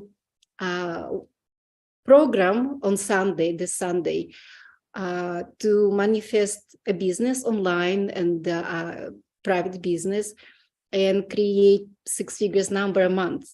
So I have just started, and today is my second day to be in the program, and it's really great. Nice, Ma, wonderful. And yes, now that you're here and you have to, like you beautifully put it, the decision is natural and already it is done. Swamiji happened and he will take care of it. So yes, now that you are here with this intention and decision, I would like to now get to the part of scanning and seeing. So you are here saying you want to manifest and you want to have a scan to have that breakthrough. Is that right? Yes. Yes? Okay, great. Okay.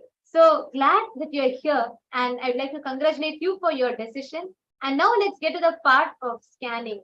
And I'm just going to connect to Swamiji, and let us see what Swamiji reveals for you to have that through right now, today.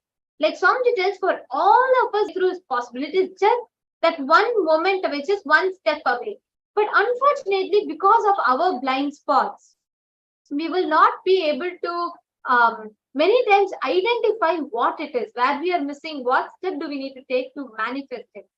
That is why the power of third eye helps us, where Swamiji, from the space of oneness, when you tune into that connection with Swamiji, Swamiji himself will reveal and show you where exactly you can have that shift. And that is what we are going to be doing live with Ma Nitya Kalamalananda with us. And all the viewers, stay tuned. And I'm now going to be scanning Ma Nitya Kalamalananda, and I'll share with her whatever I see through the third eye.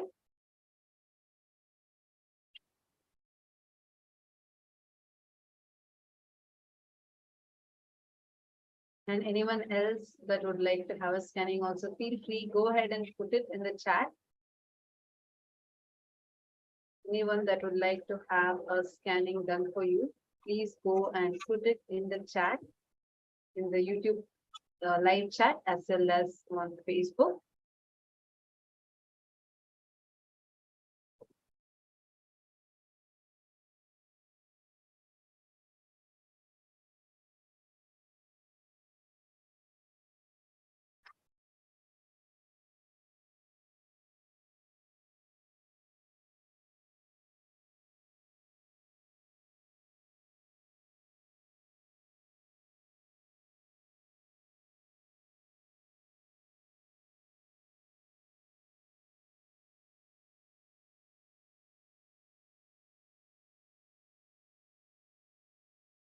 Ma Kalamalananda, I also just scanned. One thing I was able to see is that your mother's side, there has been like a genetic issue where they have faced with, like, I think your mother's mother and your mother also, they, because of their situations, there is like, they went through a deep inside them, which left them mentally imbalanced. And so that's one thing that I was able to see. I think if you would have noticed, right, in your childhood, your mother would have been somebody that I'm seeing as who had worked a lot, like she does hard work, and she always has a trauma that she suppresses inside her, where you might have noticed it in terms of her relationship with others, like anybody that she relates with. She usually carries that heaviness, which impacted her a lot. And like, she wouldn't trust people easily. She had that problem that people are not able to understand her. People are not going well with her. And there was this traumatic experience that she had faced. And same way with your, it's like something that's getting carried over, that I'm seeing your mother's mother and your mother have faced, which also impacted it, which impacts even you, that I'm seeing through the genetic connection. I see that you have a very deep relationship with your mother, and that a trauma that she had gone through is also impacting you inside you. That's one thing that I can see. Like, you found around your age of, like, even around the age of 8, that's when your mother started talking to you. She would share her experiences, like what all problems and struggles she has been through. And I'm seeing that even those things have also made you feel like you are not able to trust life. There is one deep, it's like a thorn that's sitting inside you, which makes you feel like, you're not able to trust life. Many incidents in your life where you start experiencing or going through a kind of like a trauma inside you. When you feel that some things are happening outside you, which is impacting you the same way it happened to your mother or someone that's very dear to you. So this is one thing that I am able to see, Makalamala. Yes. So would you like to say something about it? Would you like, is there anything that you would like to share about it? Well, I would like to know how. I would like to know how I can resolve it. I'm always looking for, solution. It did happen maybe around this age. It was with my stepmother. My mother actually died when I was, I don't know, around 5, 6. I don't even remember her. But it did happen, that incident with my stepmother, when I told her something and she told it to father, and then he just beat me up. So I stopped trusting. It's a very, I could see that you had this experience like around your age of 8, I'm seeing 7 or 8, where you felt this extreme loneliness, a kind of sudden feeling of like very deep lonely feeling that I'm seeing, that child that went through that suffering. It was a lot of suffering. It was like where you were not able to trust anybody. You feel like there's nobody there for you, and that troubled child is still sitting inside you is something that I'm able to see. That Yes, it feels very familiar. Yes, thank and you. do not worry. It is, see, I first want to assure you that you are here in the right place for the right person, Swamiji. And suffering, the pain that you have gone through, because of that one experience, I would say it was at your age of 7.5 to 8. I think in the month of May, and I see that you are wearing pink colored dress,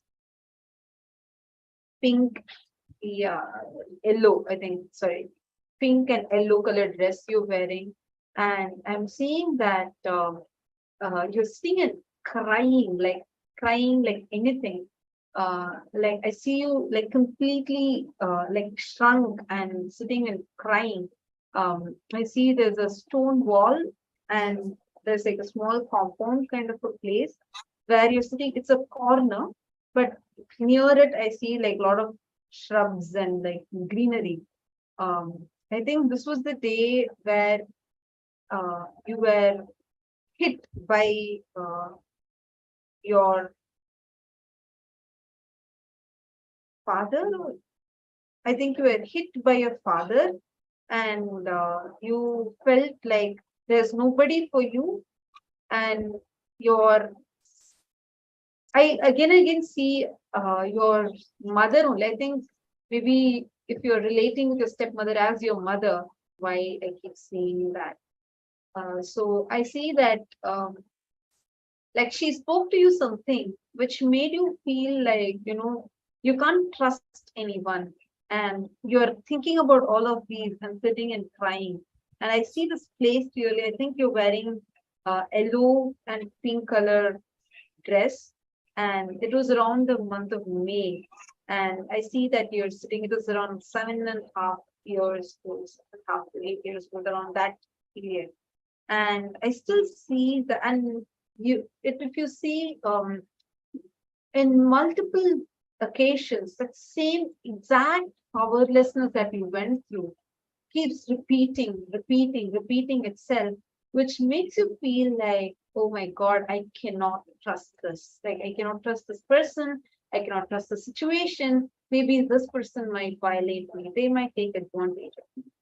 So these kind of words are what I see repeating in your inner space. And which is why you are not able to trust anything in life completely, and which is stopping you from involving completely. So this is one thing that I was able to see. And do not worry, Makalamala, you're here with the avatar. Understand, through any ups and downs you might have gone through, he has chosen you to be here. Understand that. Understand that. And the second thing is, you can never be violent. You can never be violent. Just take a moment now. Look inside you. Scan your life. Look at your life. Be it the sufferings that you've been inducing yourself into, be the mental traumas that you've been putting yourself through, remembering the past pains. If you just look into all of those, you will start realizing that there is a pattern inside you which is making you repeat these things. There is this pattern that unable to trust life, that it's like one audio recording that goes on inside you. And that audio recording is what is making you feel like everything is in a way how you are not able to trust. Are you able to understand or relate with what I'm sharing now? Yes. So do not worry about it. Do not worry about any of these things right now. In this moment, understand this one thing. You are here with the right person who can remove this tumor from you. The suffering that is happening is because of that pattern that is there. That child who's sitting inside you and crying continuously.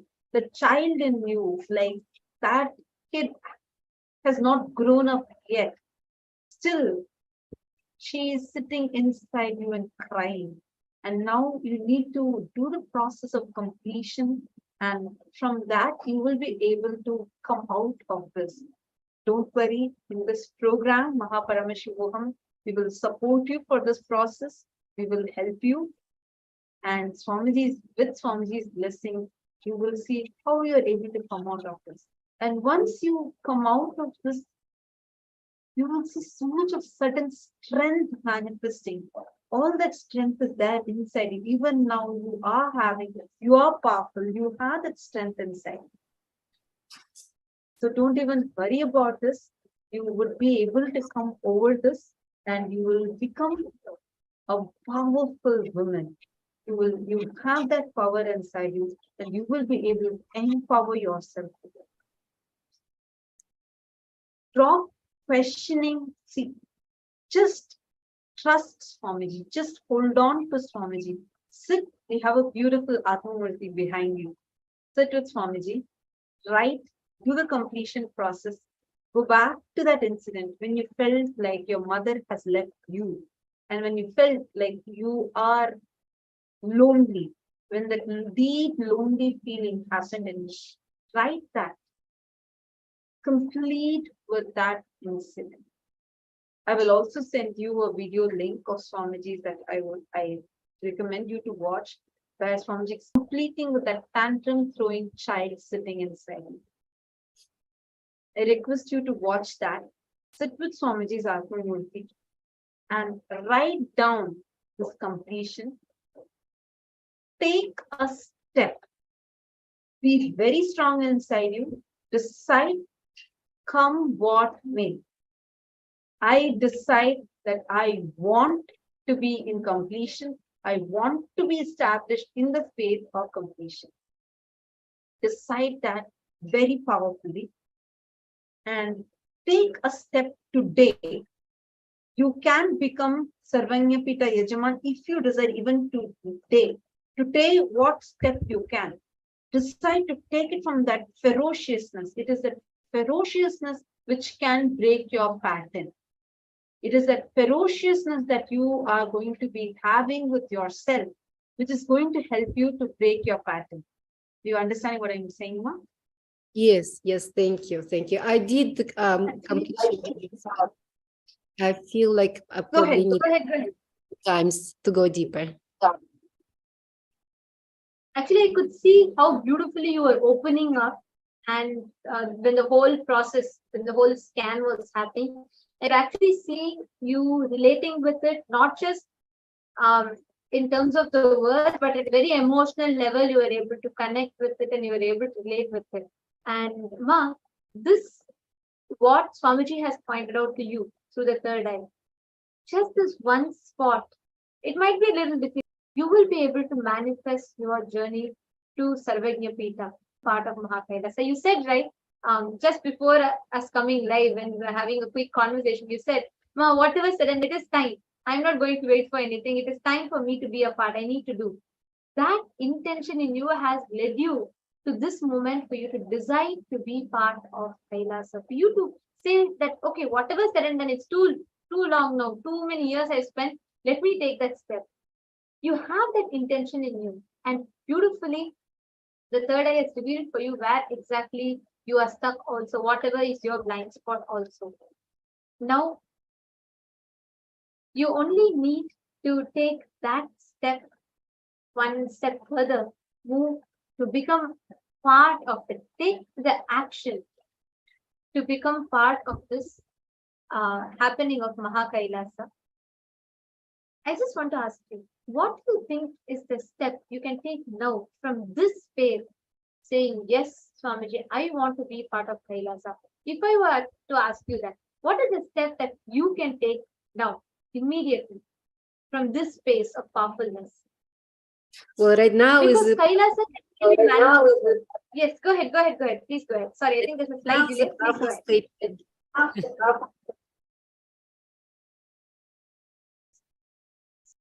ahead. And like I have already mentioned, that I did get a program to bring my partner's business on a level or multiple levels higher, and to get 6 numbers income in a few months. So that just depends on my efforts. How much efforts I put, that's what I'll get. Very beautiful. I just wanted to share with you from this intention, right? This intense space that you have, just decide, you will see whichever effort you have put in, you will see how that will just flower back into results for you. So really, it was nice to have you here today, and really beautiful to see the sincere effort that you're taking and the powerful decision that you have in your inner space to become part. That is really great. And so just before closing, I would like to ask you if there's anything lastly that you would like to tell. Is there anything that you would like to share? No, I'm just very, very grateful for your help and for scanning. I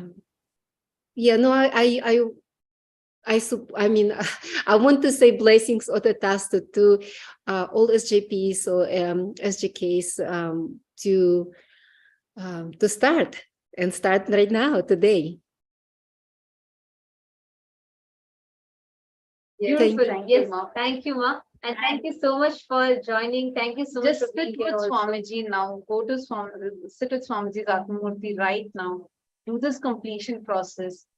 Just decide ferociously. If you feel this pattern inside you has to be completed. See, understand, once you come out of this pattern, you will suddenly have so much of trust in life.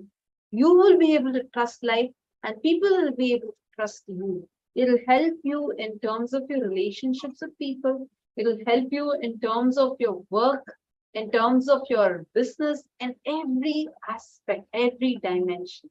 So I recommend that you can sit and do the completion process now. Sit, finish it.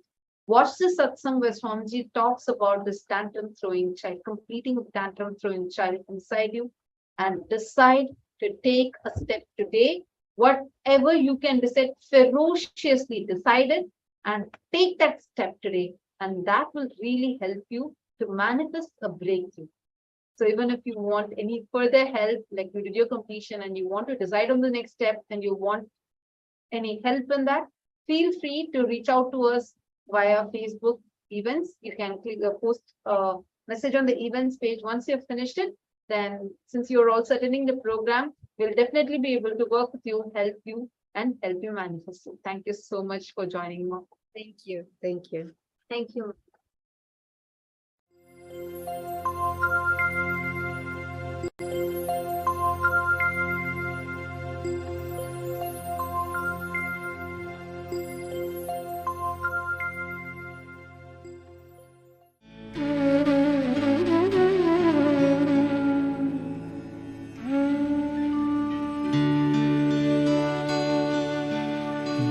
देवदेवोत्तम दीन संरक्षक देवदेवोत्तम दीन संरक्षक देवदेवोत्तम दीन संरक्षक देवदेवोत्तम दीन संरक्षक देवादिदेवा नित्यानन्दा देवादिदेवा नित्यानन्दा देवादिदेवा नित्यानन्दा देवादिदेवा नित्यानन्दा श्री नित्यानन्दा कृपामया श्री नित्यानन्दा कृपामया श्री नित्यानन्दा कृपामया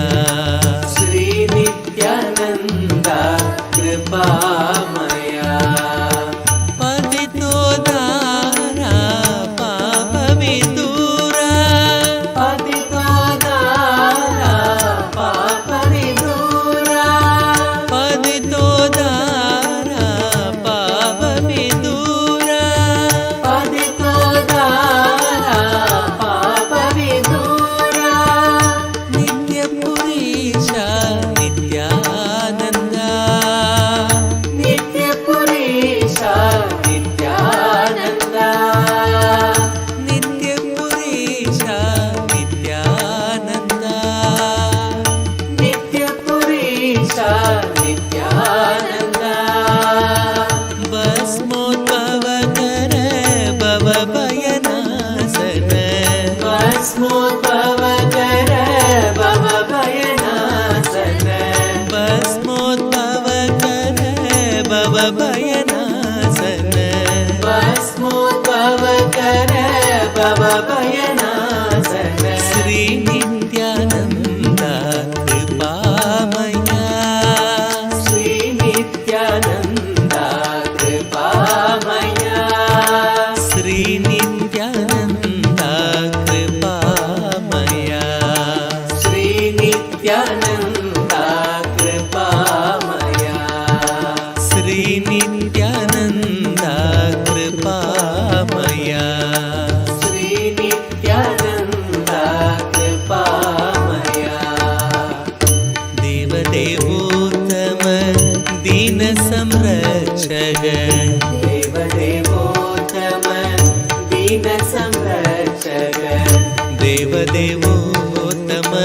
दीन संरक्षक देवदेवोत्तम दीन संरक्षक देवदेवोत्तम दीक्षक देवदेवोत्तम दीन संरक्षक देवादिदेवा Nityananda देवादिदेवा Nityananda देवादिदेवा Nityananda देवादिदेवा Nityananda Shri Nityananda कृपामया Shri Nityananda Nithyananda Kripamaya. Sri Nithyananda Kripamaya. Patito Dara Papa Vidura. Patito Dara Papa Vidura. Patito Dara Papa Vidura. Patito Dara Papa Vidura. Nitya Purisha Nithyananda. Nitya Purisha Nithyananda. Nitya Purisha Nithyananda. Nitya Purisha Nithyananda. Basmodbhava kara Bhava Bhayanasana. Basmodbhava kara Bhava Bhayanasana. Basmodbhava kara Bhava Bhayanasana. Basmodbhava kara Bhava Bhayanasana. Sri Nithyananda Kripa. Sri Nithyananda Kripamaya. Sri Nithyananda Kripamaya. Sri Nithyananda Kripamaya. Deva Devottama Dina Samrakshaka. Deva Devottama Dina Samrakshaka. Devadi Deva Nithyananda. Devadi Deva Nithyananda. Sri Nithyananda Kripamaya. Sri Nithyananda Kripamaya. Patito Dara Papa Vidura. Patito Dara Papa Vidura. Patito Dara Papa Vidura. Patito Dara Papa Vidura. Nitya Purisha Nithyananda. Nitya Purisha Nithyananda. Basmodbhava kara Bhava Bhayanasana. Basmodbhava kara Bhava Bhayanasana. Basmodbhava kara Bhava Bhayanasana. Basmodbhava kara Bhava Bhayanasana. Sri Nithyananda Kripamaya. Sri Nithyananda Kripamaya. Sri Nithyananda Kripamaya. Sri Nithyananda Kripamaya. Sri Nithyananda Kripamaya. Sri Nithyananda Kripamaya. Deva Devottama Dina Samrakshaka. Deva Devottama Dina Samrakshaka. Devadi Deva Nithyananda. Devadi Deva Nithyananda. Patito Dara Papa Vidura. Patito Dara Papa Vidura. Patito Dara Papa Vidura. Patito Dara Papa Vidura. Basmodbhava kara Bhava Bhayanasana. Basmodbhava kara Bhava Bhayanasana. Sri Nithyananda Kripamaya. Sri Nithyananda Kripamaya. Sri Nithyananda Kripamaya. Sri Nithyananda Kripamaya. Nithyananda Hare Nithyananda. Nithyananda Hare Nithyananda.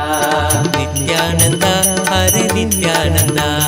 Nithyananda Hare Nithyananda. Nithyananda Hare Nithyananda. Nithyananda Hare Nithyananda. Nithyananda Hare Nithyananda. Nithyananda Hare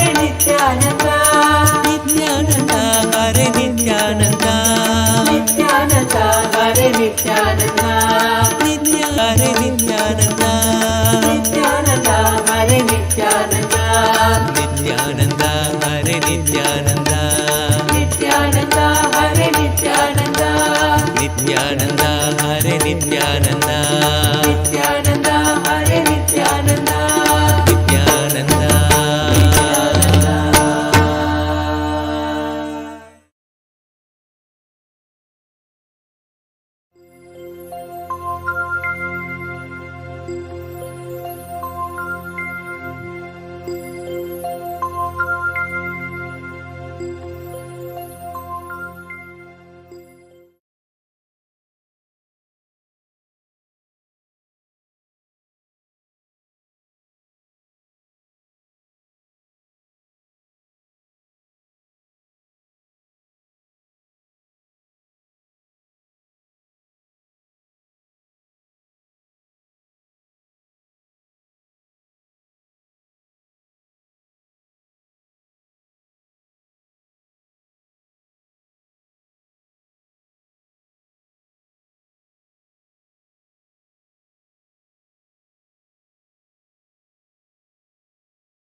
A more intelligently connected world leads to a brighter future.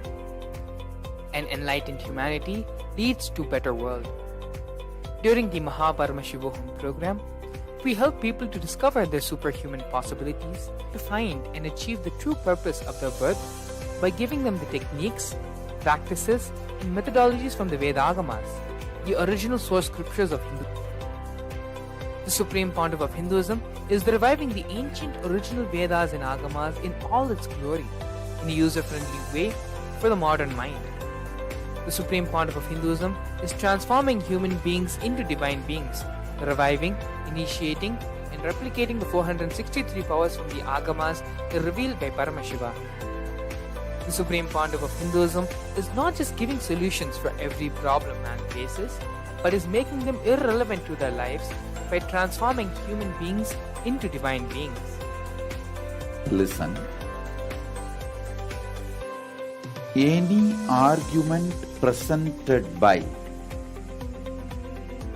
your mind, body, your present reality to establish you are not Paramashivam. You are not omniscient, omnipotent, omnipresent. anything presented to prove you are not Paramashiva is illegitimate.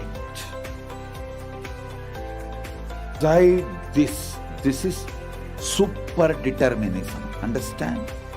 Anything you declare as illegitimate will lose power over you, will die in few days, few minutes, maybe in few weeks, whatever few days it takes. It will not have power over you. Understand, this is the method for sudden enlightenment.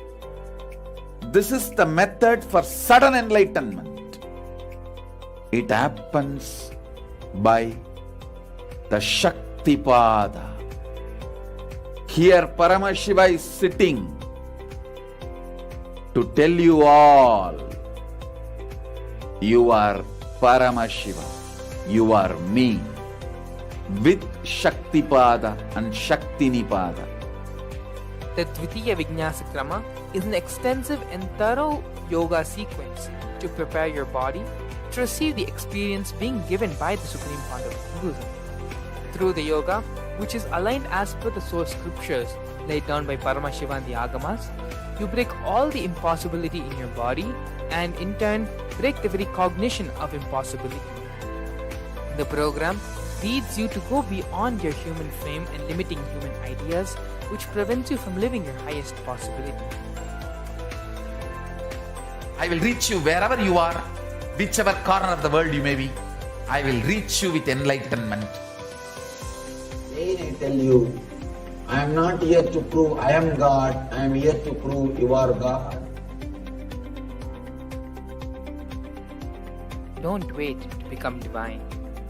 Register now at paramashivoham.org.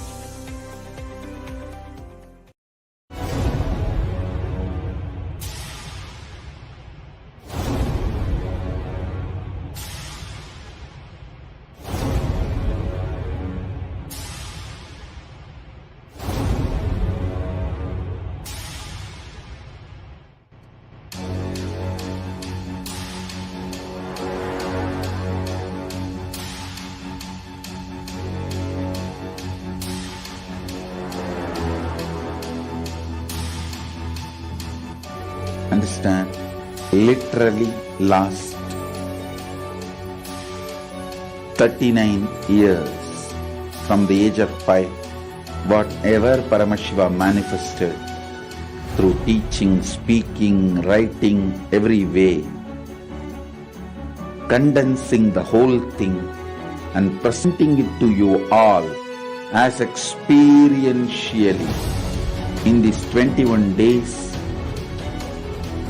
through this Jnana Charya, Jnana Kriya, Jnana Yoga, Jnana Jnana is Mahaparamashivoham. Lifestyle for rituals to be just Paramashiva. Yoga for just being Paramashiva. Jnana, just Paramashiva. This Mahaparamashivoham is like a little journey in a most safest way.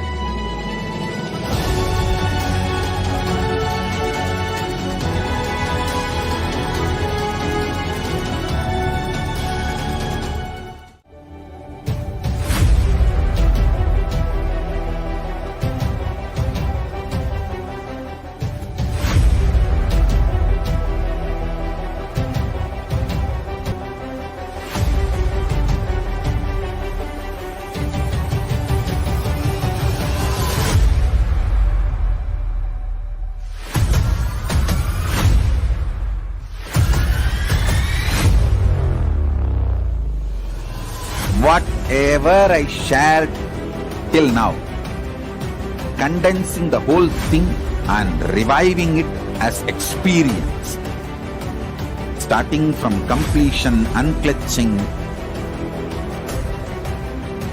power manifestation, the states of consciousness, and the planes, multiple planes, everything.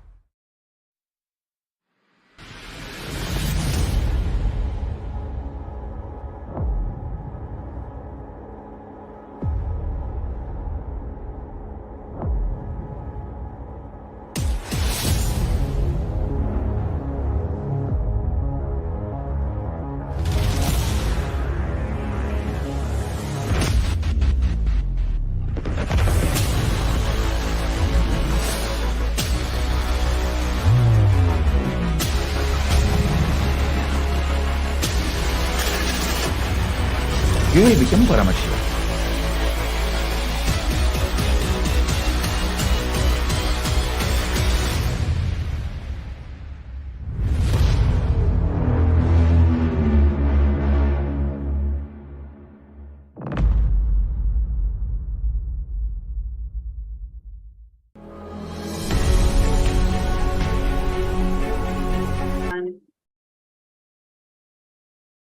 Nithyanandam.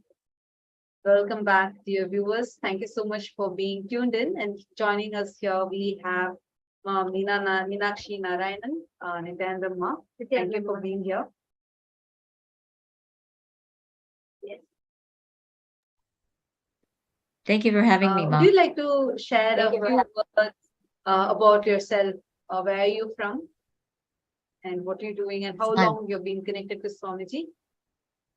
Yes, Ma. So I'm originally from Madurai, but now I'm in Minneapolis, Minnesota, in the US. I'm a behavioral health navigator.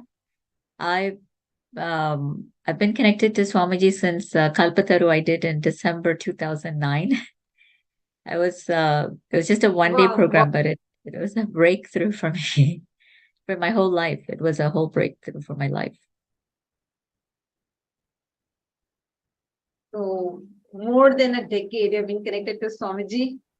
Yes, ma'am. So you're here because you want to have a breakthrough, to be somehow to make yourself as a part of Mahakailasa, becoming a Sarvanyapita Yajaman and taking your next step, right? So Yes, what ma'am. is Yes, ma'am. being with Swamiji for more than I think 12, 13 years now?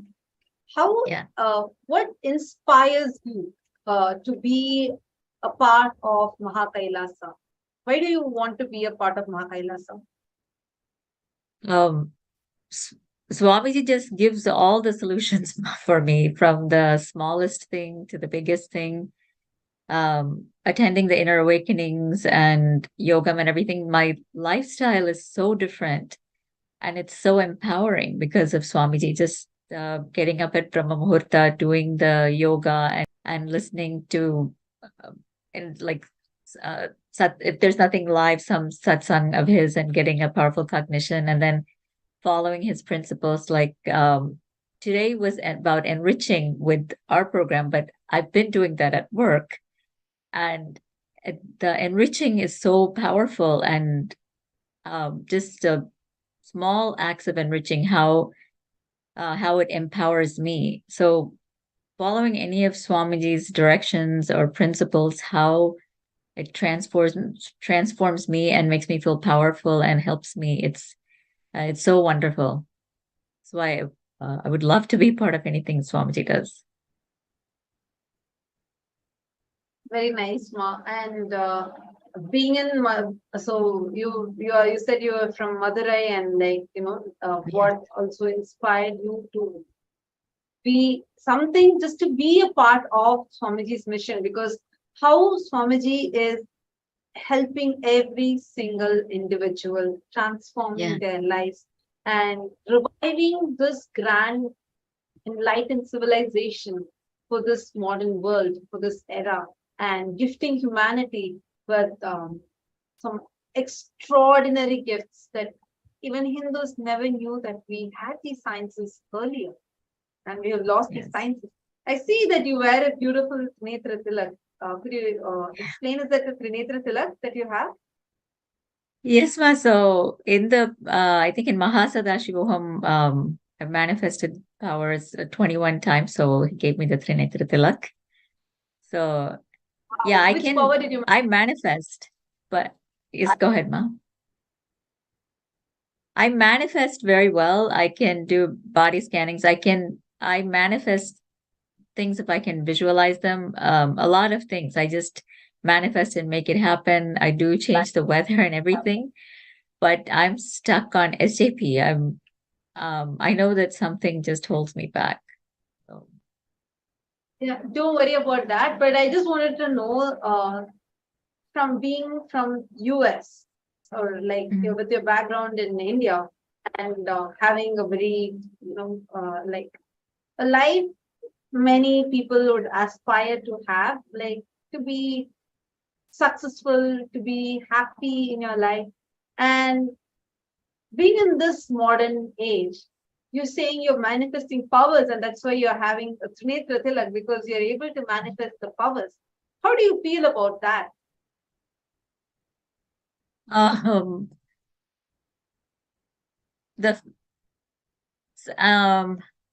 It's very empowering. It's become like a natural part of my life now. And it's very, very empowering. What I feel like anyone that is manifesting powers or is connected with Swamiji in some way, the quality of your life is so different. You may be shopping at your local grocery store, but what's going on inside, you may look like everybody else, but I always wear my tilak and everything. But although you're doing the same actions, the quality of your life is so different. It's the way I start my day, how the yoga changes my cognitions, how it drops my mind, and how the puja settles me. So and then being with Swamiji, connected to Swamiji. So you do yoga also daily. That's wonderful to know. Yes. I mean, yeah. it will be nice for even the viewers to know. Because I can't like miss living yoga. in the US, in this time, during this modern period, where I know there's a lot of health awareness and people are making time for workout and things, but still living the traditional lifestyle and being empowered from within, not looking for something outside. Like you're so cool in saying that, it's a normal thing for me. I manifest powers, and that's why I wear this Trinetra Tilak proudly. Yeah, the whole lifestyle is very empowering. I used to drink a lot of coffee before Swamiji. I used to drink like 10 to 12 cups of coffee. And I used to eat non-veg food. But after Swamiji, I don't drink any coffee. It's just the yoga and maybe the occasion. I drink green tea because I like it, but I don't need caffeine. And my food is sattvic vegetarian. I cook it fresh every day, and I offer it to Swamiji and have it. It's an amazing, amazing lifestyle. And the more and more you're with him, the more and more of those things wake up, probably from past lives. And it's just wonderful. It's so wonderful to be connected to Swamiji. I would want everybody to have it. And in my work, I see people all the time that they spend thousands of dollars on mental health, because just adjustment to handle everyday problems. But Swamiji makes everything so easy for us. So I always, when I help them, I wish I could connect you with Swamiji. And you're not open to do that to everyone. They might get offended. I do it as much as I can, but yeah, I would want everybody to find Swamiji. It's the best thing that can happen. Absolutely. Absolutely. So now you said you want to have a breakthrough, and you had requested for a scanning. If you could say what exactly you want, so then we can do the scanning for you now. Yes, Ma. So I want to complete my SJP. I want to complete it right away. I don't want to miss Mahashivaratri. I would like to do it before Mahashivaratri if it's possible. Okay, so now I'll just connect with Swamiji and let's see through the third eye what Swamiji reveals. Okay. So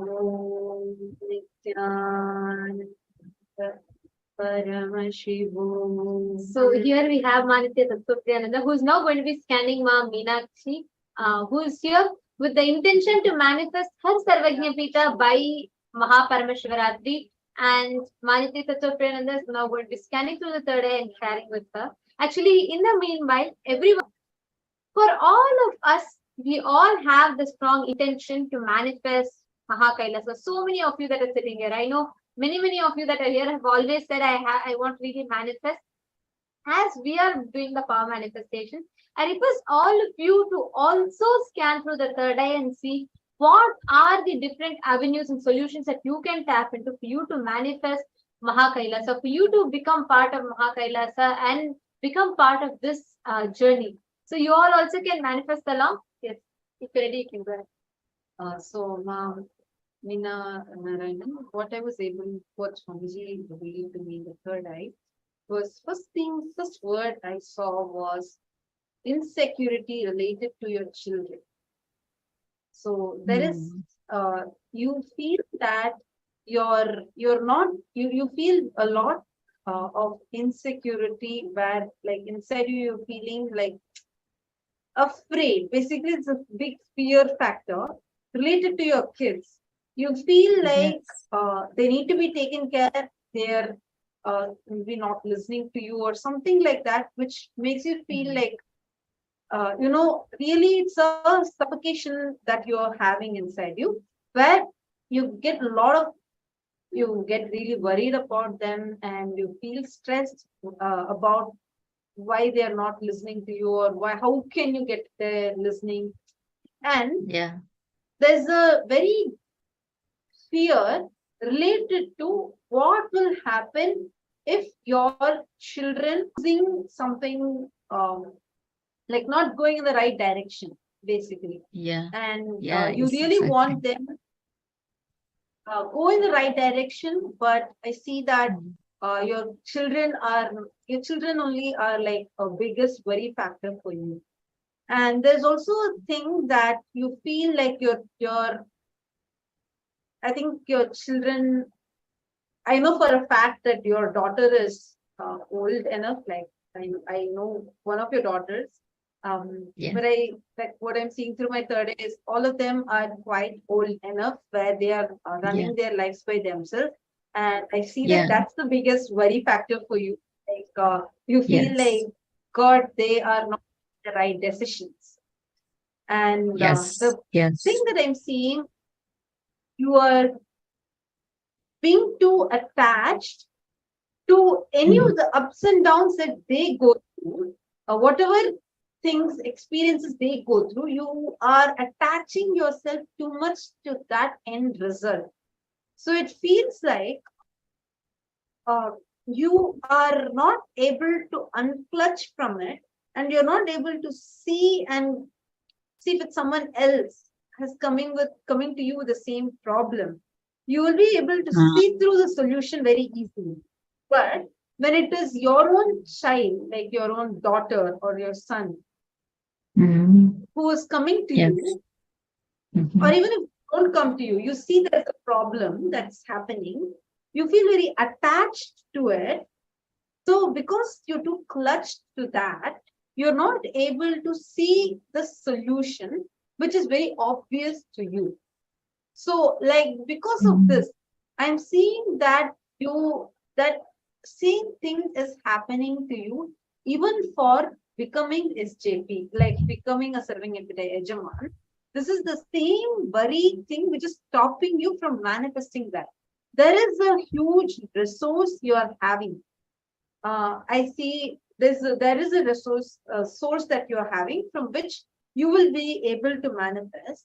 But this worry factor, this insecurity is the one which is stopping you from manifesting that. I see that, first thing, understand, Ma, your ability to see all your understandings, your experiences, the maturity that you have, the intelligence that you carry, all of these, unless you're able to talk into your child's listening, your daughter's listening, your son's listening, they are not going to be able to understand it from the context that you're coming from. Yes. If you trace back and look in, you will actually see there is an uncle of yours with whom you felt the exact same thing that you are right now facing with your daughter or son. Sorry, I'm not able to see that clearly. I think the second person, your second child, what you're currently struggling with your second child is the It's same my first thing. I child. think it's your chittappa. Oh, your first child. First child, but then my second is more like my first because she's mature. My first is my son, but he's going through stuff now. And you're really right. But yes, go ahead. Go on, Mom. Swamiji is revealing through the third eye months. I am just saying what was Swamiji showing in the third eye. I'm just sharing that with you. So, Swamiji, so what I was able to see is there is one chittappa, the word I got, chittappa of yours, like one uncle of yours. If you go back to your age of 13, and seeing like this pattern, you'll be able to identify where there was the situation, like it's a very simple decision to be made. And you were just part of the family. It's like I'm saying, like you were a part of a big joint family, and there's some discussion happening, and you're trying to tell something, but able to talk into his listening. Many a times you felt like he doesn't understand you. You face the same thing with your father also, and with this person also. And if you see that same exact thing that you had faced at that time, is the same thing you're facing currently with your son. If you see, like at that time, it was more of you face. It's to do with. I see a swing. I see a wooden swing. I'm seeing, and I see like a lot of people. And I think you don't speak much. It's not your thing to speak much. You're just there, and you feel like you want to say something that would actually help them. You feel like you're part. If you are a part of this decision, that would actually help them. You're trying to talk something. I see a person with white hair, probably a grandfather or somebody who's sitting. There's a swing that I'm seeing, and you are 13 years old, and it's a very traditional looking place. And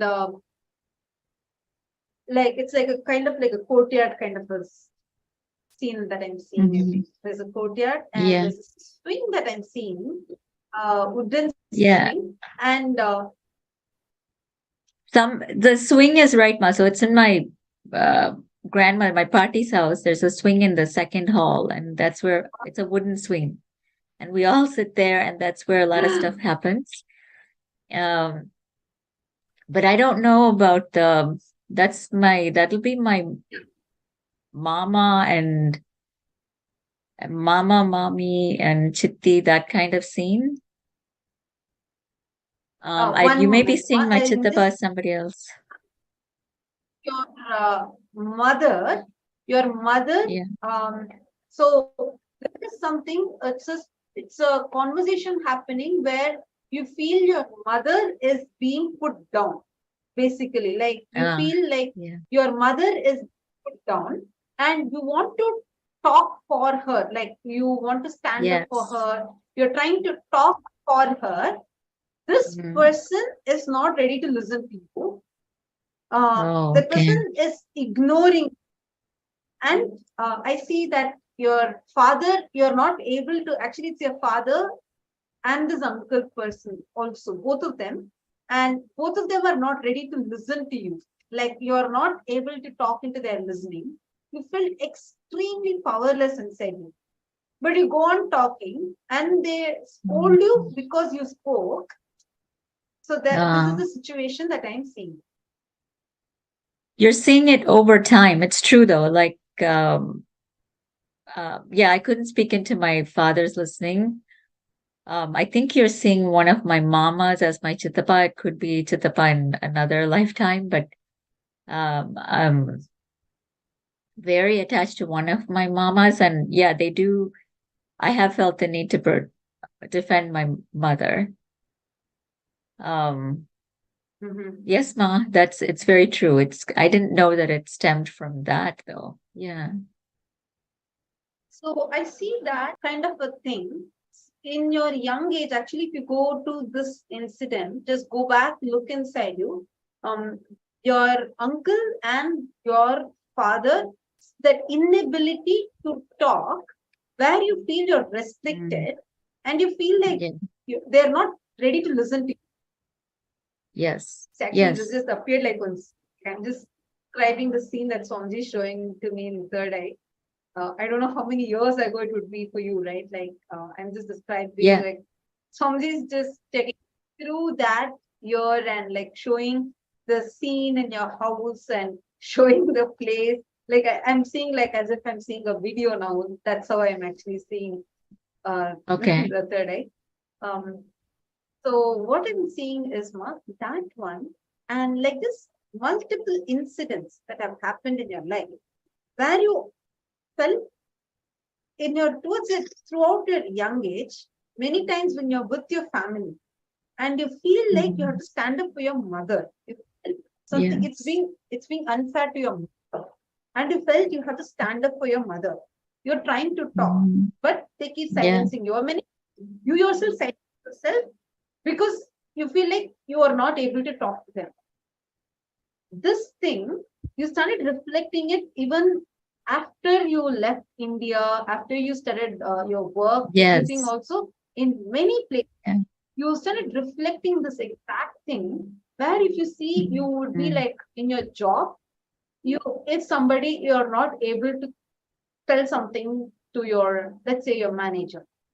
I don't know the exact term, but that's somebody correct, higher Ma. than you, and you would that that person is not ready to listen to you, and if you feel like you're being wrongly blamed, you'll get into that exact same mood inside you. It'll be like a feeling of extreme powerlessness. One side telling you to give up, one more side, no, I have to tell. But in this struggle, you will just be silent. And you'll either withdraw or you'll tell, this is how life is, what to do, in a very powerless way. So this same thing is what is now reflecting even in your son. Now, if you can complete with this, sit and do completion with this. Okay. Be powerful. And from your son and daughter both, I'm not telling you to drop your responsibility. First, unclutch and understand that whatever they are going through, whatever they are doing, it is their being. Life is training that being. First, unclutch and look at that. And then start looking into what they are facing as a power manifestor. Just sit as Swamiji's disciple, look through your third eye, you will find a solution. And you will see there is a place that you own, which you have under your name. And right now, it is not in your memory. And you will, which used to be there in your memory, but it is not there now because of this insecurity that you have related to the children's future. That will become the source of your Yajamana. Oh, wow. Oh, thank you so much, Ma. It's so true. I know it, but then I'm caught up in it, so I can't see it. It's really, really true. This is what really drives me, and I can't really see everything because of that. Yeah, that's yes, I will do that, Ma. I will. I'll unclench and sit and look with my third eye. Thank you, Ma. That's wonderful. Thank you so much. Thank you. Thank you so How much. Thank you so was much. it Ma. like? Were you Oh, it cut out, Ma. I couldn't hear what you were saying. I think there's a small lag, there's a small delay. Were you able to relate with everything that was scanned for you, Ma? Yes, very much, Ma. And I would never, with all the, I do like see what needs to be completed. I would never have guessed that this is something that needs to be completed or something that was in my space from my childhood. I just thought, okay, I'm really attached to my kids and this is the only way I know how to solve it. But yeah, this will be very powerful if I can actually complete it. I can be more powerful where I am right now. Yes, Ma, it's very powerful scan, Ma. Thank you so much. Just for the have you ever shared anything like this with me before, or do I know about this before by any chance? No, not at all, Ma. Even I don't know about that. I mean, like, I know all these incidents, but I don't know how to put it together. And I know about the swing in my Aya's house and my party's house, all of that, but I don't know how to put everything together. I know bits and pieces. So yeah, it's really a third eye revelation by Swamiji, Ma. Thank you so much. Thank you so much, Ma. Thank you so much. It was wonderful to have you here. And do this completion. Take your step. And if you need any further help of this, feel free. You can reach out to us. Just reach out to us, and you can just message us on the Facebook events page, and we will be able to connect with you and help you. Thanks a lot. It was really nice to have you here. Thank you. Thank you. Thank you, Ma. Thank you. Nithyananda. Thank you, dear viewers, for tuning in. And now we are going to be entering into the most awaited part of our day, which is to experience the Bhava Samadhi Darshan of Bhagwan Bhikshatana Murthy through Swamiji.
Now let's all.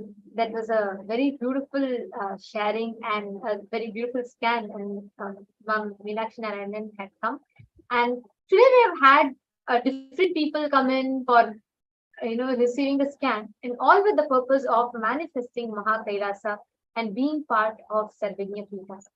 I request all the participants that are sitting with us here, like right now, live and watching us, every one of you, whoever is watching it, and if you feel like, you also want to take the step, this is the moment.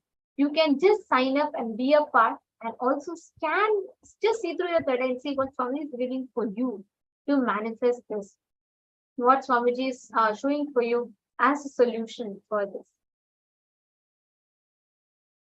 And now, it is time for all of us to enter into the Bhava Samadhi Darshan. We're all going to be having the darshan of Bhagavan Bhikshatana Murthy today. I request all the participants that are there with us here. This form of Bhikshatana Murthy is very, very powerful and a very beautiful form of Paramashiva. So, any reality that you want to manifest, just connect to Bhikshatana Murthy and he will manifest it for you. Ask him and he will give it. Whatever you want, you can just tell him, you can just place your request and he will give it for you.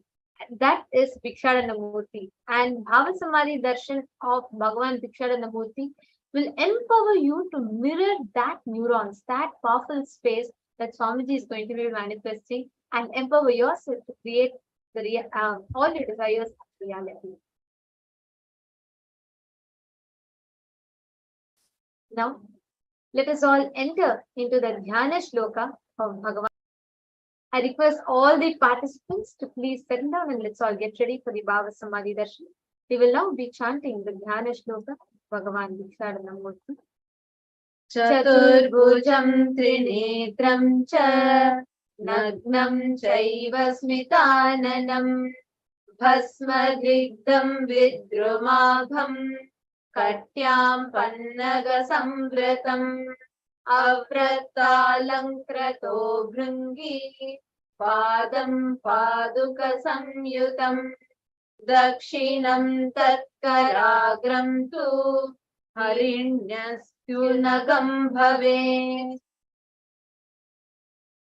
Dakshine Parahaste Tu Damarum Chaiva Karaye Parahaste Trishulam Pinchadharinam Kunchitam Dakshinam Padam Vamapadam Tu Samstitam Samabhagasthana Kancha Gamanonmukharupakam Kapalopeta Hastam Cha Prashanabhisamam Bhavet Evam Bhikshatanam Proktam Gundodharamatho Shruno